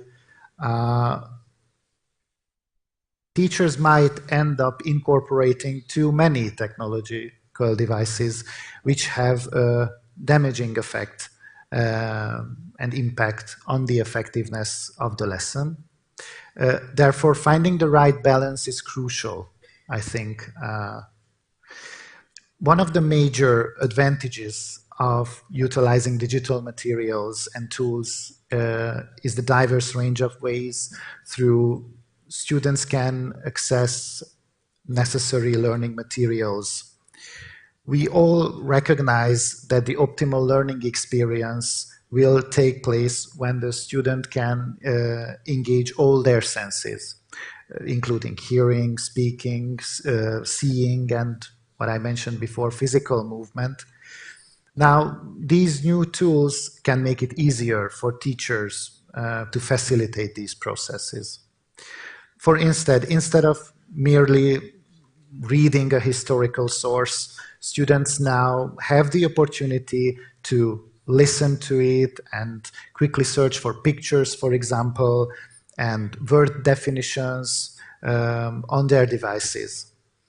One notable aspect which was mentioned before is gamification, which aim is to make learning more engaging, natural, and game-like. And as I mentioned, teachers naturally play a pivotal role in this approach, as they must create a balance between addressing serious topics in an engaging, playful manner, especially, for example, teaching history. In my experience, I believe that these online tools and equipments are excellent ways to revision, for example, during the class. It's a great opportunity to students to summarize the knowledge they acquired regarding a particular topic, for example. And based on my experience, students are more actively involved when they can compete against each other. Of course, teachers have to have a supervisory role in this process, such as ensuring balanced group dynamics, for example. About collaboration and the diversity of learning materials which are available nowadays, technology innovations have greatly facilitated in-class interactions among students in recent years. What is truly essential, in my opinion, is the platforms and frameworks we establish for this kind of collaboration during the lesson. Especially during the period of the COVID-19 and the pandemic, students were forced to work together in areas and on platforms that were previously unimaginable. I believe that it's worth maintaining these collaboration platforms even after the pandemic. And I see the greatest benefit in students' collaboration, particularly in research and project tasks. One such collaboration platform can be used for research, resource research, for example. In the 21st century, one of the crucial tasks for teachers to help students find the right source of information. In any topics shared online, there is an overwhelming amount of information out there. I believe that one of the most important tasks for teachers is to provide a guidance to students in distinguishing between verified and unverified sources, pretty much what you mentioned before. It is essential to raise doubt in students regarding the accuracy of information that they can acquire and encourage them to verify the accuracy of information and be open to contrast different information.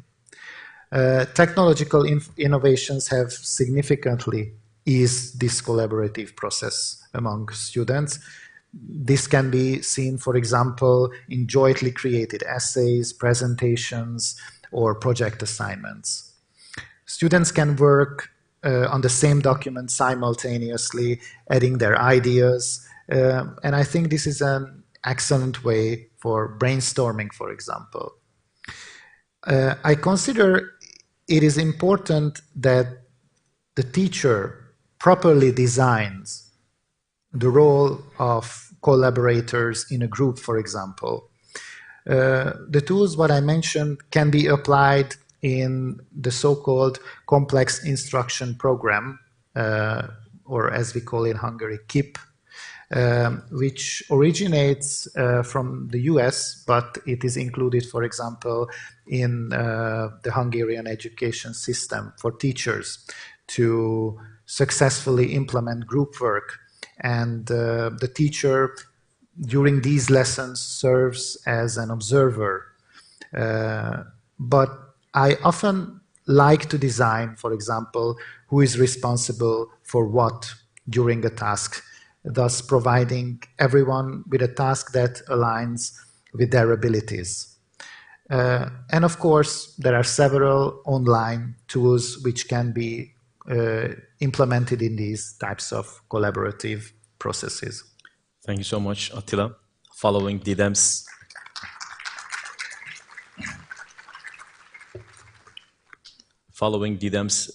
call for decolonization studies in technology-enhanced learning environments, Attila continued with the growing trends in apps.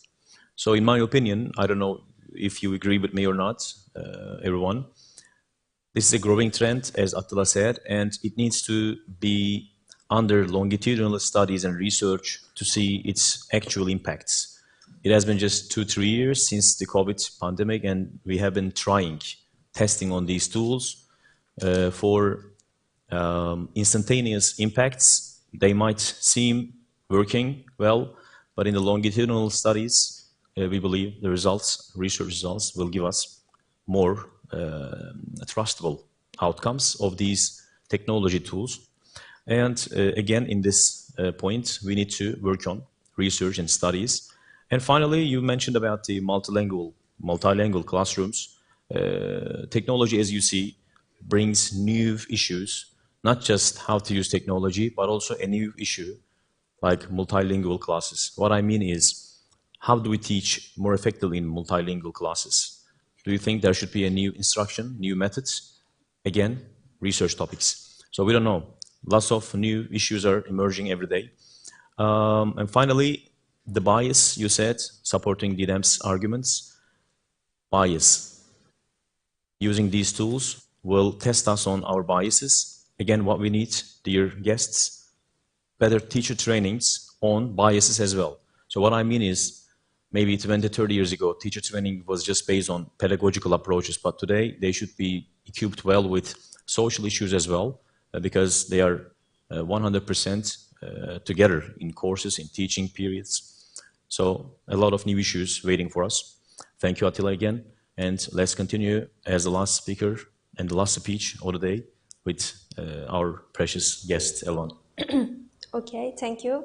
As a last one, I also want to mention about the importance of the collaboration and the interactivity of the education.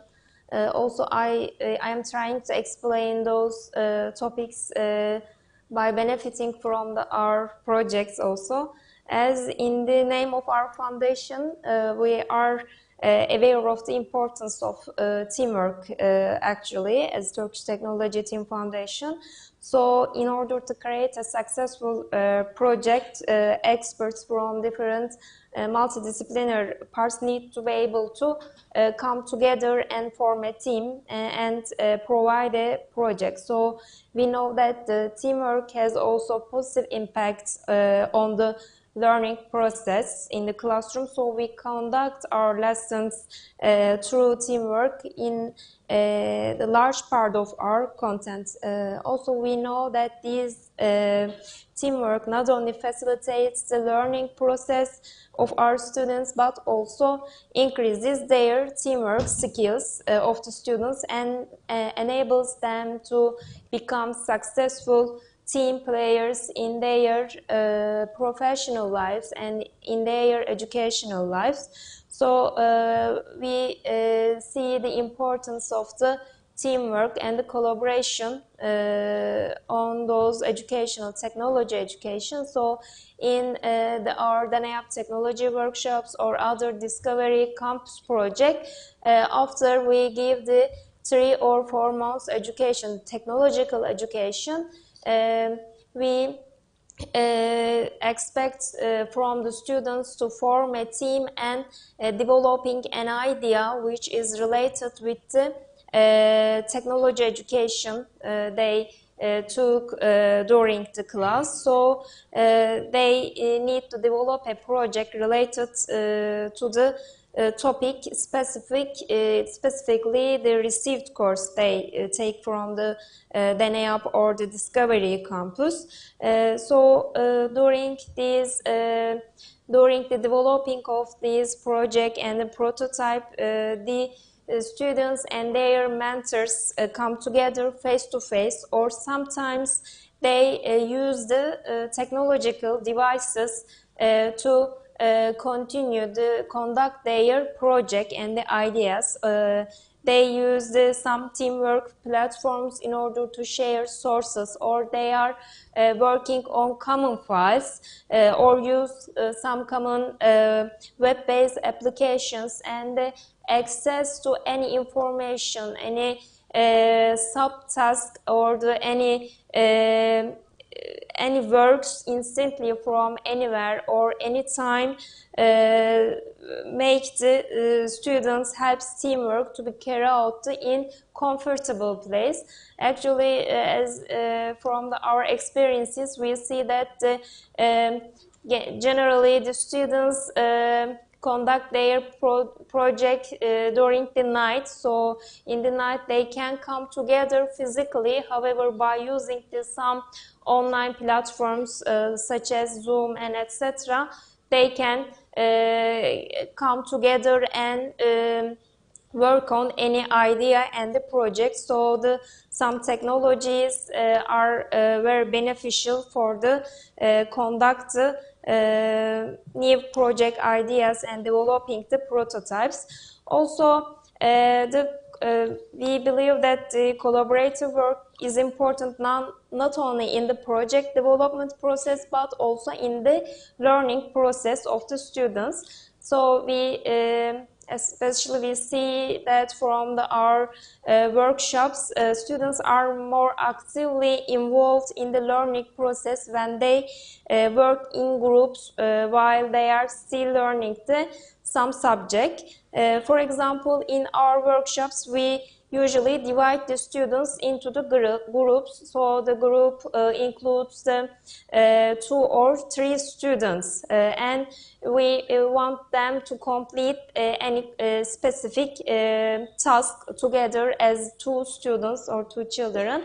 They do research together and look answers to find the specific task from the many different technological platforms. In the process, we see that those students learn to listen to each other respectively, and they are open to many different ideas and perspectives as a group study.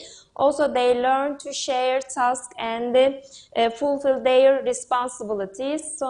So as one person, sometimes we couldn't obey the deadlines. However, as a group, we need to obey some of the deadlines. Therefore, they need to fulfill their responsibilities towards each other. Also, technology is a tool we often use in order to teach collaboration in our projects. For example, we might ask the students research a topic on the web. Sometimes we might ask them to develop a new idea for a robot design, or we want from them write a piece of code. So in order to realize this task, they search on the topic and they use some technological platforms in order to realize those specific tasks. So such technologies are useful when used in the classroom, because they provide students with engaging teams actually. I mentioned before in the first round, the DENEAP technology workshops, we give the technological education during the 20 months in 11 different fields of the technology. After those students complete those education, during the 1 year, we want from those students to form their team and developing an idea and product, some prototypes. So they learn how can study and how can provide, how can develop any prototype as a team. So they need to task of the project into the subtask, and so they studying very well. We see that. So we encourage those our DNAP students to collaborative learning through end of the every course of the our education. So we also observe that those students who are used to collaborative and interactive work are more active individuals in their social lives. Also, in addition, it has been observed that another project, maybe I can speak about the importance of the teamwork, which is the Technofest. Since in Technofest we organizing many different technology competitions. In 2023, more than 1 million students from Turkey and from the world apply our Technofest technology competitions. There are 44 different fields in there, from the rocket competitions to UAV, or from biotechnologies to agricultural technologies, and so on. The range are very wide in the Technofest. Also, in the Technofest, more than 300,000 teams form, and they develop any idea or project and apply to those Technofest technology competition. We trying to realize those students need to learn and get opportunity for the future of technology, since many subjects in Technofest are high level, require high level technology. For example, hyper development competitions. In that competitions, in order to create these complex devices, you need to the teams need to include many multidisciplinary students. For example, if we look at the number of members in a team, in order to develop the Hyperloop devices, it includes approximately 20 or 25 students. Actually, it's very difficult to come together those students. However, there is a one purpose. They need to and they have a deadline to complete these devices. So, for example, electronic engineer deals with the electronic programming of this device. Also, a computer science engineer write the software programming coding parts of these devices. Also, mechanical engineering design the mechanical design of these products. So many different engineers. Also, some social science students also take part of these teams, since, for example, they need to promote their projects and they need to take sponsorship. So some social science students take place into this team, and they, as a result, they form a high technological devices by the positive parts of the teamwork, actually. So as Turkish Technology Team Foundation, we developing many different technological projects from 7 to 77 age, since in the Science Turkey, Bilim Türkiye project is the target age is between 6 and 14. However, DENEAP technological workshops is open for the middle school and high school. Also, Technofest technology competitions are open for the high school, university, and graduated students. So, as a result, we want to increase the awareness in those science, technology, education, and mathematics with those projects as Turkish Technology Team Foundation. Thank you.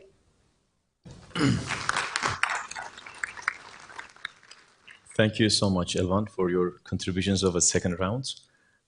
In summary, my dear friends and guests, Elvan today has contributed to this session with our nation's dreams of years and years, like cybersecurity, robotics, drones training, Technofest festivals, and the reality of outdoor learning that some years ago was just a dream. Now we believe that it is possible to do out-of-school learning, out-of-school experiences, hands-on experiences.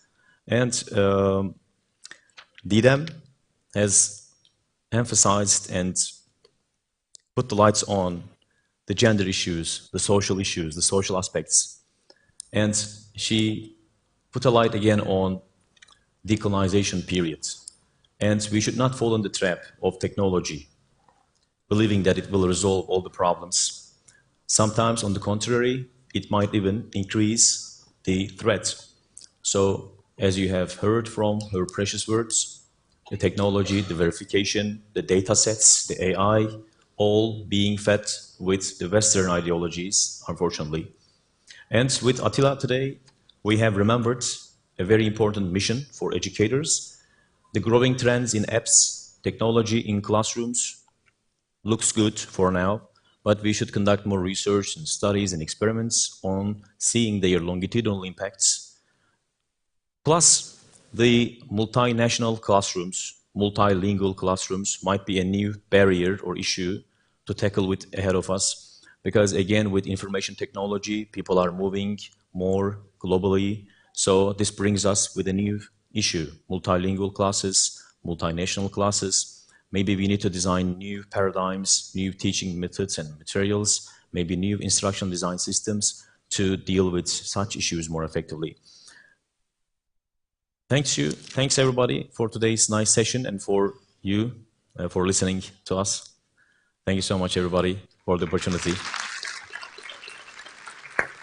Well, thanks to our moderator and speakers for this fascinating discussion. It was very important for two main reasons, as per me. A, it was about our future. B, it was about technology, which is of paramount importance in this digital age. So thanks all once again. Well, I'll keep you all here for a little while. Let me invite to the stage a member of the Board of Trustees of the Turkish Marif Foundation, Mr. Mahmut Mustafa Ozdil, to present gifts to our speakers.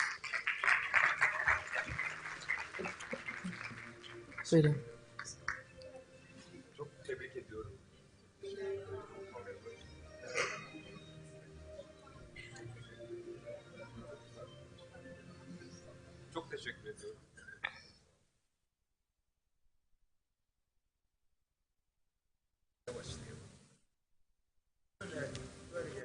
Böyle gelin.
very much.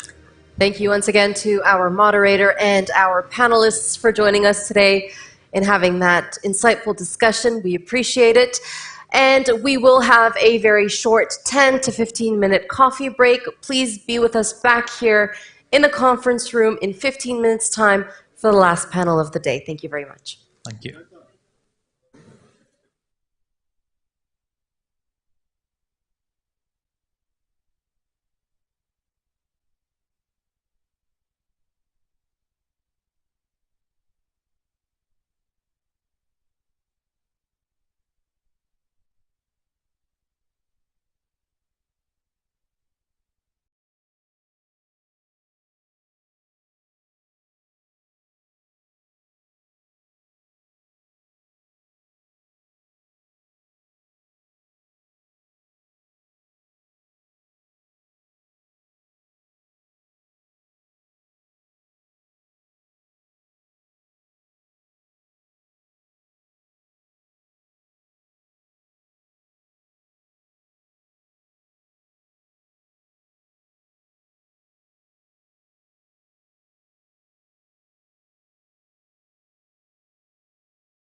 Hello again, everyone. Ladies and gentlemen, we are back, and I hope you enjoyed your coffee and chai. As we mentioned earlier today, the Turkish Mar Foundation is carrying out educational activities in 52 different countries. In hundreds of schools across the world, they have hundreds of educators as well. And we all know the importance of a teacher in a student's life, don't we, Jafar? Absolutely. They're all playing a key role in supporting students raised in a healthy environment. And you know, Efnan, they're not only teaching classes or applying curriculum, but they're also backing students to manage situations, cope with challenges. In other words, prepare them for life, making them ready for their future. And our next video is related to this very topic that I just explained. We are going to Ethiopia now, this time for another good practice in education, which is named Marif Career Days. Let's have a look.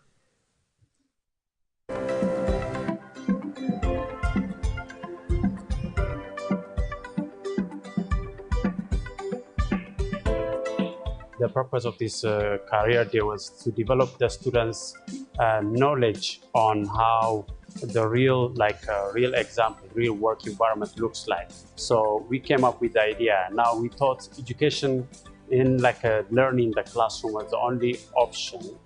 Now we wanted to teach them somewhere different. So the whole purpose of this career is to give them guidance on what real world looks like when they are working, professional workers experiences.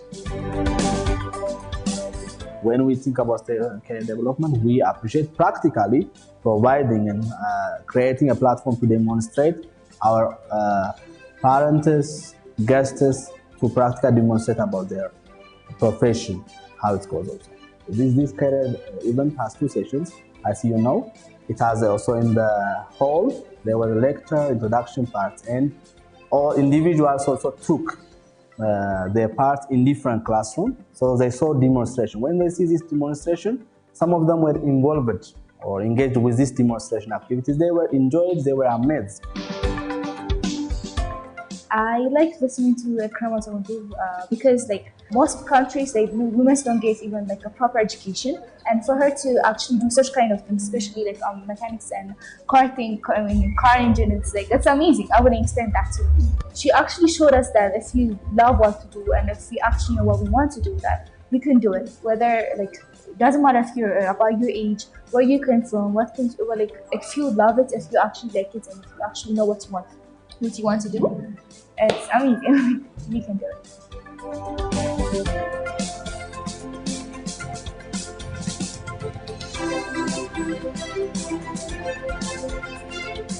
Nowadays, as a teacher, when I observe our students, our generation, the first question comes from they say directly, teacher, what will we do with this information in our real life? But nowadays, these kind of questions shows us there are some problems, there are some concerns about their futures. We have to engage them with the real life.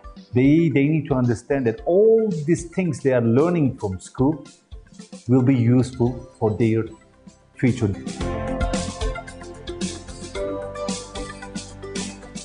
As a school, this is one of our biggest duty, to prepare our generation, our students to future. Because what we believe that they are our future. This is our Marif's culture.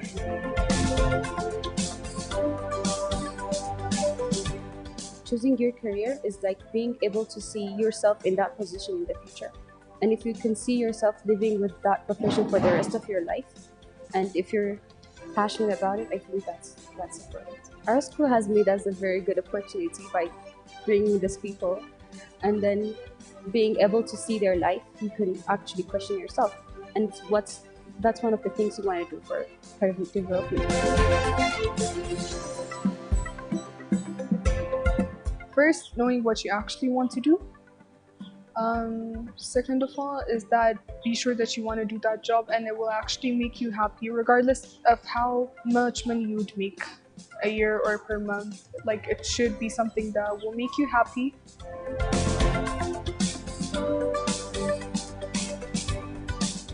Reading is one major part of our growth in education missing right now, and the physical activity as well.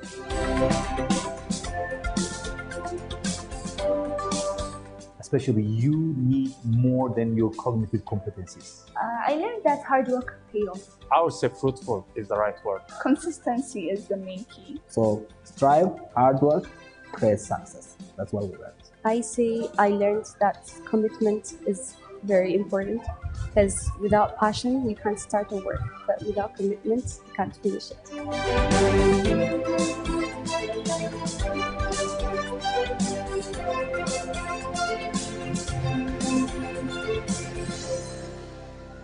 Some very wise words from Indeed. the younger generation, which we could actually learn a lot from. So what will we do with all this information in our real life? I think that's one question that we've all asked some point in time to either ourselves or our teachers, because we are all concerned about our future. And as school principal, Mr. Sevar, in that video there, said that we have to engage them with real life. That's what they're trying to do in Marif school culture. Indeed, and as we heard from the students and the teachers there, that these are the key words for success. Consistency, hard work, commitment, passion, and happiness. This is exactly what we need when we look at the future. I know it's been a long day, and we appreciate you all being with us here today. And finally, it's time for our last panel, which is called a School Leader Session. And basically in this panel, they will be talking about leading the change in education. Indeed. Dear guests, I would now like to invite to the floor Arber Marina, the school leader from Kosovo Marif Schools. As the co-founder and executive director of the NGO Center for Education, Research and Trainings, Mr. Marina is committed to ensuring the organization's mission through fundraising, communications, and strategic planning. Previously, he served as the political advisor to the minister at the Ministry of Education and Science and Technology, where he played a pivotal role in advising on education policies. Welcome. And our next speaker, Biljana Đurđević, a school leader from Serbia Marifa Schools. She's a member of teams that monitor and influence the development of the institution and the system. Biljana is a co-author of the European project We All Matter Integrative Learning, which is supported by the European Union Fund. Welcome. And Francis Bass, a school leader from the Gambia Marif Schools. Mr. Bass, with experience in education, Francis possesses a comprehensive understanding of the organization and a structure of primary education institutions. Additionally, he actively participates in clubs such as the Young Students Clubs and Environmental Club, enriching students' academic experiences. And notably, he has established a football academy dedicated to guiding young lives, especially those at risk of becoming a school dropout. Welcome. Impressive. And to moderate the last session of the day, I'd now like to welcome Amy Louise Shah-Mabrouk, the school leader from Tunisia Marif Schools. Welcome. As a Peace Corporation's volunteer, Ms. Mabrouk has worked in both the special education and university sectors. Her professional journey in Tunisia has been diverse, including the Peace Corporation's training officer, owner, and preschool principal. She has been the director of the English language programs for the Mideast for over a decade. Welcome to all of you once again, and we hope you have a fruitful discussion. Good luck. Thank you. Thank you very much. Thank you, audience. I hope you still have a little energy left at the end of the day. Thank you very much for introducing our panel. I had planned on doing that, so I won't repeat what you have already heard. But what I will say is that the four of us have something in common, and that is that every day we walk the halls of our schools, we check classrooms, we observe teachers, we go outside on the playground, we are in the art room, we're in the music room, and we see our spaces. And we see the things that we want to do with our spaces. And we see the learning environment and how maybe if we change this or this or this, we could produce better learners, more independent learners, maybe a more student-centered classroom, perhaps a way to introduce technology into the classroom if we have the right learning environments as well. So the learning environment for us is essential. It's what we do and what we see every day. So before we start, I would just like to share with you, or not,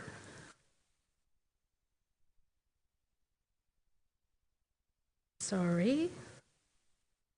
Okay, this quote. Just take a minute to read the quote. Just a raise of hands if you agree or disagree with this quote.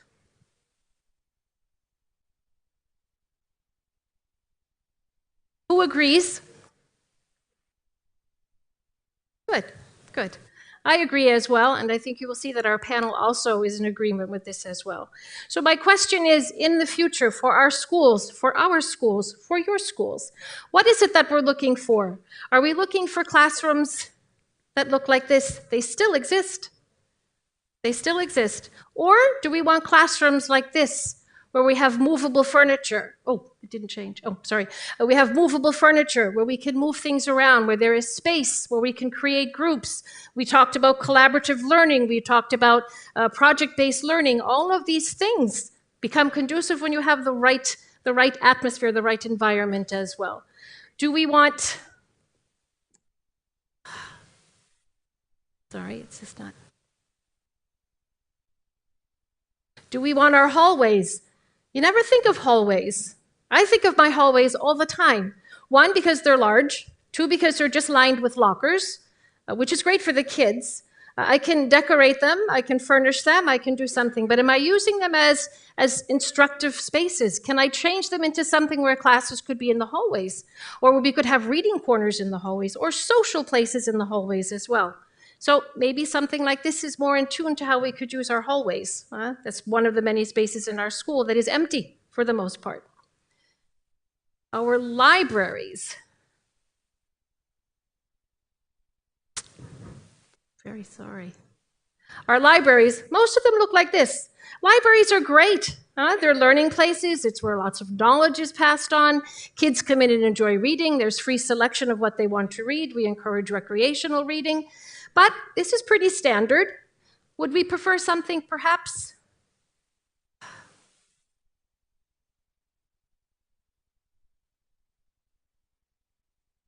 Hold on. Oh, something like this.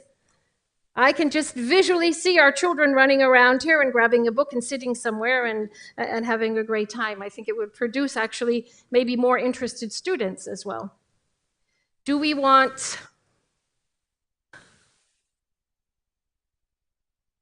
Technology is not cooperating. It really isn't.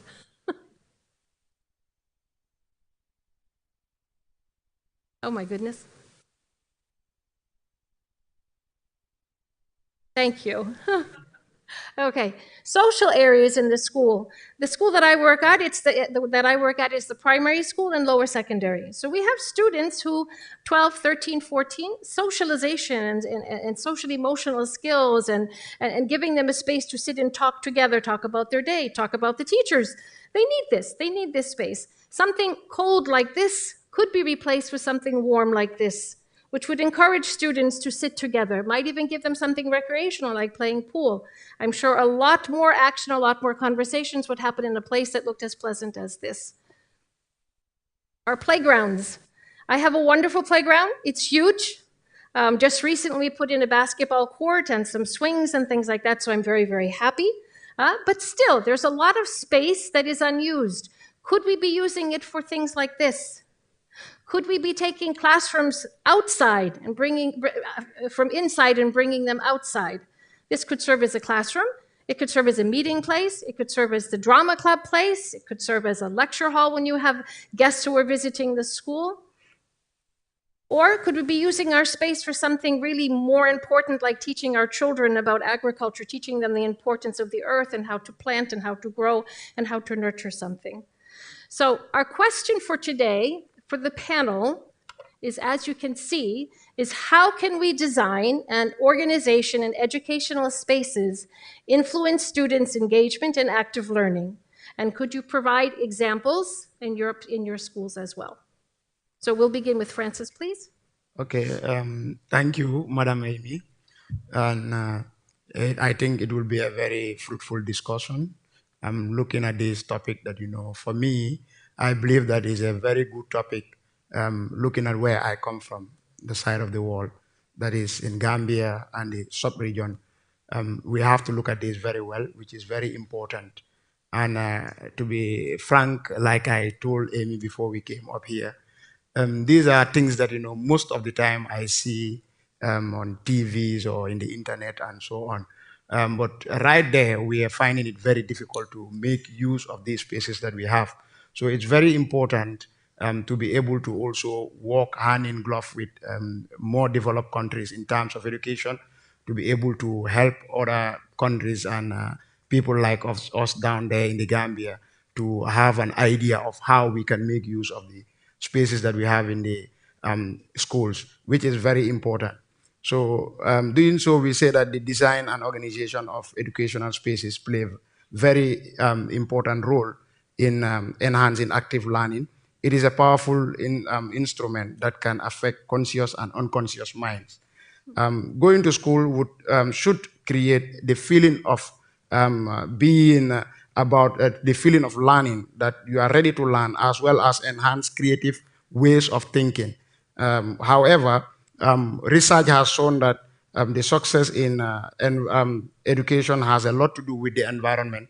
So we need to make sure that the environment is very conducive for the students to be able to learn, not limit them within the four corners of the classroom, whereas their thinking capabilities, to me, it's narrowed down. So it's very important to be able to design the schools, the school environment that is the classroom, so that the students will be able to think and move freely and be more flexible to be able to socialize within themselves. Like in Africa, in Gambia, where I come from, if you look at the setups of the class that has been shown here, it's different. Students mostly sit in rows, whereas even the movement is sometimes a big problem. But whereas we have students sit in groups, the class has a lot of space where movement can be done. It will be very helpful.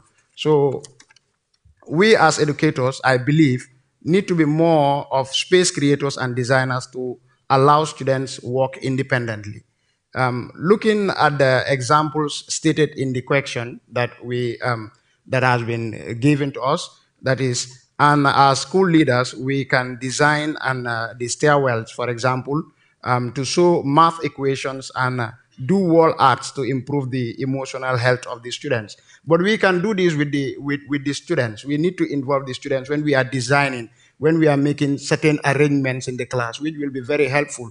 Sometimes we do things like this, make the environment for the students, arrange it for them. They may not like it that way. It is better for us to include them whenever we are doing things like this. It makes them feel being part of it. So that is very, very important. And we have cafeterias that can be designed to promote nutritional educations, which are very important. We, like from where I come from, most of the schools don't even have cafeterias, you understand? But in other schools, like in more advanced countries, we have schools that have cafeterias, not for only the students to go and eat and so on, but it's good for the students whenever they go there, they will be able to learn from that cafeteria, like nutritional education and so on. So it's very important to make sure that we design these spaces that we have.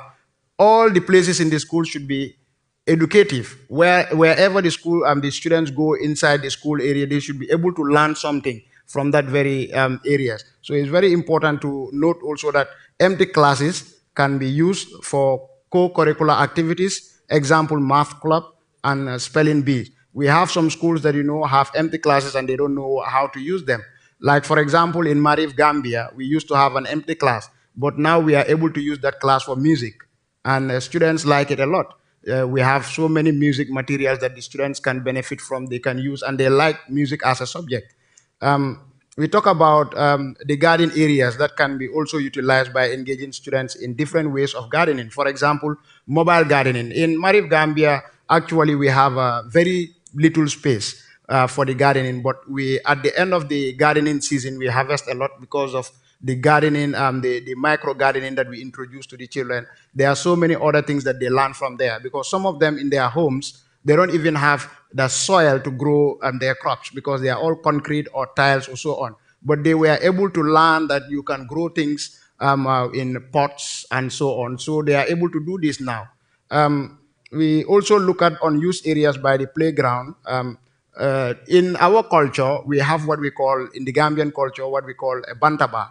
That is normally a place where you have elders in the village meet and discuss very important issues. So we try to bring that scenario to the school, whereas these empty places by the playgrounds and so on can be used and design something like a bantaba where students can meet and discuss very important issues as well as do their assignments in groups. So these are some of the few points that I have based on the spaces that we can how we manage our spaces and how we design them. Thank you very much. Thank you, Francis. That's an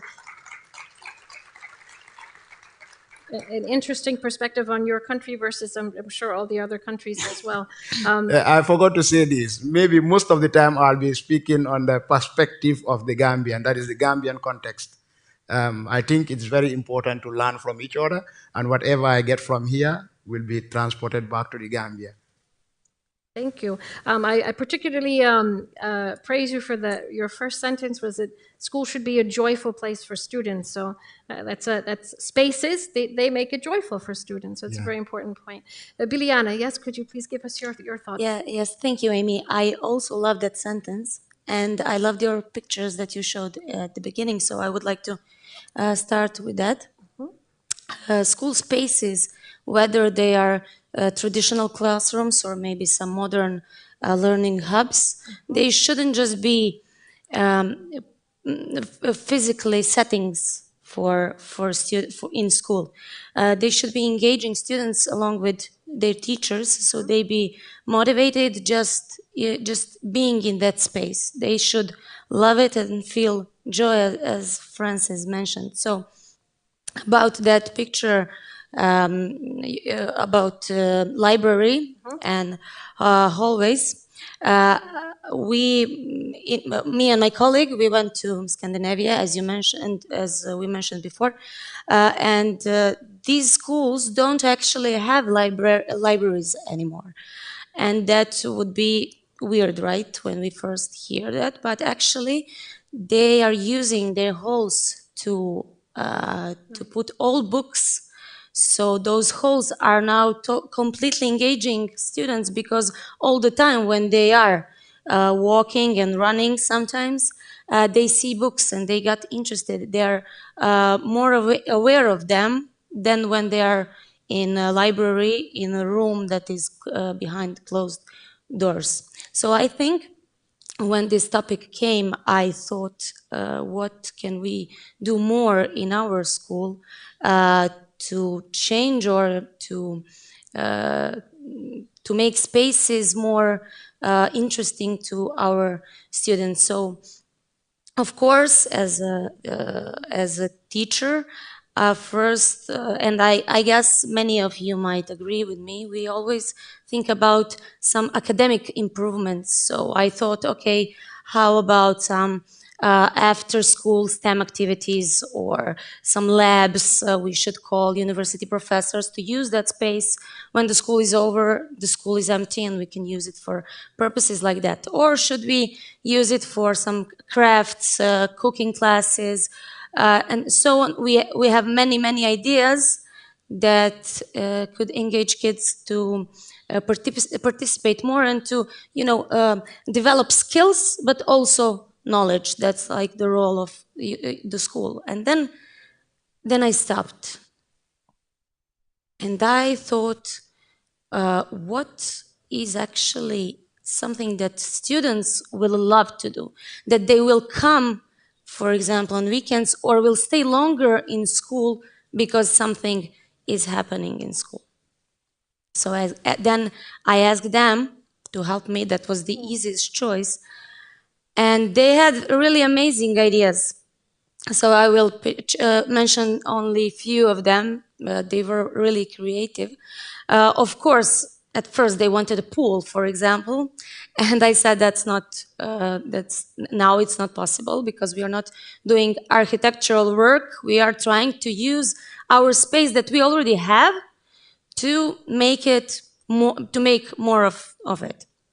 So they, for example, they suggested weekend fairs when they can make something and they can call their friends and public so they can come and see, and also they can engage themselves. They can take a part of it and they can show it every weekend, like a short art assembly or museum or something like that. And they also mentioned how we can make it humanitarian, so if we collect some money, we can donate it later. They're a really great group of students, I have to say. Also, they mentioned different workshops as robotic and gaming. And first of all, I said, okay, games, you play games at home, but actually, if we made that gaming a learning opportunity for programming and stuff, maybe it can be good. And like a last proposal, it was cinema. Also, activity, they usually go in cinema with parents and friends. But then my student said, yes, but we can be hosts to cinema. We can make lower prices, for example. We can work, so we can prepare popcorn, some water, and then we can use that space for the school benefit and for their own benefit. Yeah. So these ideas actually were all formed during 1 hour class and something like that. And when I start thinking about them, they actually made sense more than all of our ideas, because they will come and use that spaces if we arrange them to do something they love. So that was the same thought as Francis said. They need to enjoy the school, whether during the classes or after them, and then we can talk about better usage of our space. Thank you very much, Biliana. Okay, moving on to our third panelist. Yes, Arber.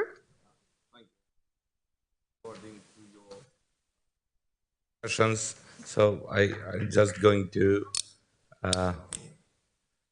move quickly on some points. So, of course, it's normal question, and the answer, everybody knows the answer. Is it important to have a good environment and good spaces? Of course, we all want to have a good environment. Such we are here in a very beautiful hall here, and I felt very comfortable all the day.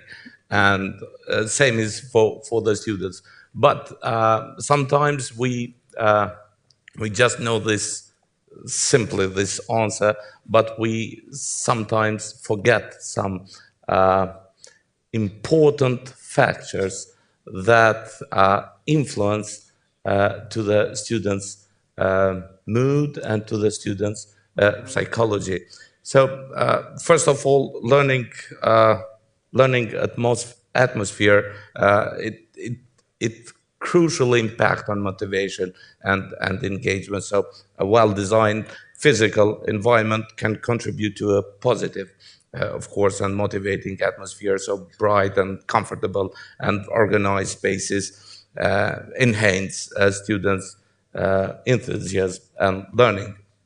So the next one I would like to mention is facilitation of learning styles. So I mean about flexibility. So different physical spaces allow for different learning styles. So some students may thrive in collaborative open spaces, while others may benefit from quiet individual study areas. So different environment accommodates diverse learning and preferences.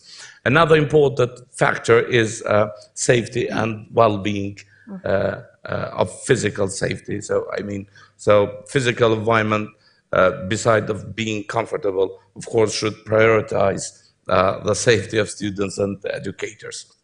So ergonomic furniture, proper lighting, natural lighting, secure facilities contribute to a safe learning environment, and this impact to the mental well-being as well. So another factor I would like to mention, community collaboration. So the physical environment should encourage collaboration, and social interaction among students. So common areas, group study spaces, and communal facilities foster a sense of community and teamwork. So other factors are cultural and inclusive spaces. So they are definitely important on this slide. Resource accessibility, beside availability, so accessibility, so library and learning resources and other things. For example, in our school, we just put table tennis on the hall, and it really changed everything. So they don't have too much time, maybe in the middle of the breaks, just 5-10 minutes, but for 10 minutes they completely, not completely, but they somehow relax, and I can see their faces how they go to the classrooms. So this might include environmental sustainability as well, so ecological considerations, growing awareness for the students, and so these are some factors, some important that I think that are important factors in this slide. So physical environment in education is multi-faceted aspect, so that significantly influences the learning process. So I would like just to focus on effective space design in educational settings, which can have a profound impact on various aspects of student learning and overall academic performance. So some benefits that I would like to mention are improved student motivation. So as I mentioned, table tennis in the hall, so it really improved the student motivation. So enhanced collaboration, so open and collaborative learning spaces encourage interaction among students. So group work becomes more accessible and enjoyable, of course, by promoting teamwork and communication skills. So another one I would like to add is stimulated critical thinking. So when we have when we take into account these factors, so stimulated critical thinking, so thoughtful space design can stimulate critical thinking, so by incorporating elements that challenge students to think creatively and analytically. So this is based on some research that are lately done. Another benefit is increased engagement and focus. So this can easily increase engagement and focus of the students. So space is designed to minimize distractions and optimize comfort, can contribute to increased student engagement and focus during learning activities.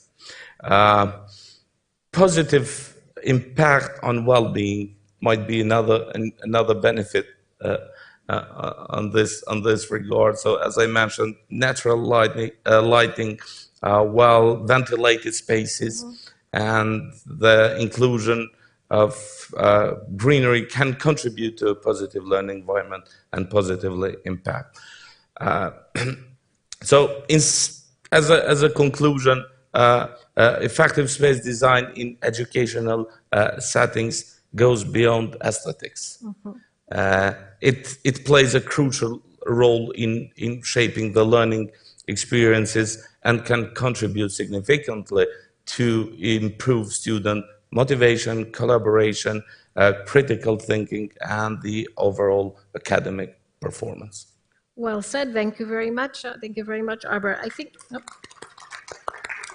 I think some key points that I'm taking from this discussion is, first and foremost, to increase engagement and focus. That is our objective in the classroom, is to increase engagement and focus of our students, to have the objective that we have there, that we meet it. So when we have a space that is conducive to this, that engages students, motivates them, makes them happy to be there, comfortable furniture, great lighting, all of these things are extremely important, and add that element of having the children want to produce more. So I think this was a very important thing. I also think that the idea from Biliana and Francis about engaging students in the design of this classroom or the hallway or the library or the outside area, I think is extremely important. The school is for them. The school it's their school. So their part in designing and putting together their classrooms, their playgrounds, their libraries would be a sense of ownership for them, which would make them, I think, feel automatically more engaged and more motivated to come to school every day. So student engagement and involvement in doing all of this is extremely important as well. And facilitating learning styles, another very important point as well. Where people sit, how they sit, all of these things are very important to the learning styles of the different individuals in the classroom. This point will kind of bleed into, if we talk about upgrading and improving our learning spaces. With that, of course, goes hand in hand technology, which we've talked about a great deal today. I have the luxury as the moderator of playing the devil's advocate. So I'd like to share with you something, if it will go on.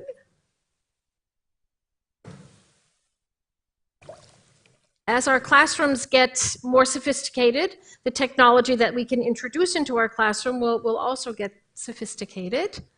And it's okay, I think. What I'm trying to share with you is this. This is a year 6 student. Her name is Mariam. She's a delightful child. She's an above average student. She loves English. She's a joy to teach. And the topic was, what is a role model? And so the teacher gave them, I asked the teacher to do this assignment so I could step back and be more objective. And so the teacher told them that they had to write and that they had 20 minutes to do this assignment, this essay. And this is what Mariam produced. As a teacher, which many of you are in this classroom, educators of some walk of the education field, you're looking at this and you're saying, well, there's a comma missing, there's some bad word order, maybe we could do something with this, maybe that. But my point is, this came from Mariam's head, from her heart. This is what she envisions a role model to be. At the end of the session, we collected the papers, and then the teacher asked them to go home and rewrite their essay. So, of course, Mariam, being a modern student, influenced by technology, went home and produced this. And is this Mariam's writing? Do you think it's the same? No. Not at all. She went home, she did wonderful work in the classroom. She went home, put this into ChatGPT, and this is what she produced, and this is actually what she handed in to the teacher the next day. So playing the devil's advocate, because our next question, our next topic is talking about technology taking over our classrooms and perhaps the roles of teachers versus the traditional time-tested teaching methods that we know and that many of us still use, or many have incorporated both together. So showing this is one way of showing how our students, where they're going. She didn't think that what she did in class was good enough. This was her response. When the teacher said, why did you rewrite it? What you did yesterday was great. Just expand on it, or just this, or just, go through and correct your errors. And she said, oh no, this is much better. She didn't tell us that she put it into chat. Of course not. But of course we know, as educators, we know. So this question of what is that fine line? What is that fine line between, bouncing into the digital era, which we are, and which we do, even teachers of my age, we are, right? But as we march into this, are we also forgetting that some of the traditional and time-tested methods that we have been using? For me, the pleasure of Mariam's first essay was the fact that I could sit with Mariam in a quiet spot, and I could go through this sentence by sentence, word by word. Ask her to see her errors, to correct her errors, maybe add something, maybe, but it would be her work. That's the joy of a teacher, teaching, giving knowledge. This, I don't have a lot to correct because it's absolutely perfect. Of course, we didn't accept this, just so you know. So our next topic is how can school leaders, and we have 3 of them here, how can school leaders effectively balance integrating digital resources with preserving traditional, time-tested teaching methods and values to ensure a well-rounded education for students? And this is a $1 million question that I think we battle with every day. I know I do. I know I do, and I battle this with my teachers as well. So I will begin again. Maybe we can change our order. Arbor, would you like to start? Yeah, sure. Thank you, Amy. $1 million question. It is. Very big question that that requires not just a simple answer, but of course it needs more comprehensive analysis on that. So technology is, as our colleagues today mentioned, a lot of technologies, pros and cons. So I am a fan of the technology, but as Professor Charles mentioned, the important thing is how to use it. So to use it properly, effectively, and on a good manner. But the question is, the question here, to preserving traditional methods, I think this is very important because I have heard a case when a professor was preparing to enter into the classroom, and it had an issue with the projector, so it didn't work, the projector. And the whole lecture was on the PowerPoint. And they said, okay, guys, see you next week because the projector is not working. So this is really important that you mentioned to preserve traditional ones because they have to be combined with each other. But I can point out some strategies that the leaders, school leaders, can achieve in order to balance this issue. So first of all, of course, it should be pointed out, should be emphasized a clear vision. So what's the school leader wants to do with the school? So to have a clear vision, to define it in order to incorporate both digital and digital resources and traditional methods, and to establish goals that reflect a commitment to well-rounded education, combining the best of digital and traditional approaches. As a next step, I think that is very important as well, because I chose only important things. I know. I think all are important here.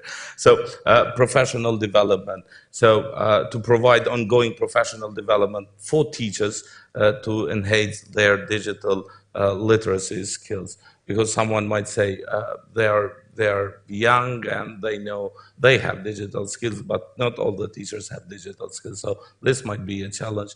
And as someone mentioned before, they don't want to change. They want to preserve the traditional method. On this regard, it is important to offer training on how to integrate technology so effectively into the curriculum with maintaining traditional teaching values. Then another crucial part is integration of the curriculum. So how to integrate, to align digital resources with the existing curriculum in order to enhance rather than replace the traditional subjects, and to ensure that the technology is used to support and enrich the learning experience, not just a standalone tool. So let's say. It was mentioned as well, and I completely agree with that, with the student-centered learning. So my opinion is to foster student-centered learning by using digital resources in order to cater to individual learning styles and pace. So to encourage collaborative projects that combine digital and traditional elements, promoting teamwork and communication skills. Then it should be clearly emphasized, point out, and assessment strategies. So it is very important as well, assessment strategies. So to develop a balanced assessment strategy that includes both ways. To use a variety of assessment methods to capture different aspects of student learning, and to get the feedback for both the community, teachers and parents and students, of course. So in this regard, a community should be involved because it plays a significant role on this. So, as I mentioned, parents and other stakeholders. And it is important also to address concerns and to ensure that the community understands the benefits of a balanced approach. Because I think this transition should go in a smooth way, not immediately to change the things, because it might have counter effects on this life. So, of course, infrastructure should be in investment in reliable infrastructure to support this integration and this transition of digital resources and other things. It is needed to emphasize core values. So the stopwatch is not working. Tell me if I'm late. Okay. Okay. So to reinforce the school's core values and traditional teaching methods as the foundation of the education.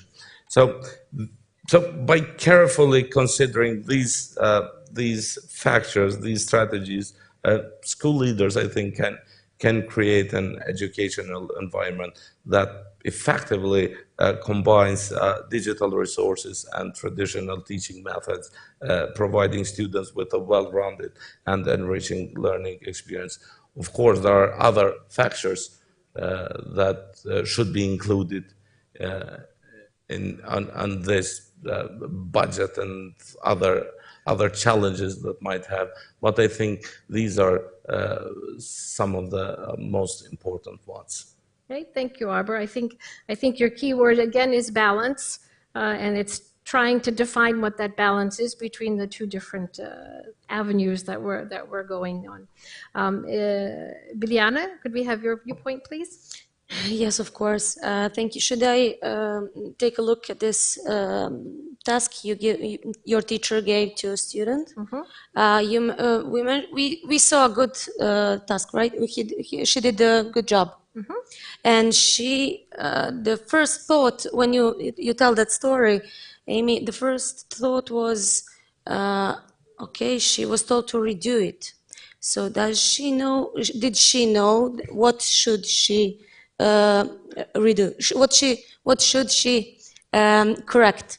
So, for example, that's a student, teenager. She came home, tried to figure out what's wrong with her honest, deepest thoughts about role model and her father. So we have emotional task here, right? And maybe she couldn't figure out, and she tried to find the help, and her help was ChatGPT. So we should not be strict about it. She covered her task, right? She redo it. She find out a way.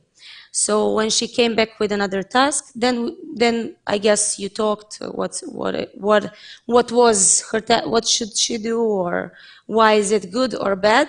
But still, I think that even if she just rewrite it from ChatGPT, she learned something.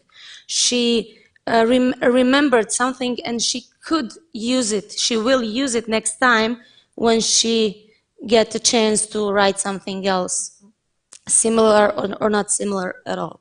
So I don't think I also like technologies, and I don't think it's a bad thing that we have ChatGPT or any other app that is modern or that is useful for some part in our life. I think, as we mentioned many times today, many panelists talk about pros and cons about digital era, but I think that we can all agree that whether we like it or not, it's here. It is here and we cannot change it, and we should not change it. Why? So we should embrace the good things of it, and as I wanted to say, we should balance, as we mentioned as a keyword. But the balance, that there is no magic wand to balance with these things. We all learn every day. Principals, teachers, students, we all should learn every day. So how many of us can stand up and be sure that that you can say, I'm great with these technologies? I guess not many of you. And that's okay, that's fine, because it's something new, it's new era, and we should not be afraid, because if we are not afraid, our students won't be afraid also, and we can combine it in our everyday work. For example, some panelists before mentioned how in private schools we have mobile phones, we have tablets, PCs, computers, and how can we balance with all those things? For example, in my school, we don't use phones. The students, when they come to school, they give us their phones if they brought one.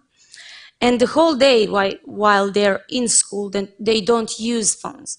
But still, we manage to be very up to date with new technologies, with knowledge that they should know. We use school PCs, we use tablets for educational purposes, and we still think, and all my colleagues agree, that they don't need phones, not even on a break, because their break is for you to have a break, to rest, to talk to your friends, and to think about something else, which doesn't have to be technology. And then we come to the other question someone from audience had about parents. So we believe that we do the best we can to make a good balance between digital technologies, traditional methods, kids, and then kids and learning.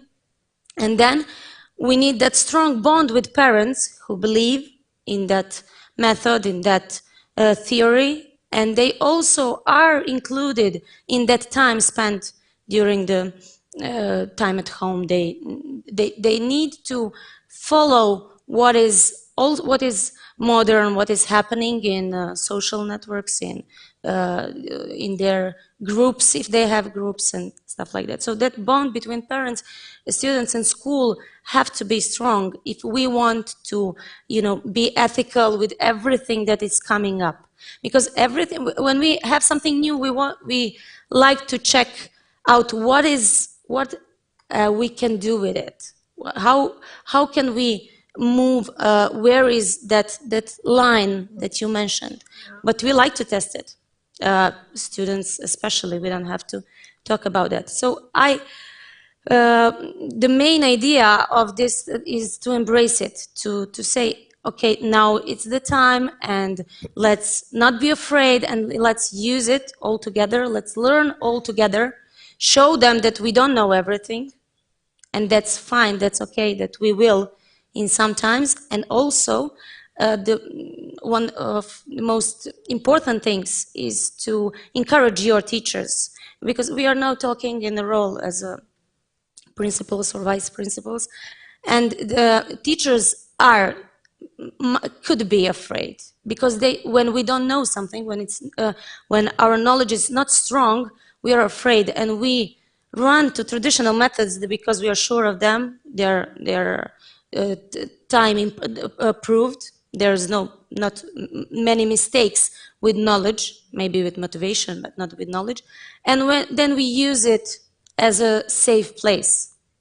But encourage them, and so they can encourage students and also parents.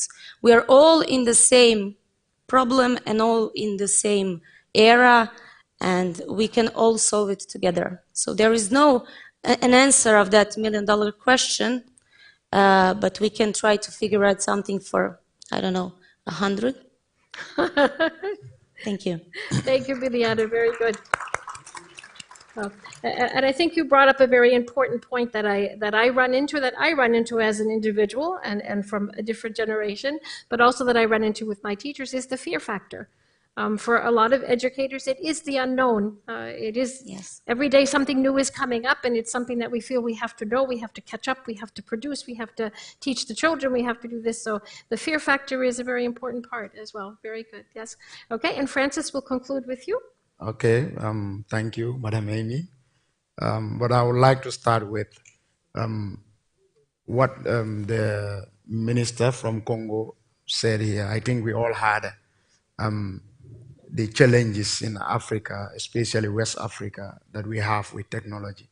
So that alone will give us a clue of how we should be able to handle technology with the traditional way of teaching, method of teaching. So we as Africans, like I said, I'm going to speak on the perspective of my region, where I come from.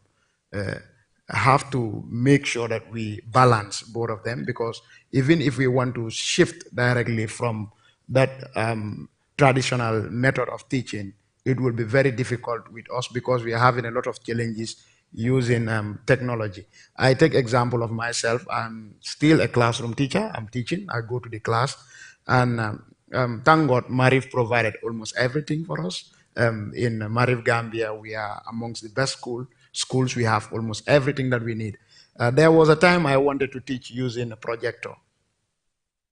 So I went to the class prepared, but all I prepared was to present something to the children using a projector. So I focused all my mind on technology, on that aspect. All of a sudden, there was an interruption of electricity.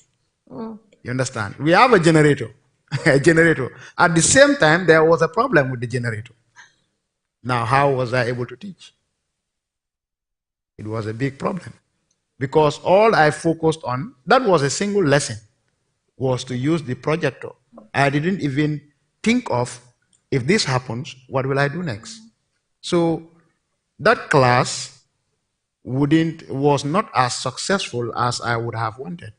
So this is why we need to make sure that, or we need to embrace both of them.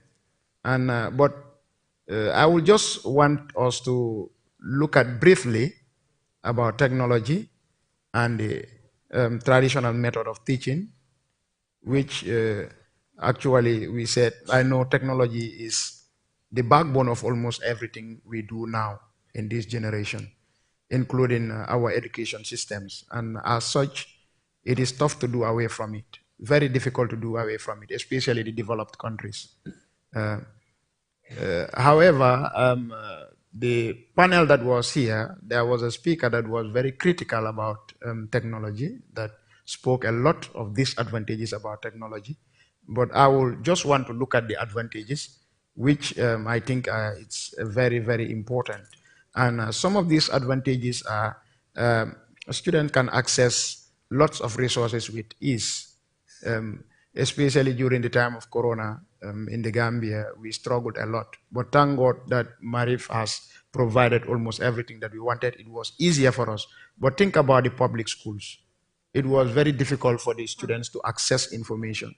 So technology is helping in that area. It enhances individualized learning and collaborative work among students living far from each other. They can work together from very far distance. If they have assignments, for example, they may use Zoom or any other platform to do these things. And it enhances real-time assessment. So these are just few advantages of technology that I want to share with you all, discuss with. I know, like I said, the previous speaker mentioned about the disadvantages, which I don't want to go back to. Now we look at the local, the traditional teaching method, which I think needs to be improved. Like when I was going to school, it was very difficult. During that time, the teacher does almost everything. He or she controls the class, holds all the responsibilities. Students don't have any responsibility. It's the teacher that has all the responsibility. He plays the role of the instructor. Literally, all information comes from the teacher, not from the students. This is the old way of teaching, the traditional way of teaching from where I come from. I don't know if it is almost the same in the other parts of the world. But however, I think it has some also importance, like it involves face-to-face interaction, which is very important. If the teacher is physically in the class, he will be able to instruct the students, guide the students as to what are the things that they need to do. It promotes active engagements within the teacher and the students, and it allows the teacher to connect with the students as well. An easy management of the classroom when the teacher is in the class instead of having online teaching like we did during the corona. I used to have online classes with some of my students. All of a sudden, a student will tell me, okay, I'm going to the toilet, coming back, movement here and there. I cannot control because they are in their homes. But if they are in the class, I'll be able to control the movement. I'll be able to engage them a lot. And also social development. It helps the teacher to be, the students to be able to collaborate, to work together based on the instructions that the teacher give. So as school leaders, I think therefore we need to embrace the best of both to ensure a well-rounded education for students. The best thing is we know the technology has disadvantages, but the traditional method of teaching also has disadvantages, but both of them have advantages. How about now, as educators, we see how best we can embrace the good sides of both of them so that it can be balanced. Like the example I just gave, if this one doesn't work, the other one can work.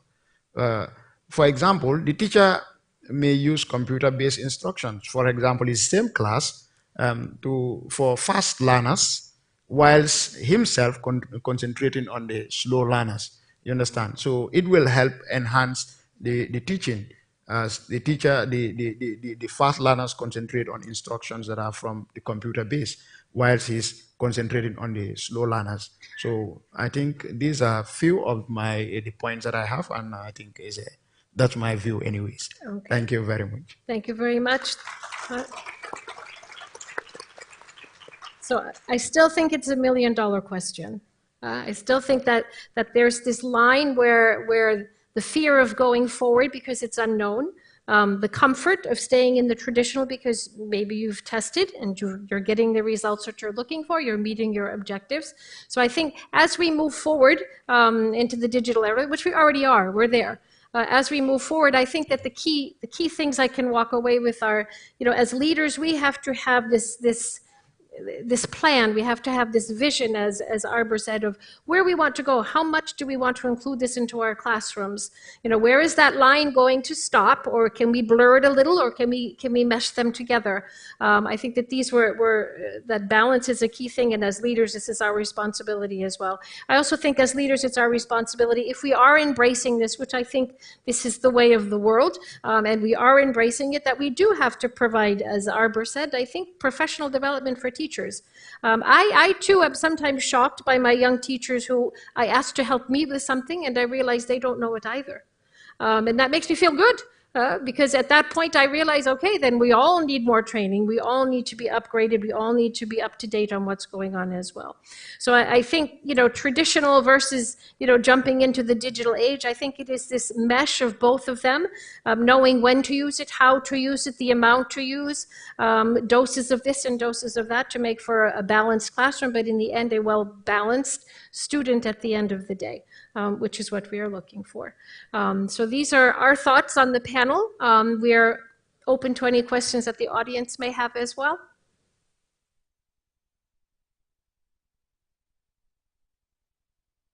I know it's 6. I know. I know. I know. I know. Amy. There is a question. Yes? Does someone have a microphone? Yeah.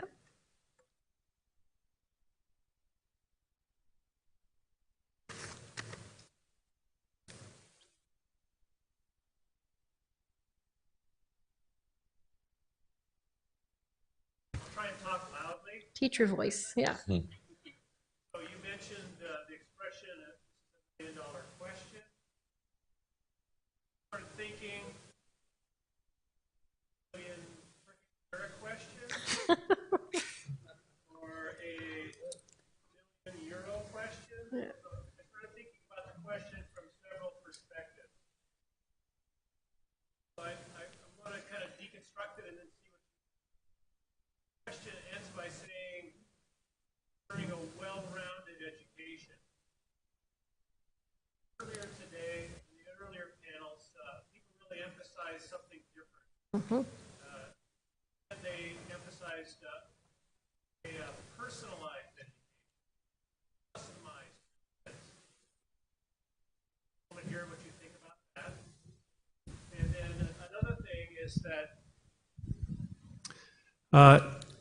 the idea of balance is, to me, seems like what's often referred to as a wicked problem.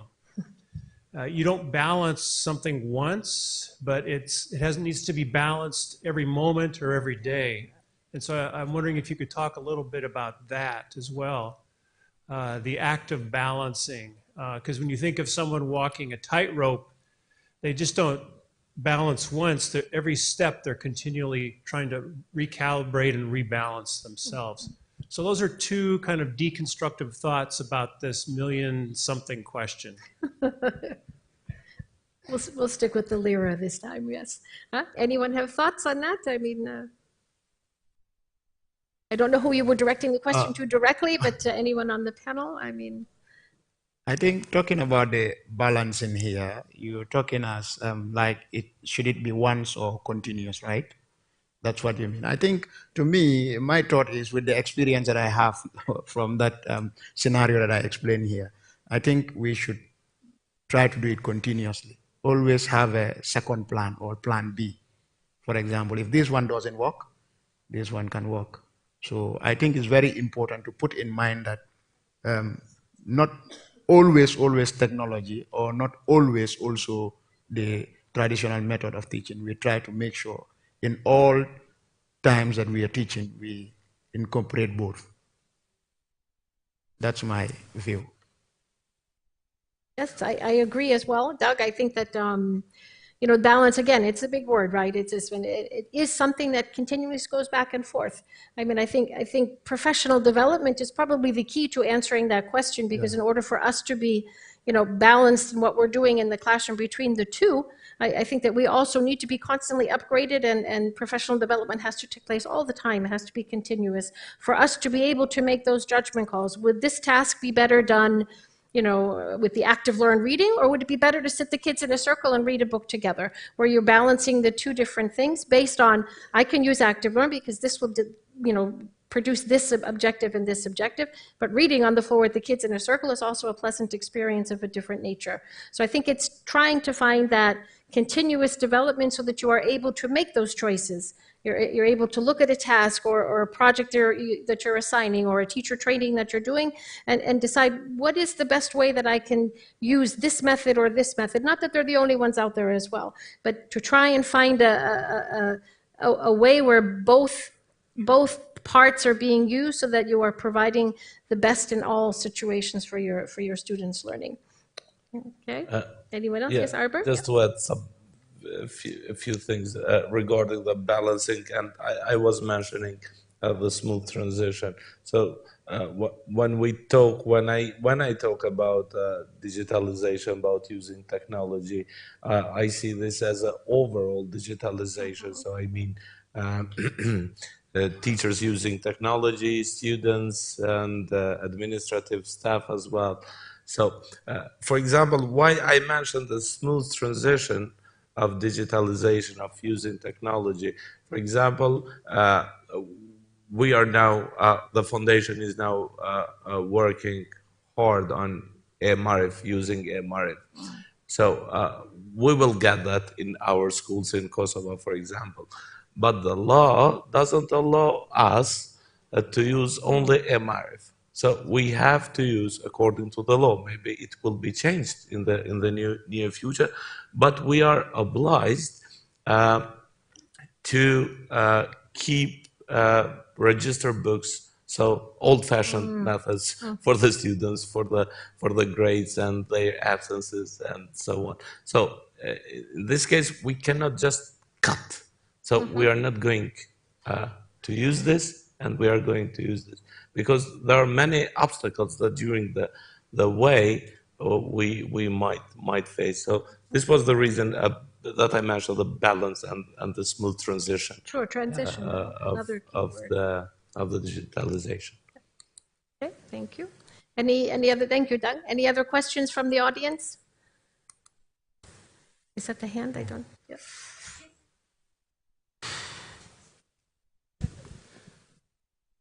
Merci beaucoup. Moi, c'est Idriss Ahmad Idriss du Marif 4. I'm coming from Chat. And for all the panelists, I would like to thank all the panelists for being here.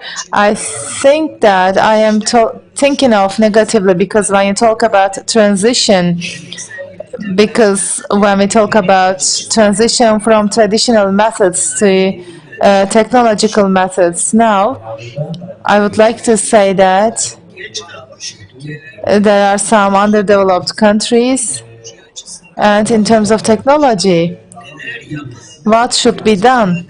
What can be done? Because we are talking of balance, but it's a little bit complex. So how they complement each other, and whether we'll be using both methods, both traditional methods and technological methods. Because, for example, while we are talking about the new methods, we use traditional methods. And I believe that we know that traditional methods are successful. In my country, I will say, I'm coming from an underdeveloped country. I'm coming from Chad, so we are trying to do our best. But again, there are huge problems. And we are deprived of many tools, and we cannot find them. So how can we balance this transition? To follow it. I didn't get the question because Francis, were you able to? I'm sorry, I don't understand French, and is there someone the headset was not working. Is there someone who could translate the question for us quickly?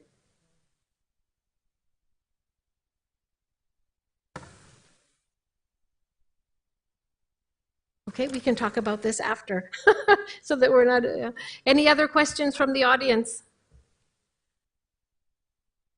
Okay, if not, then thank you for your attention. And as we move forward in our adventures in education, and we move forward with our students, I think there's a lot of food for thought in terms of our learning spaces and how we construct them, how we design them, how we make them most conducive to student learning, but also how are we handling moving into the future with all of these new things and new approaches that are coming up, and how do we blend them together with what we know to be okay, with what is new and exciting for students and for teachers as well. So thank you very much for your attention. Thank you. Child of my father, so I had to get involved. Yeah. Pardon?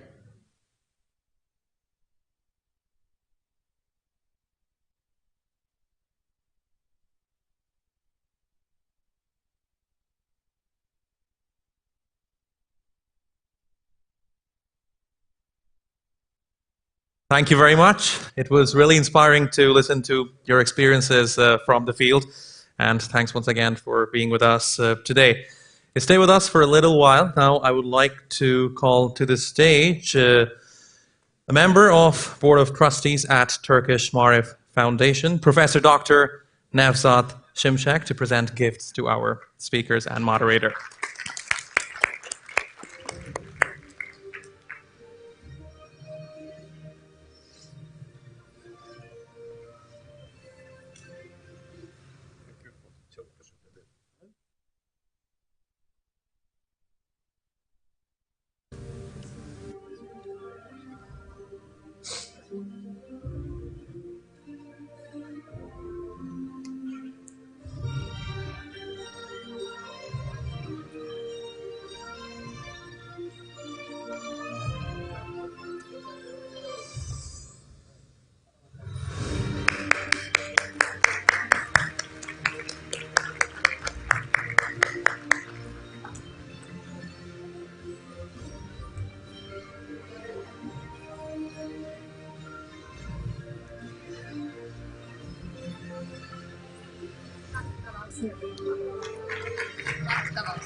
Very much. Thank you to our moderator and our esteemed guests for joining us here today at the third annual Education Summit of the Marif Foundation. We appreciate your attendance. And we've come to the end of the first day of the third annual Marif Foundation Educational Summit. It was a pleasure having every single one of you. We still have quite a few full of people here what time is it? It's 7 p.m. So attendance has been great, I have to say. Absolutely. Fascinating. The Istanbul Education Summit will continue tomorrow. As I mentioned, we'll continue to discuss the different aspects of leading change in education. Like today, we will host very distinguished guests and academics right here on this stage. All together, we hope to see you tomorrow. And just a reminder to our guests, if you have headsets, please give them to the workers just outside the room. Kulaklığı olan varsa dışarıdaki arkadaşlarımıza teslim ederseniz çok seviniriz. Çok teşekkür ederiz. İyi akşamlar diliyoruz. Thank you very much. See you tomorrow.